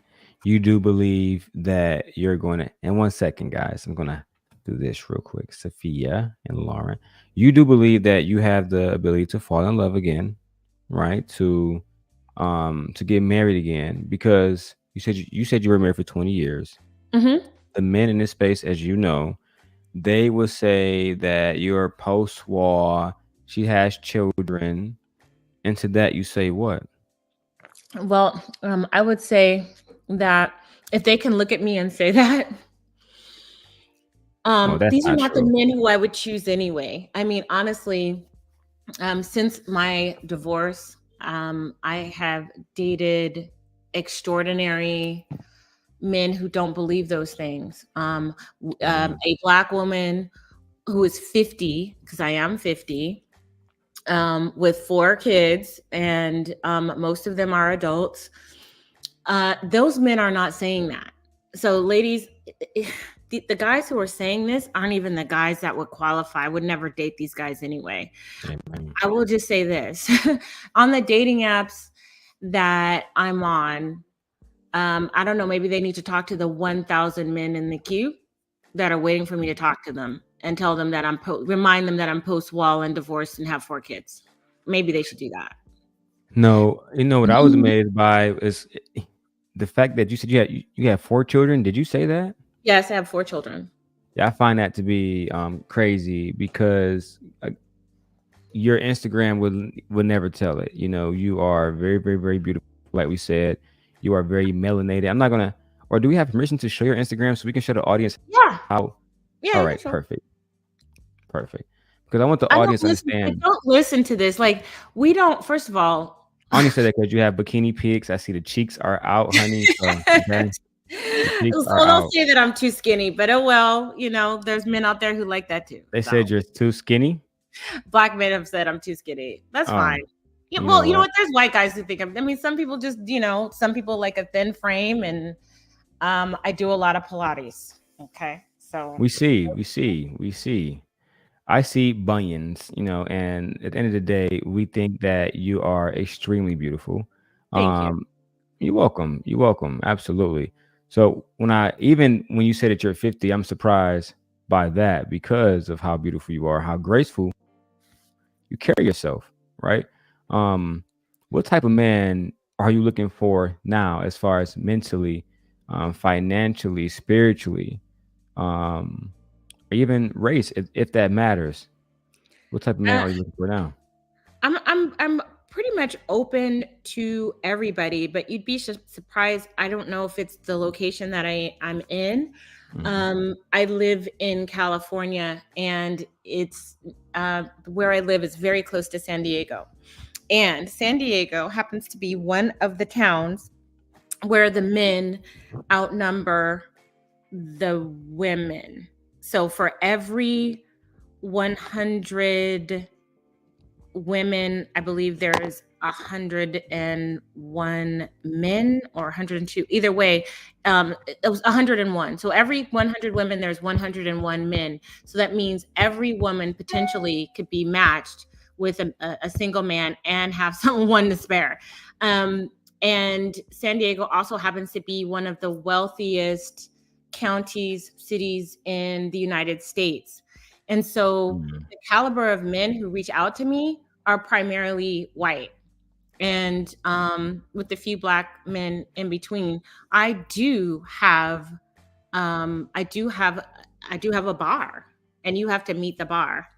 And the bar is that I prefer somebody who is an entrepreneur. Why? Because I think that men who have that entrepreneurial spirit and they better have had some success by this age, because I'm dating at my age. I'm dating people like 50 and above.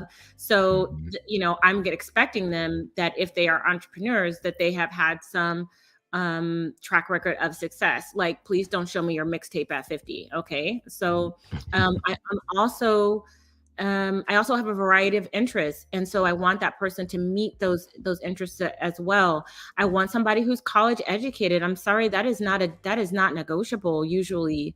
That's not to say that there aren't some very intelligent men who don't have college degrees. I mean, hello, Mark Zuckerberg, right? But for the most part, we know that that's rare. And I want somebody who has also been married before. I think that if you've reached my age and you've never been married, there may be some issues with whether or not you can even do marriage. So there's a lot of when I see that on dating apps, like if they've never been married, I'm like, that's an orange flag for me. I want them to be I like them to be very intelligent, witty, funny, young at heart, in good shape, like me. Like, so the things that I want in a man, I reflect in myself. And I think that that's what's missing from the conversation.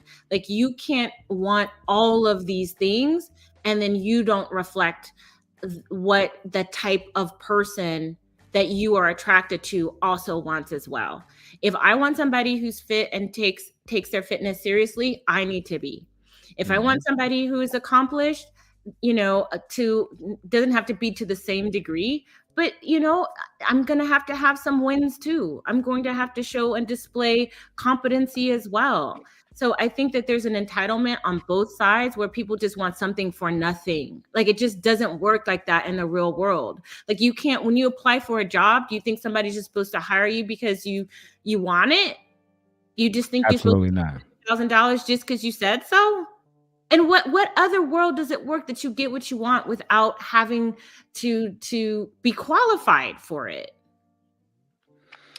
So I have to ask you two questions to me, and if you have any thing just like to do, just let me know, because I'm really enjoying this conversation with you. It's like a pleasure to have you here. Two questions though. This is you. Wait, I can't wait. Hold on. I need to refresh the screen because I think I'm behind. There's a delay. Yes, that's me. And one of the things that they say is Black women are the biggest, they are the fattest, et cetera, et cetera. You, yourself, my two co-hosts, Lauren and Sophia, are both women who are older, but extremely beautiful and in just very good shape. Two questions. How do you keep yourself in shape? And because myself, I turned 33 this year, I feel like a big older gentleman now. Oh my God, you're still a baby. I was hoping you didn't say that, but I mean, you're a man, but you're still like, you've got a long way to go. So would you entertain men that's my age if they are successful and check off the boxes that you have? And how do you maintain such an amazing shape, such amazing skin? They say in water in the chat, but it has to be more than that. Well, yeah, I think that what they're saying is I did launch a skincare line called Watered Body Care. So let me go get that. And so, yeah, so I think that they're probably referring to my skincare line, which is called Watered. But how do I keep in shape? Well, after having 4 children, and my mother and grandmother have a history of diabetes. My mom has been recently hospitalized for having diabetes. And I just decided I did not want that for myself. And so I've always been really careful about like just not eating the junk, like very little processed foods, right? Whole foods is possible. I grow a lot of food. I like to eat the food that I grow. I'm a gardener. My dad was a sharecropper son. He taught me how to grow my own food. I think every Black person, that is our that's our birthright to learn. That's part of us, and our legacy is that we should be empowering ourselves to be able to do that because of all the poisons that they have in the food. Also, I do Pilates. Pilates has been the one exercise that I've done that has transformed my body for like completely in the body that I want. And I also just to be honest with you, like I mean, when I'm stressed, I know that some people eat more when they're stressed. I tend to eat less. And I don't use food as comfort, I guess you could say. So you have healthy habits. Yeah. I mean, so I should probably smoking, no drinking, stuff like that. I think the unhealthy thing is sometimes when I'm stressed or busy, I don't eat when I should, but I would rather have that problem than the other way, to be honest. They're both not good, but I'd rather have this problem than the other, to be honest. So I see Lady Lauren is coming back up. So let me ask you this, and I'm gonna let Lauren, if she has any questions too, because she is fucking brilliant. Lauren, before you have any questions before, for Pink Pill, I really want to talk about this desperately now because BBLs, right? It's such a big deal now. And then I'm writing this story about Jackie O. I didn't know about it when it happened, but apparently she did like a mommy makeover and she wanted to get a BBL. You said earlier, Pink Pill, that you consider yourself petite, but men are telling you that you are too small. Has it ever occurred to you that to get a BBL? What do you think about the BBL culture? I think that I mean, apparently there's all kinds of different kinds, but I'm not looking to attractive. I think it's to attract a certain type of man, and I'm just not interested in doing that to try to attract the type of men.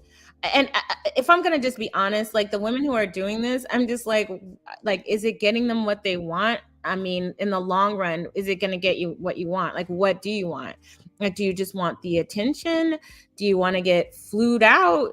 And at some point, like, what is it, sis, that you want outside of those immediate gratifying things, which I'll admit can be fun. I've been flown out. I've been, I've had all those things without getting a BBL. But I think that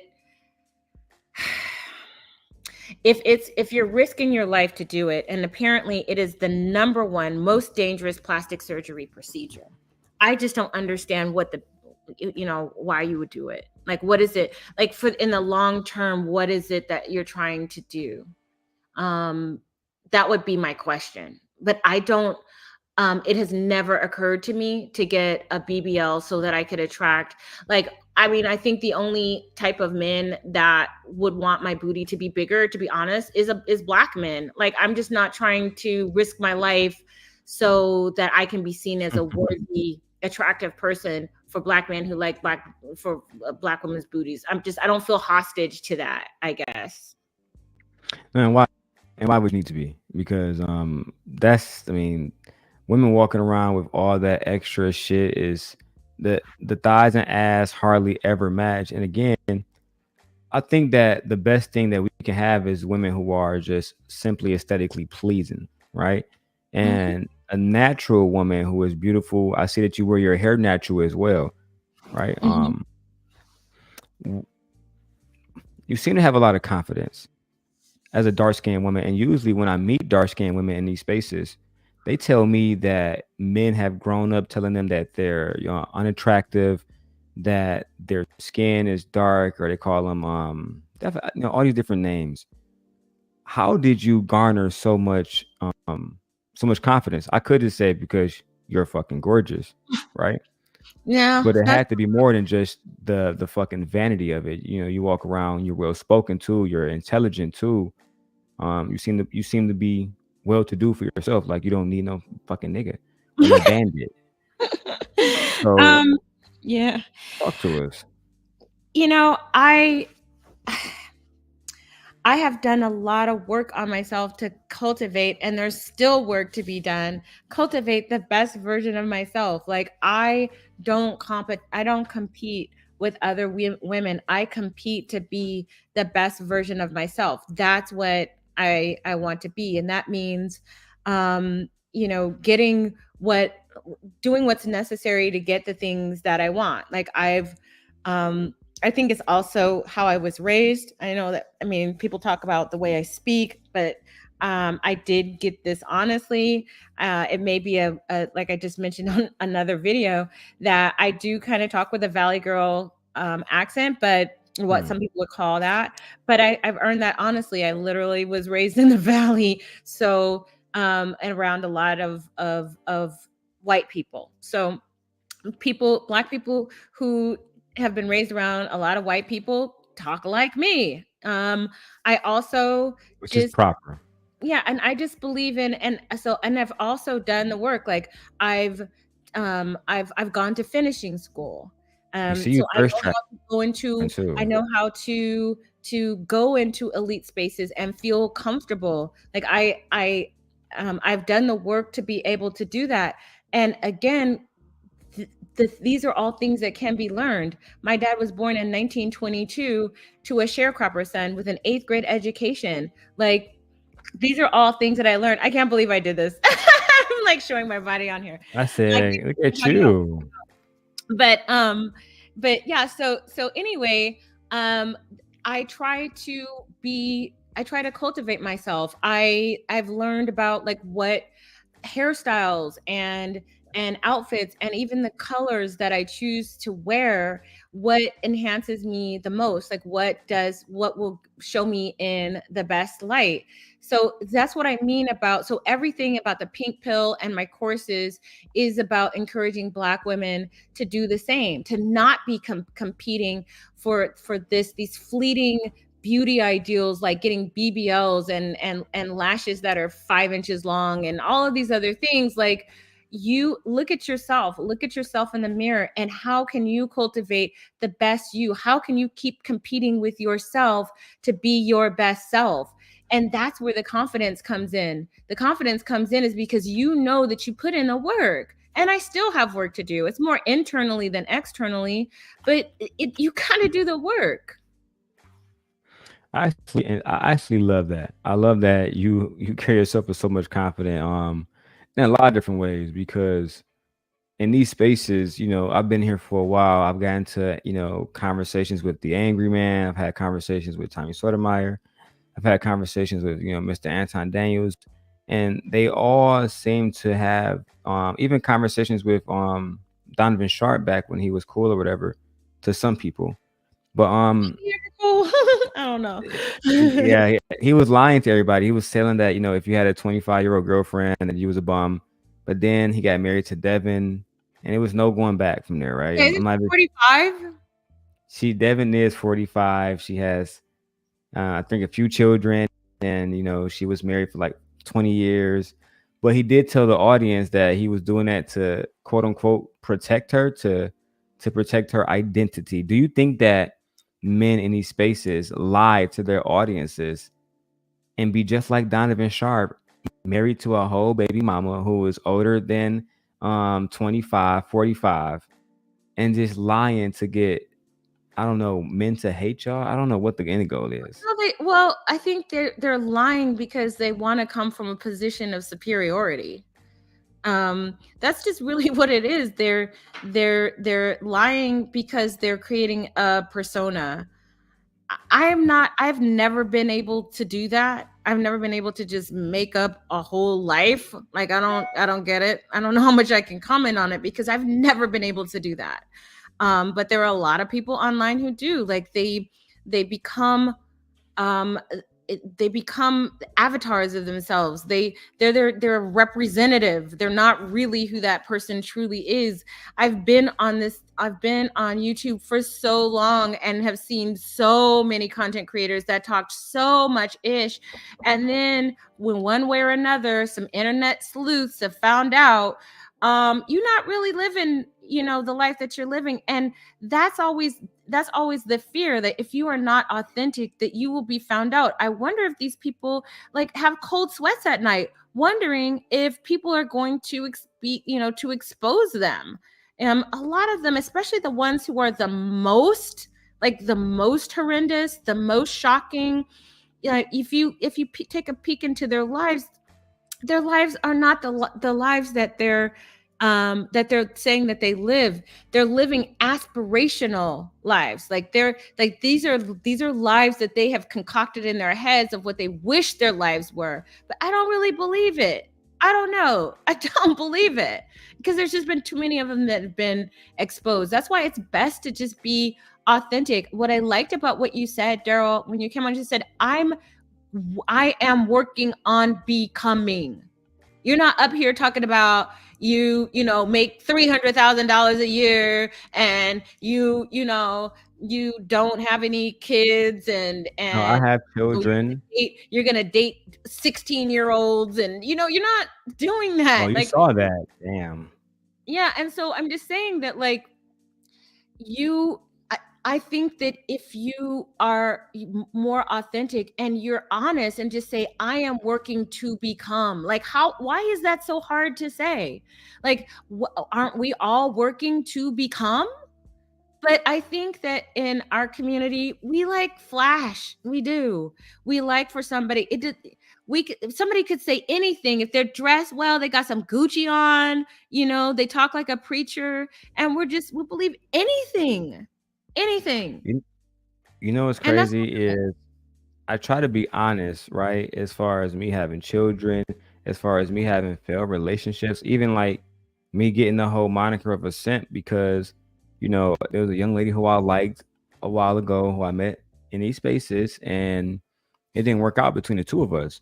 And the only thing that men cared about was the fact that I didn't have sex with her. They just kept saying, you didn't fuck this girl. Well, I showed messages me saying I want to get married. I would like to be married. We can consummate our marriage afterwards, right? I understand how how sexually active I could be and etc. That's irrelevant. I'm 33. I'm getting older now. I would like to have a little bit more before I get older and stop just be on bullshit and stop caring about a lot of this bullshit that I talk about today, right? I just want to stay at home with my kids and my grandkids. But the men made it seem like, well, the only thing that mattered was you didn't fuck this girl. And that's because they have a very base mindset. It just goes to show that their real goal is not to cultivate meaningful relationships, Daryl. Don't follow these men. Their goal is to be exploitive of women. They think that relationships are a zero-sum game. And when I say zero-sum game, that means that if I give, then I lose. If I'm vulnerable, I lose. I want her to be that way. I want her to be vulnerable. I want her to do all of the things, the ever-growing list of what women are supposed to do. And then I want to then exploit those women sexually. I don't want to take them seriously. They don't even realize that they are the instruments and the reasons why a lot of these women become the women that they complain about because of their exploitive nature. The idea that they want to get young, vulnerable women before anybody else means that they just want to corrupt them first. I don't We see. actually have a clip of a young man saying that. I'm not sure if you want to see it. It is kind of Yeah, I traumatic. like to see it. Yeah. Okay, because we have a young man in space. Now I will not hold him down on this statement, but his camp would say that, well, you know what? They're just having a conversation about legal age and consent. And guys, trigger warning, because those of us who, watch my show, you guys know exactly what clip we're about to play. Okay, because we have men in this space who they would like to marry children if it was legal. Now the young man in this space who said this stuff, his name is Aaron O and Team Fatty. Now Team Fatty and Aaron O made an argument, and shout out to the world class so brilliantly used these clips to actually contextualize a bigger point, was that these guys sit next to other black men. In this case, it was Anton Daniels, who would make statements against Glendon Cameron. I was there for that interview, but would not speak against the men in their own circles. And I think that that was the overall point in this clip. I will let Pink Pill see it now, and we'll get her reaction. I'm gonna step off. I'm not gonna just continue to go down this path. You don't have that with any. Be honest about this conversation. A 60-year-old man walks in the door and says, your 18-year-old daughter wants her. This is not 1954. This is not the olden times. This is 2023. We have to understand the ramifications of why a 60-year-old man at his age, in his position, is willing to do that. Glendon, you don't think that you being a platform, having a large voice and a platform and a content creator, that you need to be more responsible for how you affect other people, negative or positive? Your argument. Aaron, you just said, Aaron, your whole argument, because your whole argument been off the numbers. If you That's fine. Let's go with it. That's fine. Okay. Hold on one second. Hold on. Jay Prince, I'll answer your question with a yes or no answer, but I want to be clear. I was talking about E Black's point. If you go back to the beginning, I'm talking about earlier, before relax. That wasn't my point about legal, okay? But for the record, if she's 16 and she's legal, yeah, I'll marry her, okay? But for the record, if she's 16 and she's legal, yeah, I'll marry her, okay? But for the record, if she's 16 and she's legal, yeah, I'll marry her. Wow. Do I have to continue to show a little bit more of the clip, or would you like to just react to this? Because I know this can be very traumatic to watch, and et cetera, et cetera. Okay. So then Anton Daniels go and he reacts to Glendon Cameron, who did a reaction, and Anton speaks about how he feel about 16-year-old girls. Let's continue. And she was like, this is how you take that big black dick, girls. This is how you do it. And I'm just sitting there like, is this fucking real? So I'm fucking the mom. Then the mom's like, come over here. And she calls her girls' names. And then she's like, get on your knees. And then she put my dick in her daughter's mouth. Oh, yo. Very, very, very sad. Let's keep going. There's more, ladies and gentlemen. There is more, y'all. These are children. 15, 16, 17.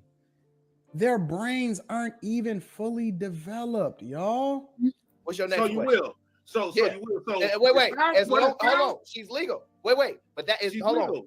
Let me be clear. Is that the only determinations that I would make to marry somebody? Or do you say there has to be other things? Of course not. It got to be other. Okay, all right. Okay, I'll answer your question. Yes.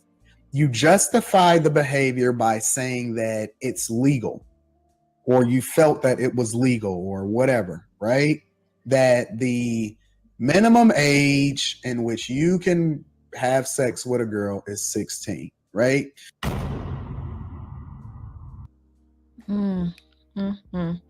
Yeah, I think I'd seen that clip before with that man having story time about the child that had the unfortunate mother who did that, and shame on the mother.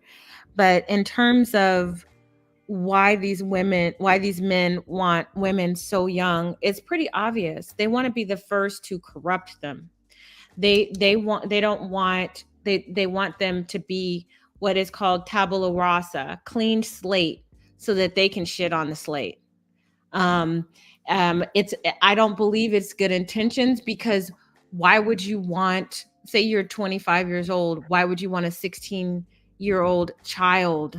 I have a 14-year-old daughter, and you're saying that in 2 years that if it was legal in the state of California, that you would be trying to go after my daughter, I'd rip your throat out first. And I think that it's predatory. I think that it is exploitive. As one of the commenters mentioned, they are children. The brain does not even mature until age 25. It's not even fully cooked until 25. You can't really make decisions where you can really understand the consequences of your action in the fullness of a full adult until 25. And you want to marry a 16-year-old. Why? That was the questions I had. I believe that a lot of these men just want to get women at a super young age just to have sex with them. Because and they're not marrying them. That's a lie. It'd be different if it's like they don't marry them. They don't. They just want to sully them, and then they are creating the women that they can't stand. Like, they are responsible. They're the ones who hurt them. They're the ones who lie. They're the ones who leave with children, and then wonder why the women are so freaking mad. You wonder why? Because of this. They just want them early so that they can be the first. They want to be the first in line. They want to sully something precious. It's really just that simple. They see an innocent, impressionable, young girl who is blossoming into her womanhood, but yet not yet there. We all know that Black girls tend to develop a little bit more quickly. We also know that this predatory behavior is nothing new in our community. I remember being in high school and it'd be dudes in cutlasses and Impalas parked outside the high school trolling for young girls. And you look at the neighborhoods at these girls who are having babies. Who's the father? The fathers are grown-ass men, 25, 28, 30, 40, 50 years old. These are the predators. This is what they're doing. And they believe that, what do they say? Like, basically, as soon as you start bleeding, you know what? There's some Black girls who start bleeding at 9 years old. So is she grown then? I know you've heard that argument, Daryl, that, you know, if she... No, that was one of the arguments that was made in the conversation, and I apologize for interrupting you, because I apologize. But that was one of the arguments that was made was, well, she started bleeding at 11. She started bleeding at 10. Well, you know, my daughter's 11. You know what I mean? My oldest son, he's about to be in high school next year. So I tell him all the time, you see somebody trying to talk to your sister, first of all, text me and your granddad, send us your location, and then we're going to pull up immediately. Because we live in Detroit, and it's very, very, very common for men, like you just said, they pull up at one of these high schools in a nice old school Impala 86 or some shit, 96, whatever, you know what I'm talking about, that nice one. And they pick those girls up because those girls are highly impressionable, right? And I think that's one of the main problems that I have with this conversation, even though, because people in the comments are asking for context, to be fair, which I don't believe in that over here. I'm the fucking sim god. So we don't give bandits any fairness, but my ladies do. Okay, so we will try, not my ladies, the ladies, they do. And like Sophia, she's very, very, very nice, to the point where they call her a mammy over here now. It's crazy. Well, I'm apparently a mammy too. So Sophia, we're, you know, welcome. I guess we're both mammies. Whatever. But the both of you would disagree with men dating children. Yes. I mean, anybody's a mammy who doesn't fall in line to whatever craziness they say. I agree. Go ahead, Sophia. We missed you. Oh, look, I'm just listening. I'm enjoying this so much. Can you hear me? Yes, we can hear you. Yeah. Okay, I just got a new laptop yesterday, and there's some new tech on here that I don't know how to work, but I'll figure it out. Anyway, I'm just in love with you. I'm blessed, man. You're doing my spirit so much good because it just seems like I'm an alien or something sometimes. Thank you so much for coming over and sharing with us. It's nice to know there's other people out here who you're getting it. We're all getting it together. So, y'all, this is getting ready to be good. This is ready to be really good. Guys, if you have anything that you want to ask Pink Pill, just put it in the chat. And Pink Pill, are you open to having anybody from the chat come up and answer you any questions? Because we haven't taken your time while you've been here. You've been here for like an hour now, and I'm very, very, very grateful. I have about a half an hour. Listen, right. I have nobody's asked me a question. I've been around long enough that there are no new questions. So there's, they can ask me whatever. And you guys want to join? I would join. I will drop the panel link right now. But we're going to do one at a time. I'm not letting 1,000 bandits up to just bombard her with questions. And if you're known as a degenerate in this space, like you call women B words all the time, don't even bother. We're not even going to let you up. We don't got time for that kind of shit here tonight. The one thing I would say, because my last question I have to say is this. Before I go back into your video where we were breaking down why, in my opinion, Black men, they want Black women, but marriage and commitment, I think that's when y'all start to ask for too much out of some of these niggas. Some of these niggas, they only want y'all for y'all pussy. I'm sorry. Just have to put it how it is.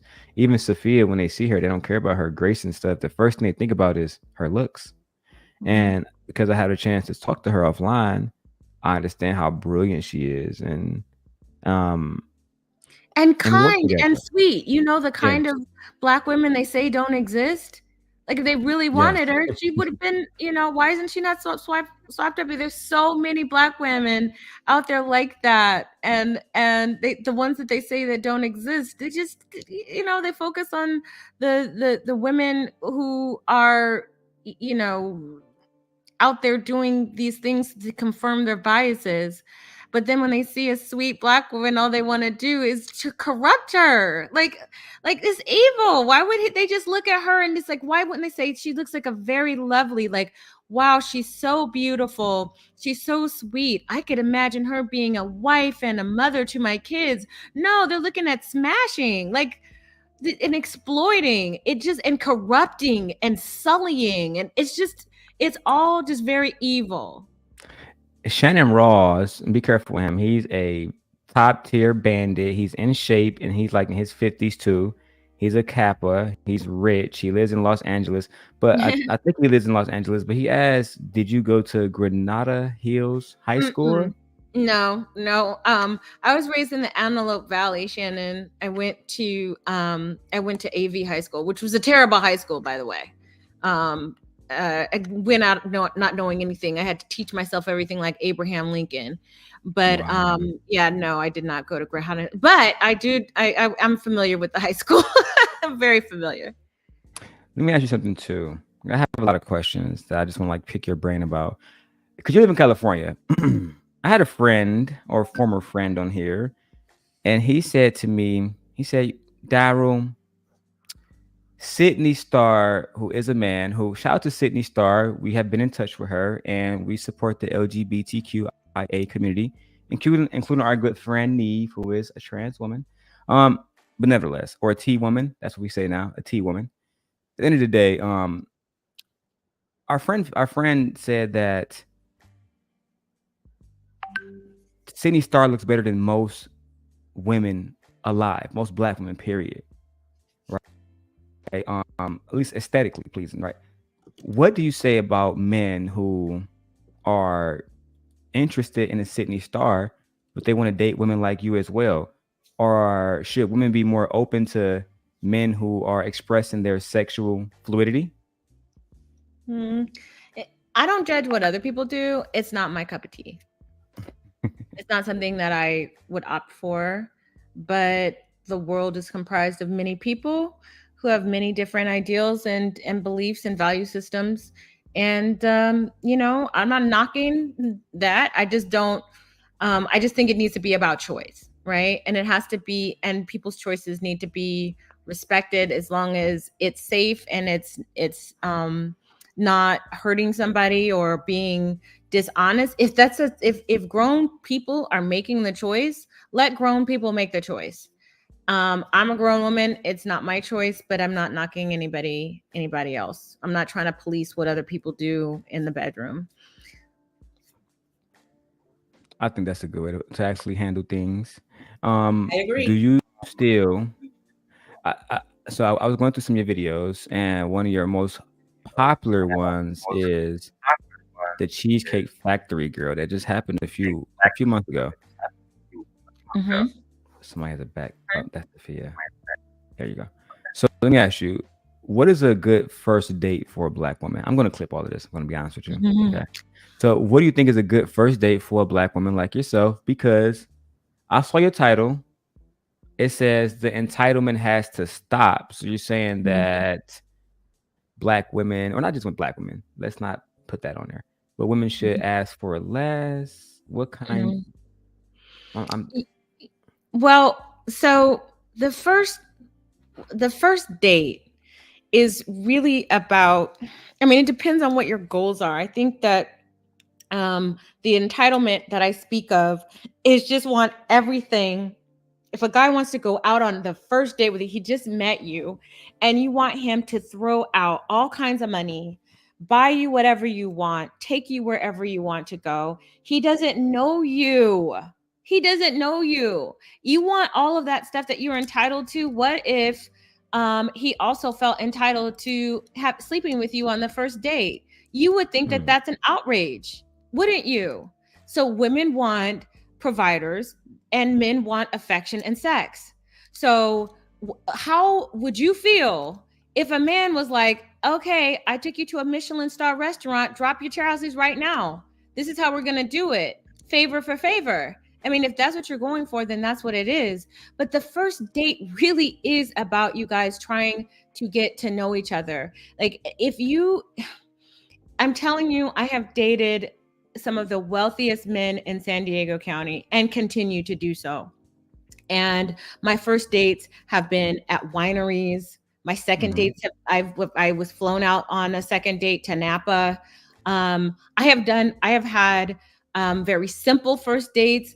I remember one date was in Balboa Park, which is beautiful. It's like having a date in Central Park. There's museums everywhere. There's restaurants. There's so much to do. Those are fun to me. It depends on what your end goal is. If your end goal is to just find a guy that is just buying you things and it's transactional, then those are separate conversations than people who want meaningful relationships. If you want meaningful relationships, I do have a standard. Do not ask me to go to Burger King and McDonald's on the first date. I've never even been nobody's ever, asked me to do that. But I have gone on, I'm going to tell you guys something.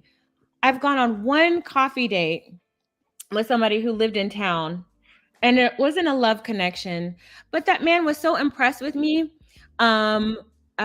He owns some properties here in Temecula, and one of them is like a mansion.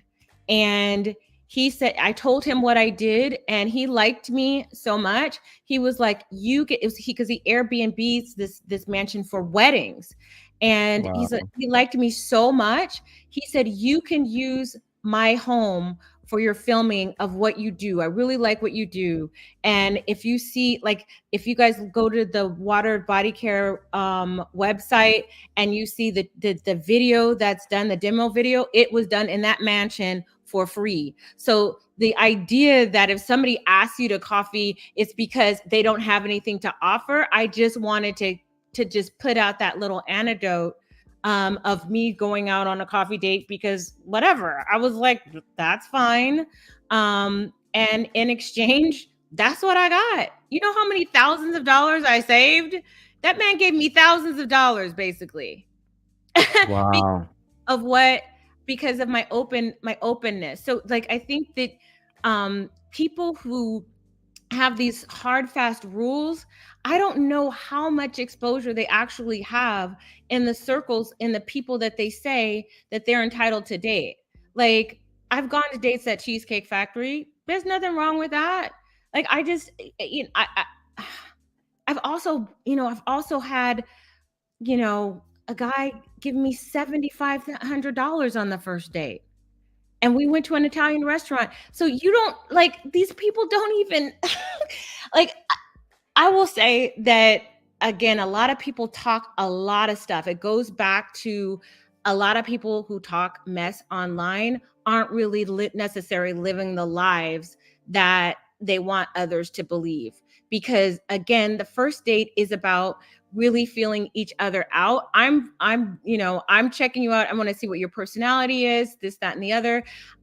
Again, I do have a standard. You know, you're not taking me to Burger King, but I'm also open. The next date, and increasingly, yeah, maybe I'll expect more. But I've never had these experiences. The men who want to date me want me to have a good time and meet my standard. And my standard doesn't come from entitlement. They can just look at me and tell. So maybe they're, you know, it's like, maybe you need to change your look, sis. Like, they just look at me and tell. They said, well, what do you like? I said, oh, I love oysters. Okay, I'm going to take you to, you know, this place that has oysters. You know what I mean?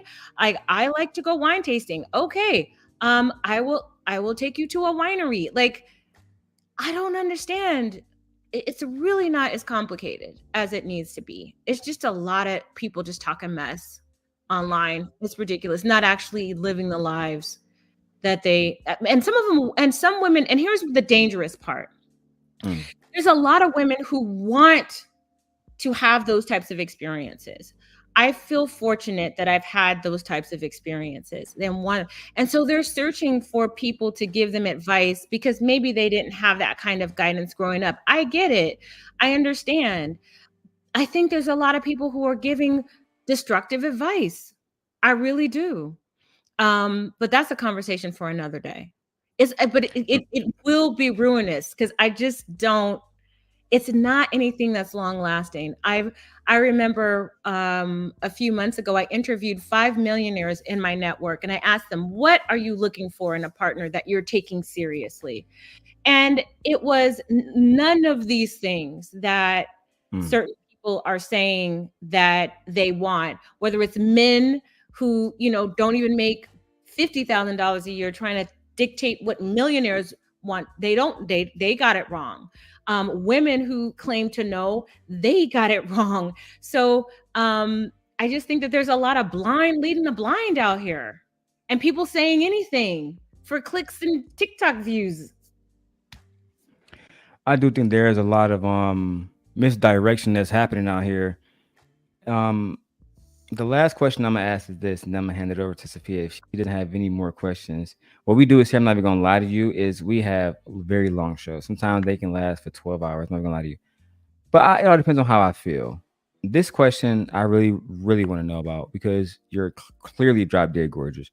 And I say that because every time I click on something, I see you looking like this, and I say this woman is beautiful, right?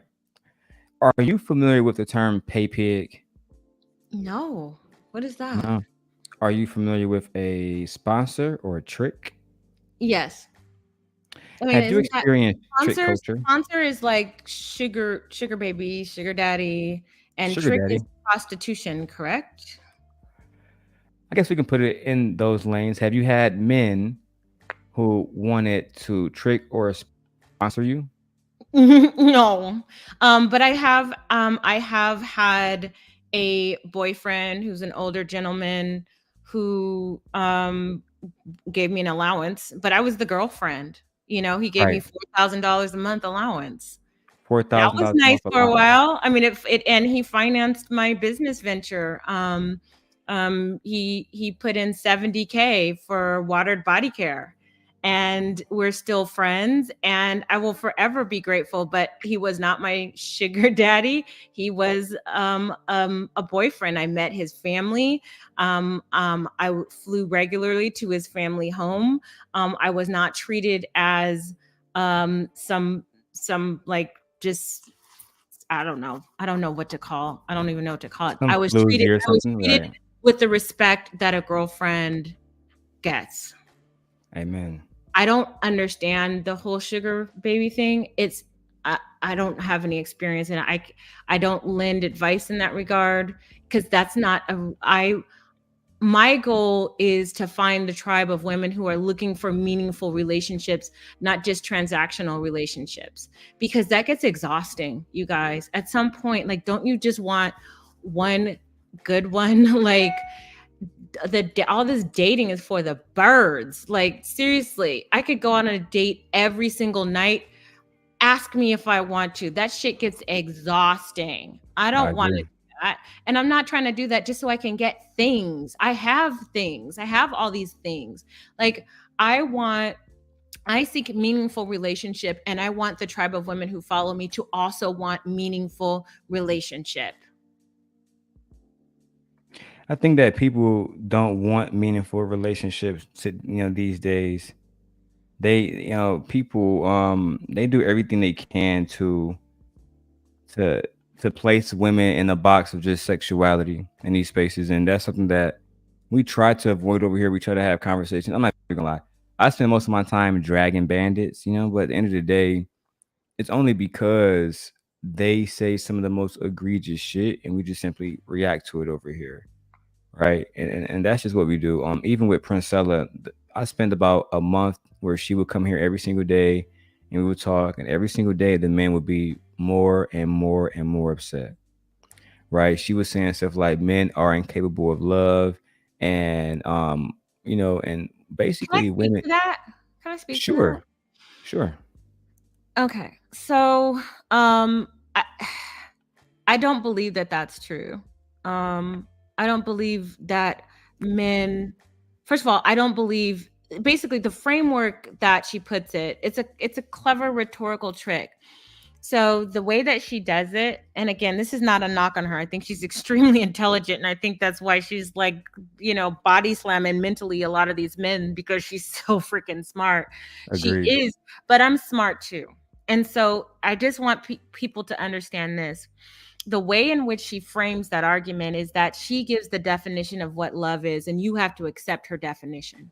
And if you accept her definition of what love is, then you have to work within the confines of it. She gives the definition of love and says that men aren't capable of doing it. She says there's only one type of love when there are actually 6. I believe there are 6.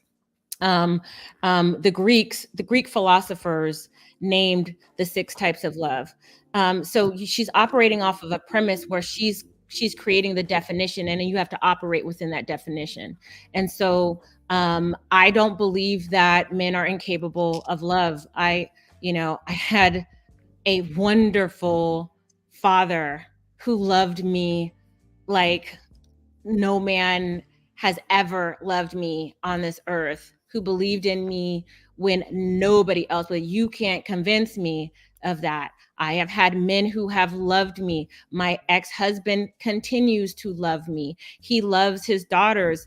I don't believe that. I think that's a very hopeless way of being. I also don't believe that women being 100% in community with each other means that we would no longer have problems, as if women can't be mean, as if women can't be abusive. I mean, look at what happens on YouTube every day. Women are bullying other women, being awful to other women, putting other women in danger. We're not perfect. We are not perfect vessels, and neither are the men. I don't think that it lends towards us actually getting somewhere. But that's not to say you throw out the baby with the bathwater. I still continue to listen to what she has to say. I still have respect for her intelligence. And I think that it's important what she has to the conversation. I just want to say this, like, as a person who's had to get a lot of strikes and licks and punches for having to hone in my debate style, I just wanted to just add that little bit of a rhetorical debate, because red pill people do it too. So if you get boxed into a definition, then they're trying to get you to answer something in the way that they want to. So that's all I wanted to say about that. All right. Okay, you're my spirit animal. I love it. Yeah, You sound we are exactly loving like you. yeah, Thank she sounds you. exactly how I feel. I've been on the arc for a long time now, and I take what I need from the message, and then I toss the rest of it out of there. But the most important thing I've gotten from it is that these ladies are being empowered and they're seeing things in a different light. So as long as it gets them going, then I'm cool with it. But the part about men being incapable of love, I can't accept all of that because I still want to believe in humanity. I still want to believe that we can do something better. So, gosh, you've got to be my spirit animal for it. Well, I mean, if you believe that we were, if you believe that there is a creator, it has been hardwired in our brain to be able to love. If we weren't able to love, we would not survive as a species. Love is very important to the survival of our species, and we both have that ability to do so. God did not give that ability to just one gender. He gave it to both. No, God did give that to both. I agree. It should be it should be common sense, but I guess it ain't. We're just a mess right now altogether. People, we just need to be more kind to one another and just do better. Right now, we're in such a mess, just divided all over the place. People seem to be more selfish behaving than ever. And some people are just very hopeless too. With the economy being like it is, I just want to do my part to make it a little bit better. We got to believe in each other if we're going to make it better. Absolutely. And it's not by trying to, just humiliate the other group of people and blame them for everything. I do think that there are some people that are so damaged, you have to, for your own safety, leave them alone. Black women, there are going to be men in the community you are going to have to leave alone. Black men in this community, there are going to be women that you are going to have to leave alone. Again, big tent blackness is not something I ascribe to. I am bougie and I do not apologize. I believe in Black excellence. I'm not sorry. Those are the people I want to be around and aspire to be around. And I'm sorry, not all of y'all are my people. And that should be okay to say. No, it is okay to say. Some of these men, they push struggle love in these spaces.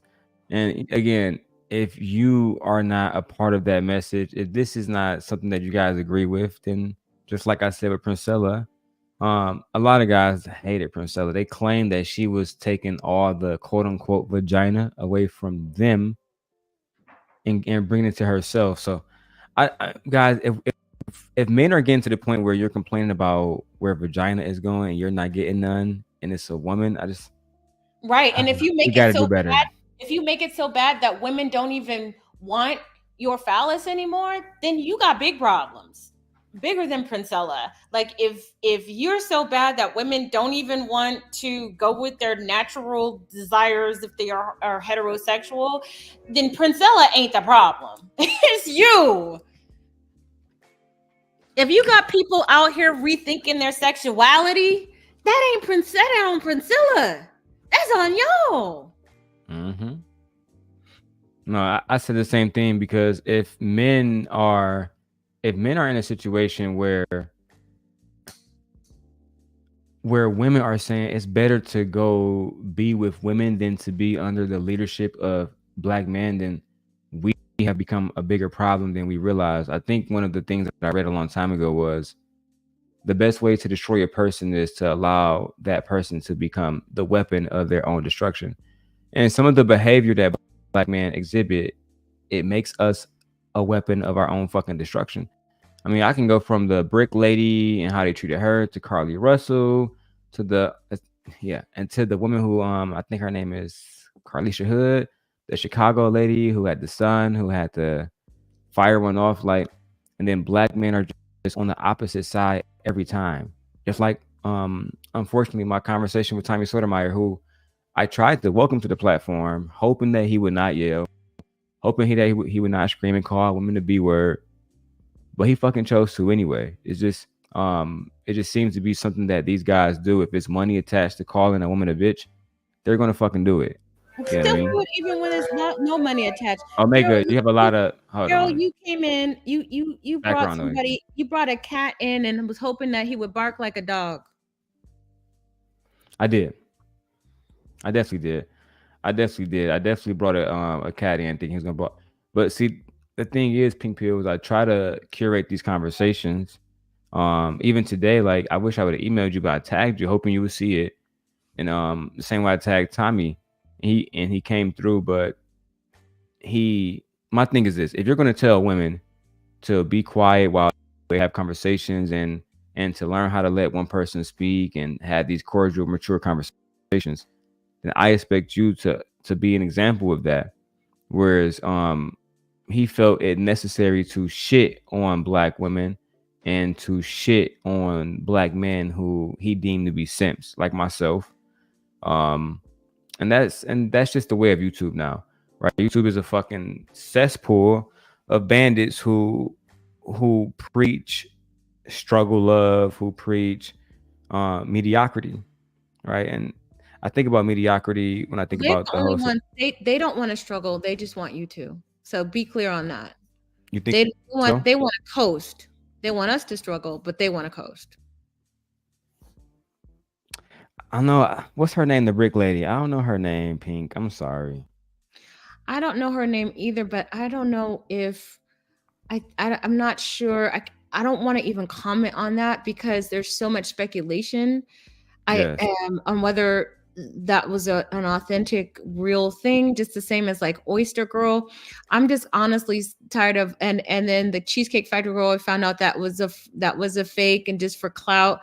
Like I'm just starting to it's making it's like giving Boy Who Cried Wolf, and I don't know if I can. I mean I think it's good to discuss the theme of what maybe the situation brings, but not necessarily the authenticity of the event, because I don't know anymore. After the whole Carly Russell situation, I'm like, damn, people are out here just making up whole scenarios and events. I just am having a really hard time believing it.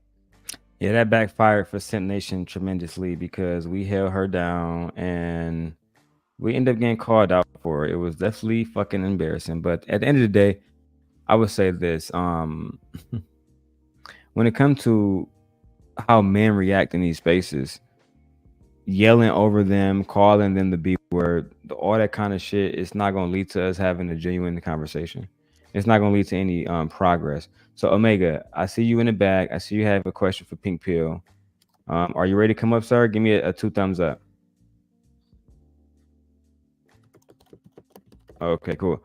So you get 2 minutes to answer your question in and out, because we're not going to allow banditry to prevail today. Okay, let's keep going, sir. Hi, sir. Welcome. Oh, well, what's up, man? I was just coming in to add more to the conversation. You know, I'm down with you guys' message and what she was saying. Like, I would, which is, you know, she sees a problem, especially in the Black community. So do I. And I want to contribute to try to find a way to help figure it out. Mm-hmm. And I feel like one thing's definitely clear, like I can't do it alone, nor do I think any one person can do it alone. So the more people I connect with that are on the same page, the more we have a shot as far as trying to figure out this whole culture that we're talking about right here. Mm-hmm. Do you have any question for the Pink Pill then? What is the Pink Pill? It's just a name. It's just a name. It's just a name. Okay. It's just a play on. It's not like the female version of Red Pill, as I know that's kind of what's kind of going on now, but that is a later development. I've had the name for quite some time, and it's not associated with sort of any type of red pill, blue pill. It's just more of it was a catchy brand name. Like that's just all it was. Okay. For me, I mean, isn't it cute? Like, look at that. Like my daughter made that little icon and cartoon. It's just cute. It's just cute. dig that. I love the channel and I love the aesthetics of the channel. They are absolutely fucking adorable. And you said your daughter is to be thankful for this. Yeah, she is a very talented artist, and she built the website and the icons that I use, and I'm very, very proud of her. Wow, this is Black women are goddesses. Go ahead, Omega. You have one more minute. Go ahead, please, sir. Okay. Do you think there should be a breaking point as far as like a person that is irredeemable? Yes, I think people like Tommy Sotomayor are irredeemable. And why are they irredeemable? Because they don't want to be redeemed. I think that there are some people who are just damaged beyond the possibility of repair, and it's usually because they don't see themselves as the problem. I think that there's some people on social media, and there's even been some research in this regard, that are on the dark triad. These people are narcissistic, sociopathic, and even psychopathic. I've seen it throughout the years. People going to jail, people committing crimes, people doing all kinds of manner of things. These people are not well, and they cannot be healed. They don't want to be healed. They think everybody else is the problem, and they think that they look at every human being as a mark to be exploited. You can't show empathy and kindness to them, because they will see you as worthy of being a victim. They will say you're stupid for having compassion for me. You deserve what you get. If I exploit you, you had it coming. So yes, I do believe that there are people who are truly damaged beyond anybody's ability to repair them, especially if they don't want to. And I think we spend a lot of, maybe too much time focusing on those people. Definitely agree with that. Do you have any final thoughts, Omega? Yeah, except only thing I can say is, yeah, definitely agree with that.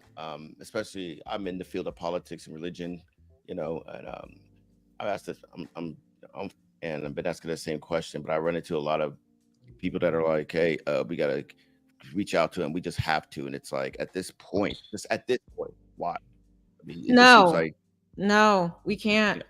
I mean, you have to, we can't, listen, I've seen people do that, and it can literally get you killed.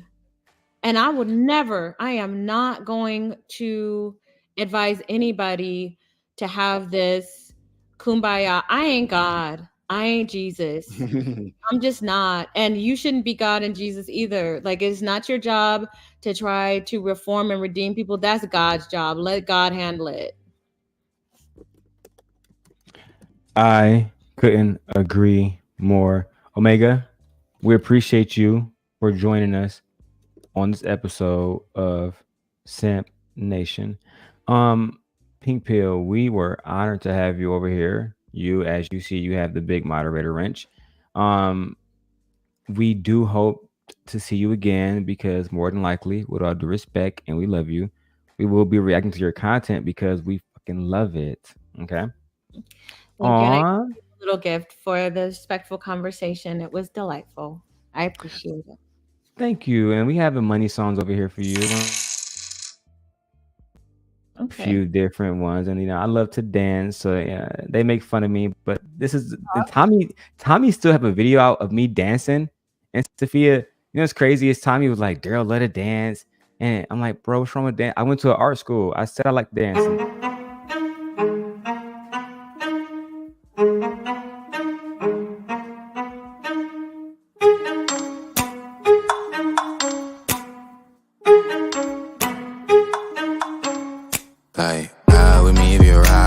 Slide with me if you feel like 550 on the 5 sticky, come get high with me, that's a deal, right? Ride with me if you ride with me, you can slide with me if you feel like 550 on the 5 sticky, come get high with me, that's a deal, right? That's a deal, right? That's a bet, right? That's a bet, right? That's a deal, right? That's a deal, right? That's a bet, right? That's a deal. 21 Can you do something for me? Can you drop a little something for me? That's type of shit me could be listening to. Do your thing, 21. Do your thing, 21. Mwah.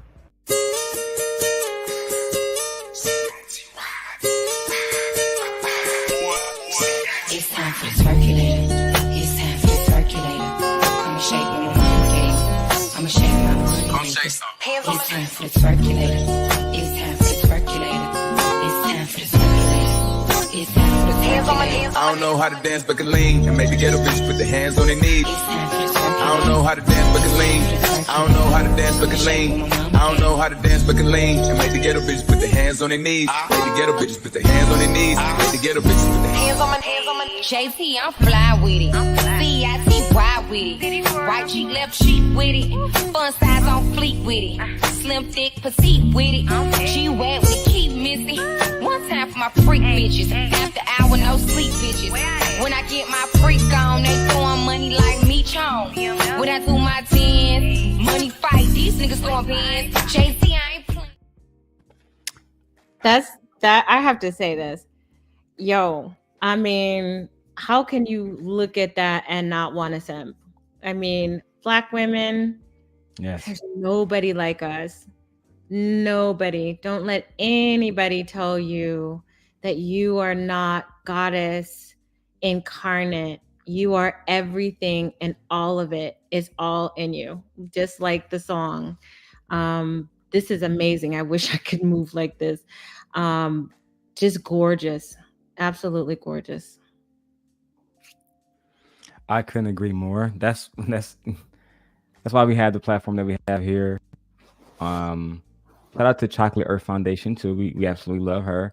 Our whole platform is about, or we try to be about, because I say I can get crazy over here if I want to, but for the most part, we try to do content that's that one day I think my daughters and my future wife would be proud of, right? And shout out to MJ if she's watching. Love you, babe. I think that Black men need to use their platforms to not praise Black women, but just simply uplift Black women. When we one thing that me and Priscilla would throw at Black men, like she did on the Lapeef show, is Black women are out earning Black men in degrees at every level, right? The bachelor level, the master's level, and a doctoral level, including the medical field. But at the end of the day, it's just like, it seems that we have this gender war that we want to have. Black men seem to only want to focus on what I call Instagram thoughts and Instagram models type girls, instead of actually focusing on the women that they want, like the virgins and the good Christian girls. But it just seems like we have a culture of men who complain about the women that they create. I just don't like that. And even the baby mama stuff, the woman that's in my video is obviously Joey Chavez. I think that's Future and Bow Wow. They have children with her. That girl is fucking gorgeous. She's amazing. And she's a great mom too. She even pulled that little girl Instagram, Bow Wow daughter Instagram, because people were, just saying inappropriate things, which shows the nature of men, right? That they would focus on the child instead of the mom. Ridiculous. But I appreciate you joining us today. Well, I thank you so much. I enjoyed it. And I'm going to go and do some mom stuff. And you guys have a wonderful day. And thank you for the warm welcome. And continue to do what it is that you're doing. I think it's really brave for men to on YouTube. And this is a gladiator pit. It's a freaking viper pit, actually. And to not just go on the bandwagon of the Black woman hate train, and actually be respectful and empathetic, is counter to where everybody else is going. And that speaks to your character, that you're not so easily influenced. So keep up doing what you're doing. And I think eventually the woman that you are looking for is going to see that in you, and you'll find your wife. I hope that I have already, and that's my goal. Oh, good. And lady Sophia, it was really great sharing the stage with you. Also the previous young lady who was there, such lovely, nice women, very refreshing. And I hope that I'll see you guys on my channel sometime soon as well. You guys have a great rest of your weekend, and Merry Christmas. Oh, Merry Christmas. I'll definitely be there. I will definitely be at her channel, guys. I'm going to post it right now. That was a wonderful, wonderful little gift that God just gave us. Right, Sophia? Or Sophia? Do I got to start starting Sophia now? I am so happy that you brought her over, or that she came to visit with us, because she's talking about exactly what I'm trying to get across to the ladies. Just stay queening, guys. Just remember who you are, and just imagine how much better your lives could be. It's gonna get better. It's gonna get better. I'm so happy for her. Oh my gosh. Oh my. I am so happy for us all. I got some crab legs coming, Daryl. I have some crab legs coming. I'm gonna have to leave so I can eat my crab legs. Well, you about to go ahead and leave and get your crab legs. So I'm going to have you get out of here. You have a good evening, lady Sophia. Okay. Bye, guys. Mwah. See you later. So, Nation, once again, we find ourselves, trying to do the right thing, and God blesses us with more and more and more abundance, because we did take losses recently. We wish that we still had the support of certain people that we don't have anymore, but we will continue to speak life into the Black women. We will continue to praise Black women. We will continue to protect Black women. We will continue to foster relationships with people who want the same things as us. And if you're somebody that want to protect Black women, then let us know, because we are actually looking for people that want to be a part of Simp Nation, people that want to take this seriously, right? People that understand that the Black woman is the most she's the most endangered species on the planet. Malcolm X said this years ago. Right? Malcolm X said this a while ago, man. So we got to learn how to protect our people, man. Make sure y'all tap in with Simp Nation, man. I will be back for the late night show. That's right. We will be back for the late night show. I'll see y'all later, man. Chilling all day, all in your space is where I wanna be.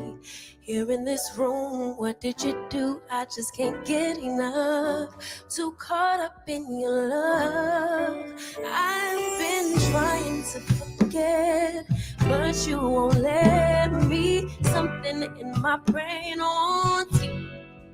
I've been hanging by myself, asking for help, but nothing seems to work on you. Yeah, you always made me feel like home. Yeah, you never leave my thoughts alone. Yeah, you're the reason I'm going out of my mind. I just can't stop thinking about you.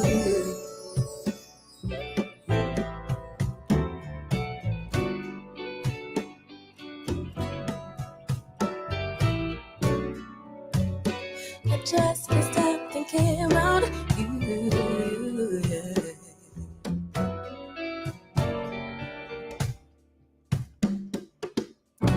All that I crave when you're away, nights are sleepless.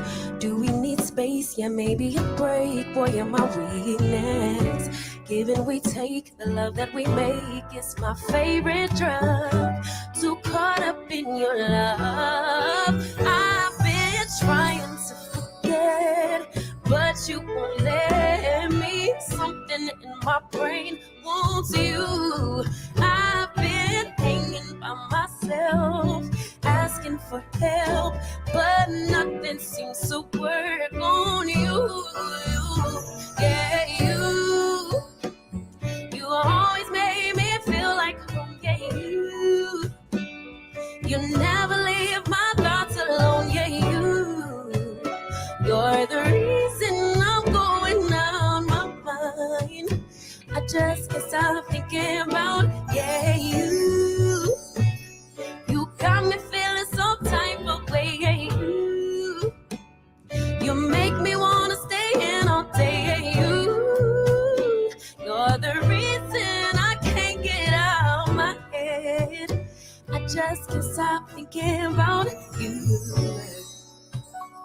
just can't stop thinking about you.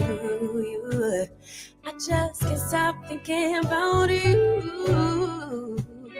I just can't stop thinking about you. I just can't stop thinking about you. It looks like it's the end of the road, boo. It's a darn shame. I'm living my nightmare. It is a monster. It's in my head. I'm living my nightmare. It is a monster. It's in my head. I'm living my nightmare. Everybody says, who does he think he is? I just told you who I thought I was. A god. Girls is players too. Oh, everybody make my bed. Oh, I just wanna have a good night. Oh, I just wanna have a good night. Hold up, if you don't know, now you know. If you're broke, then you gotta let it go. You can have anyone and anybody more. 'Cause if you're a boss, you can do what you want.